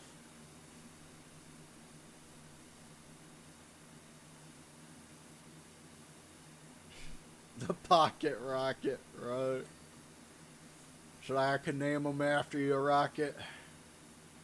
Make you real confused when you're watching my streams as I'm yelling at the dog. No, why are you yelling at me? So I could not yell, I'm yelling at the other one. The other Rocket.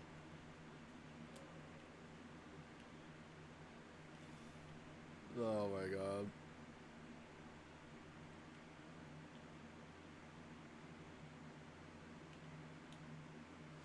Shot, where am I at? Oh yeah, I'm not at the end yet. 'Cause, yeah, if I was, we'd be seeing those last 3 things pop up.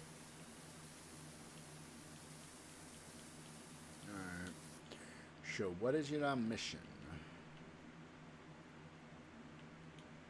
Yep, yeah, it's these. Alright. I had a feeling when I seen that over on the other end. So, there we go. There we go. And there's yet still more. Is it these guys? It's not the hand dryers. Oh, wait. Tiled floor. Oh, shit. It's always missing stuff. It's like no matter what fucking job, there's always something goddamn missing. You could be trying your hardest to fucking make sure to get everything on, you know, as you're going along, but fucking still end up missing like a few things. Sometimes quite a few things.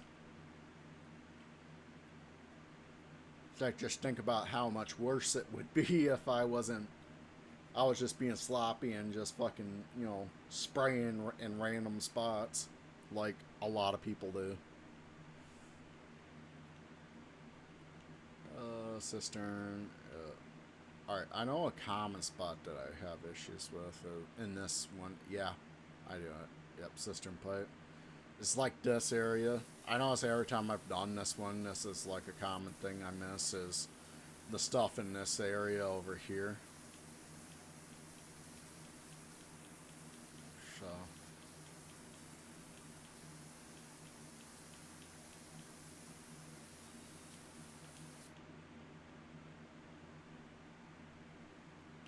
Now, what do we have? Oh, my shit itches. Oh, now I got shit on my fingernails. It's all brown and stinky.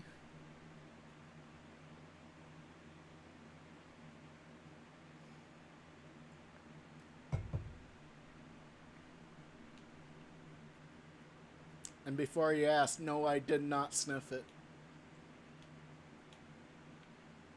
I swear.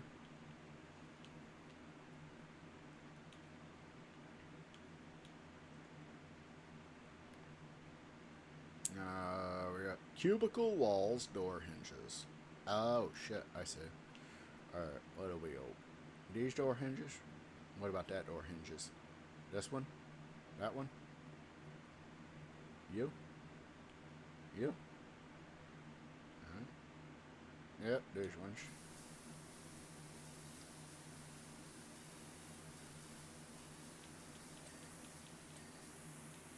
Like the but gold door frame. It said wall. So it's one of these right here. You gotta sniff. Oh no. I swear I didn't. I swear.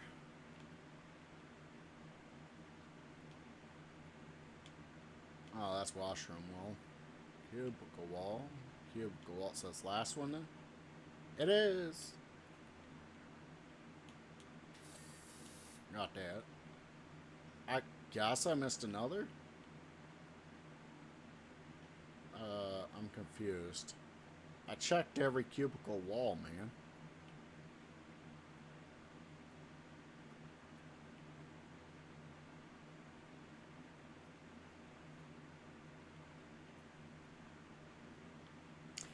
Oh, my low. Oh, yeah, because there's other stuff. That's right. Lights. I'm missing one. Sniff is a vibe check. Feel like it's more nasty not to sniff. Sniff to figure out if you need to wash your hands or not. It's like, I don't know, like fucking, if you scratch there, you gotta wash your hands, period. It doesn't matter. It's like you should wash your hands, period. Just to be safe. Oh, there he is. There we go. Oh, look at that. We're down to the toilets. Now we'll be really sniffing something now.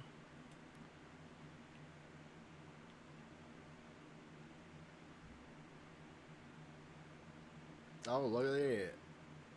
We were talking about that cool dude earlier. Good old Shine On. Nah, if you don't smell like shit, it's clean. Sure. That's why I tell myself every day that I don't shower. If I don't smell myself, I'm clean. As other people in the other room are putting frickin' clothespins on their noses and spraying air freshener in my general direction, too.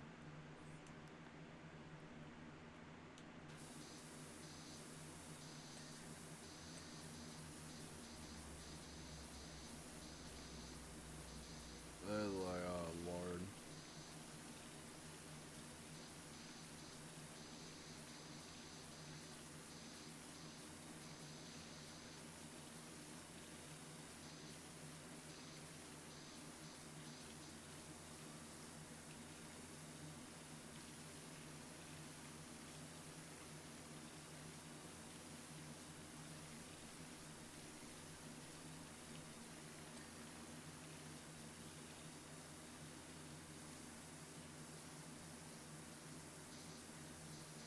Lord, oh, Lord.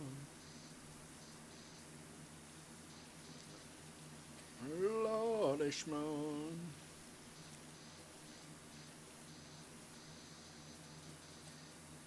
What time is it? 7:38. Alright. Sadly, I'm gonna have to end stream after this. But that's because I gotta do dinner. With my new diet, it's not something I can usually just, like, whip up something in the microwave or, you know, whatnot. It's like, I actually gotta cook stuff now. Like, 3/4 of the time. 75% of the time. So. And I mean, dinner-wise anyways, so. Lunch and breakfast are usually the ones where I'm using something that doesn't need to be cooked.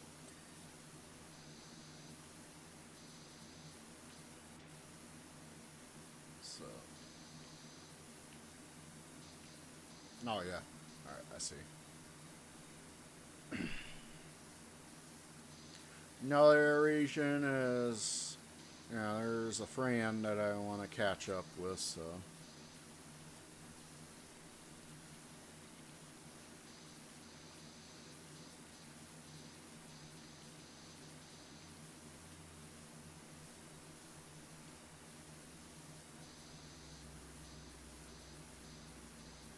I don't see him online often, so.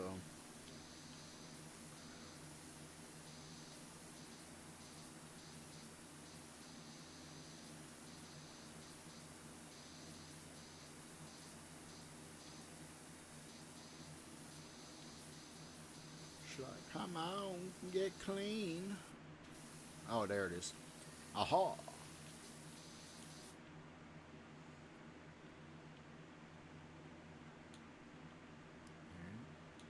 There you go, Mr. Gnome.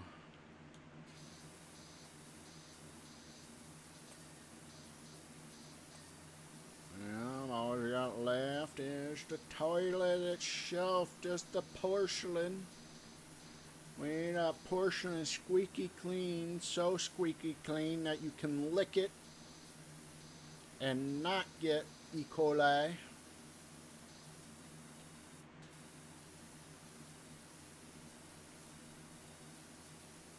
Or some other type of disease. No, it's delaying the inevitable. Oh, shit. I like that joke.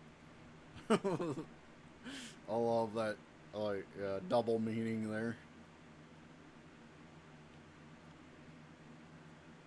Yeah. It's like, oh, shit. I got an achievement. I achieved something.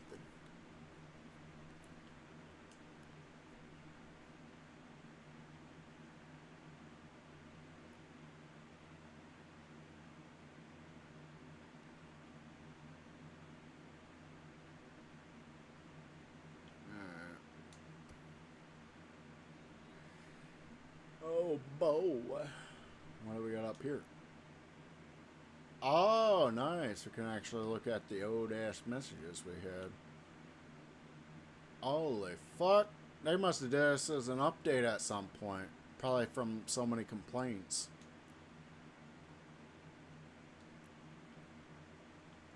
Because, yeah, originally when this was released, for years, at least until, like, you know, towards, was it PowerWash 2 came out, you couldn't go back and read these messages, these texts.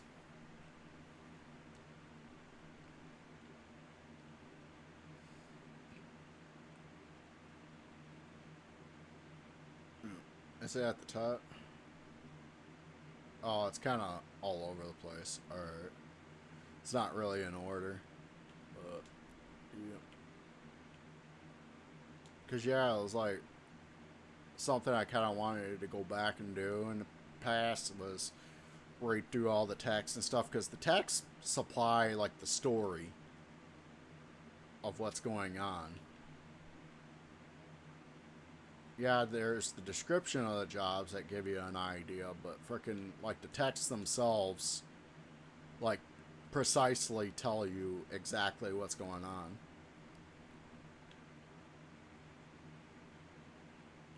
And for the longest time, I wanted to be able to go back and read those texts because, like, they pop up for a split second, and you only have like a second to read the text itself as you're frickin' cleaning. Which can be a bit annoying because, like, at every 20% into a job, it pops up another text for that, you know, from that person.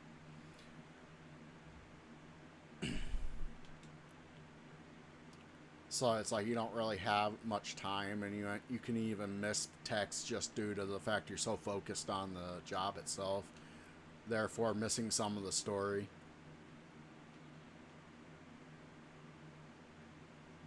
It is huge that they did that. Yeah. So originally up in this corner right here, all they had was the store right here for buying your equipment and cosmetics.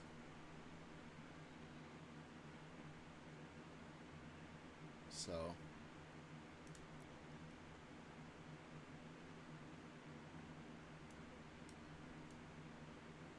alright, sure. Nothing unlocked yet. Oh no. Yeah, nothing unlocked yet. That I freaking. Oh yeah, yeah. I know why. Yeah, yeah. Because it's not locked. It's I don't have the power washer for it. Professional duty, 5,000. Hell yeah. We'll get that. Hell yeah. Alright, sure. Oh. We got all the equipment now. So yeah, it is huge that they added on the message box here to look at messages that frickin' actually, from what I remember, like they said that the console version like is like what the finished version of the game. I guess before it came out on console, like Power Wash Simulator was like way the fuck different. They had all the same maps for the base game, but it was like gameplay wise, like when it came to like the way the menus worked and like having certain mechanics, like for instance the dirt finder. Originally in the early access phase, they didn't have a dirt finding like mechanic. So if you were missing one little speck or one little spot that wasn't visible, you were kind of fucked. You had to try to go over that surface thoroughly without actually knowing whether or not you were getting that spot.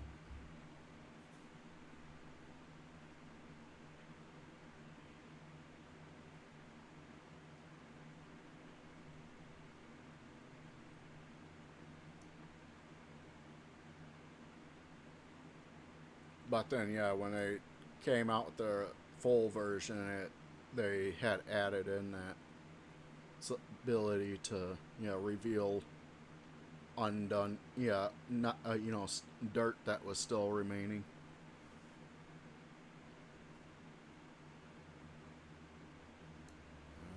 Fucking, what we got here? I do kind of need the extension the most. The extra long would be the best, so. In fact, I need it, if I remember correctly. Oh, no, I already did it. Yeah, because extra long extension for 3,000. Not the Pro, so I have it, so I more than likely already went back and did the firehouse job and got that shit, so. Yeah. Go ahead and get that as well. Turbo nozzle, which we also need, technically. So at least I got the two, you know, extensions that frickin' or add-ons that I generally will be using. Leaving me $50 even.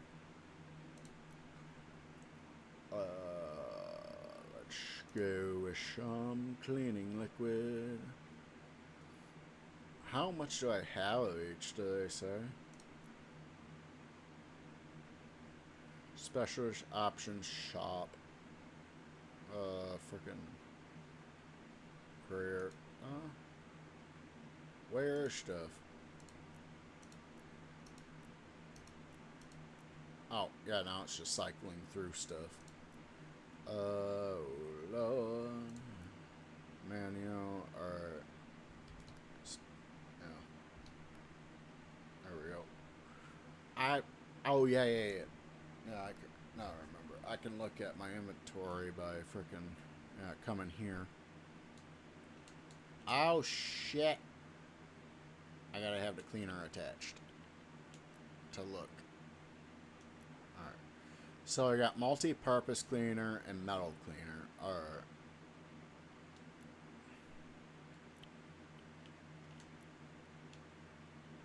So it's other stuff we need.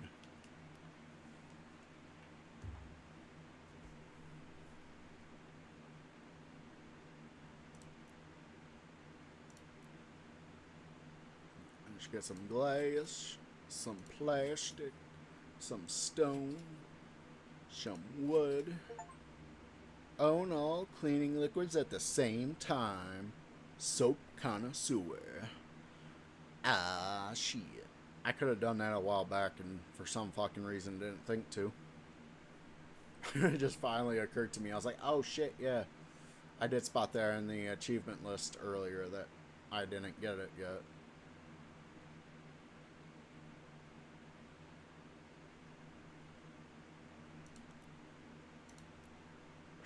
Ah, shit. Alright.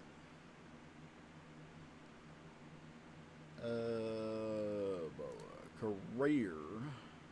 Continue. We'll just get Helter Skelter started up real quick. Actually, there'll be another achievement I'm about to get, so that's going to be pretty quick since we're at the fairgrounds now. Oh, boy. I need this bad boy here too. Yep, right here. Boom! Boom! Coconut dodge at the fairground. Knock over all of the coconuts. Hell yeah. What was the other thing? There was something else I think you gotta find around the fairground. No, it's not. Art. Yeah, I remember now. It's something I gotta wait till I get to the, Ferris wheel. Which is not in sight. So. Alright.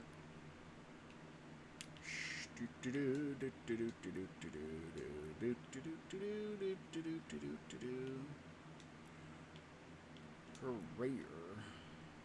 There's no save button.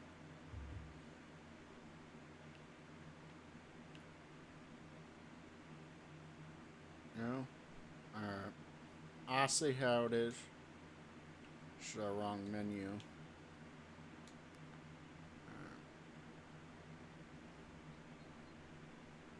Got that coconut dodge.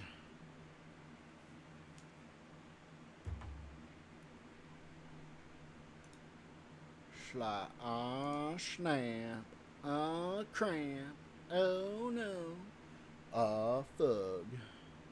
We about done. Just in time, too, for potty break. Potty break's about to happen. Shot, hell yeah.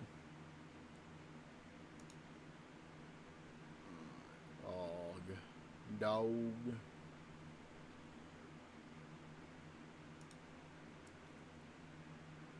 Oh, boy.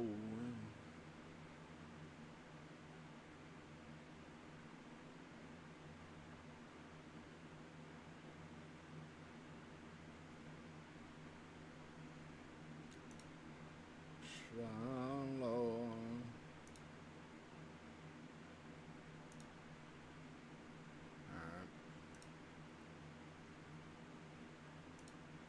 Just checking things real quick, guys. Sorry.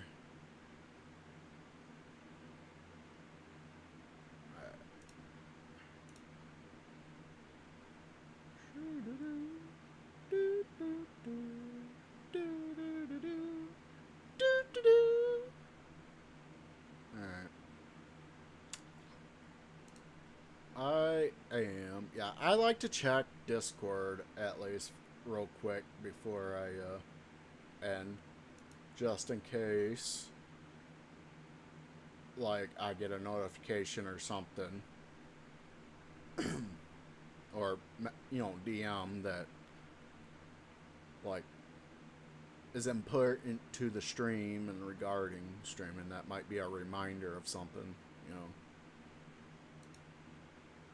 that I gotta bring up. So I always like to end right before ending stream, checking Discord. But as far as I can tell, there's nothing. So, alright, I guess that'll be it for now. I'll see you dudes later. Thank you for watching. Thank you for chatting with me, Psych Spaghetti and Rocket Doggy. And, what is that? Miss Input. So, yeah, thank you guys for all chatting. I'll see you dudes later. Bye.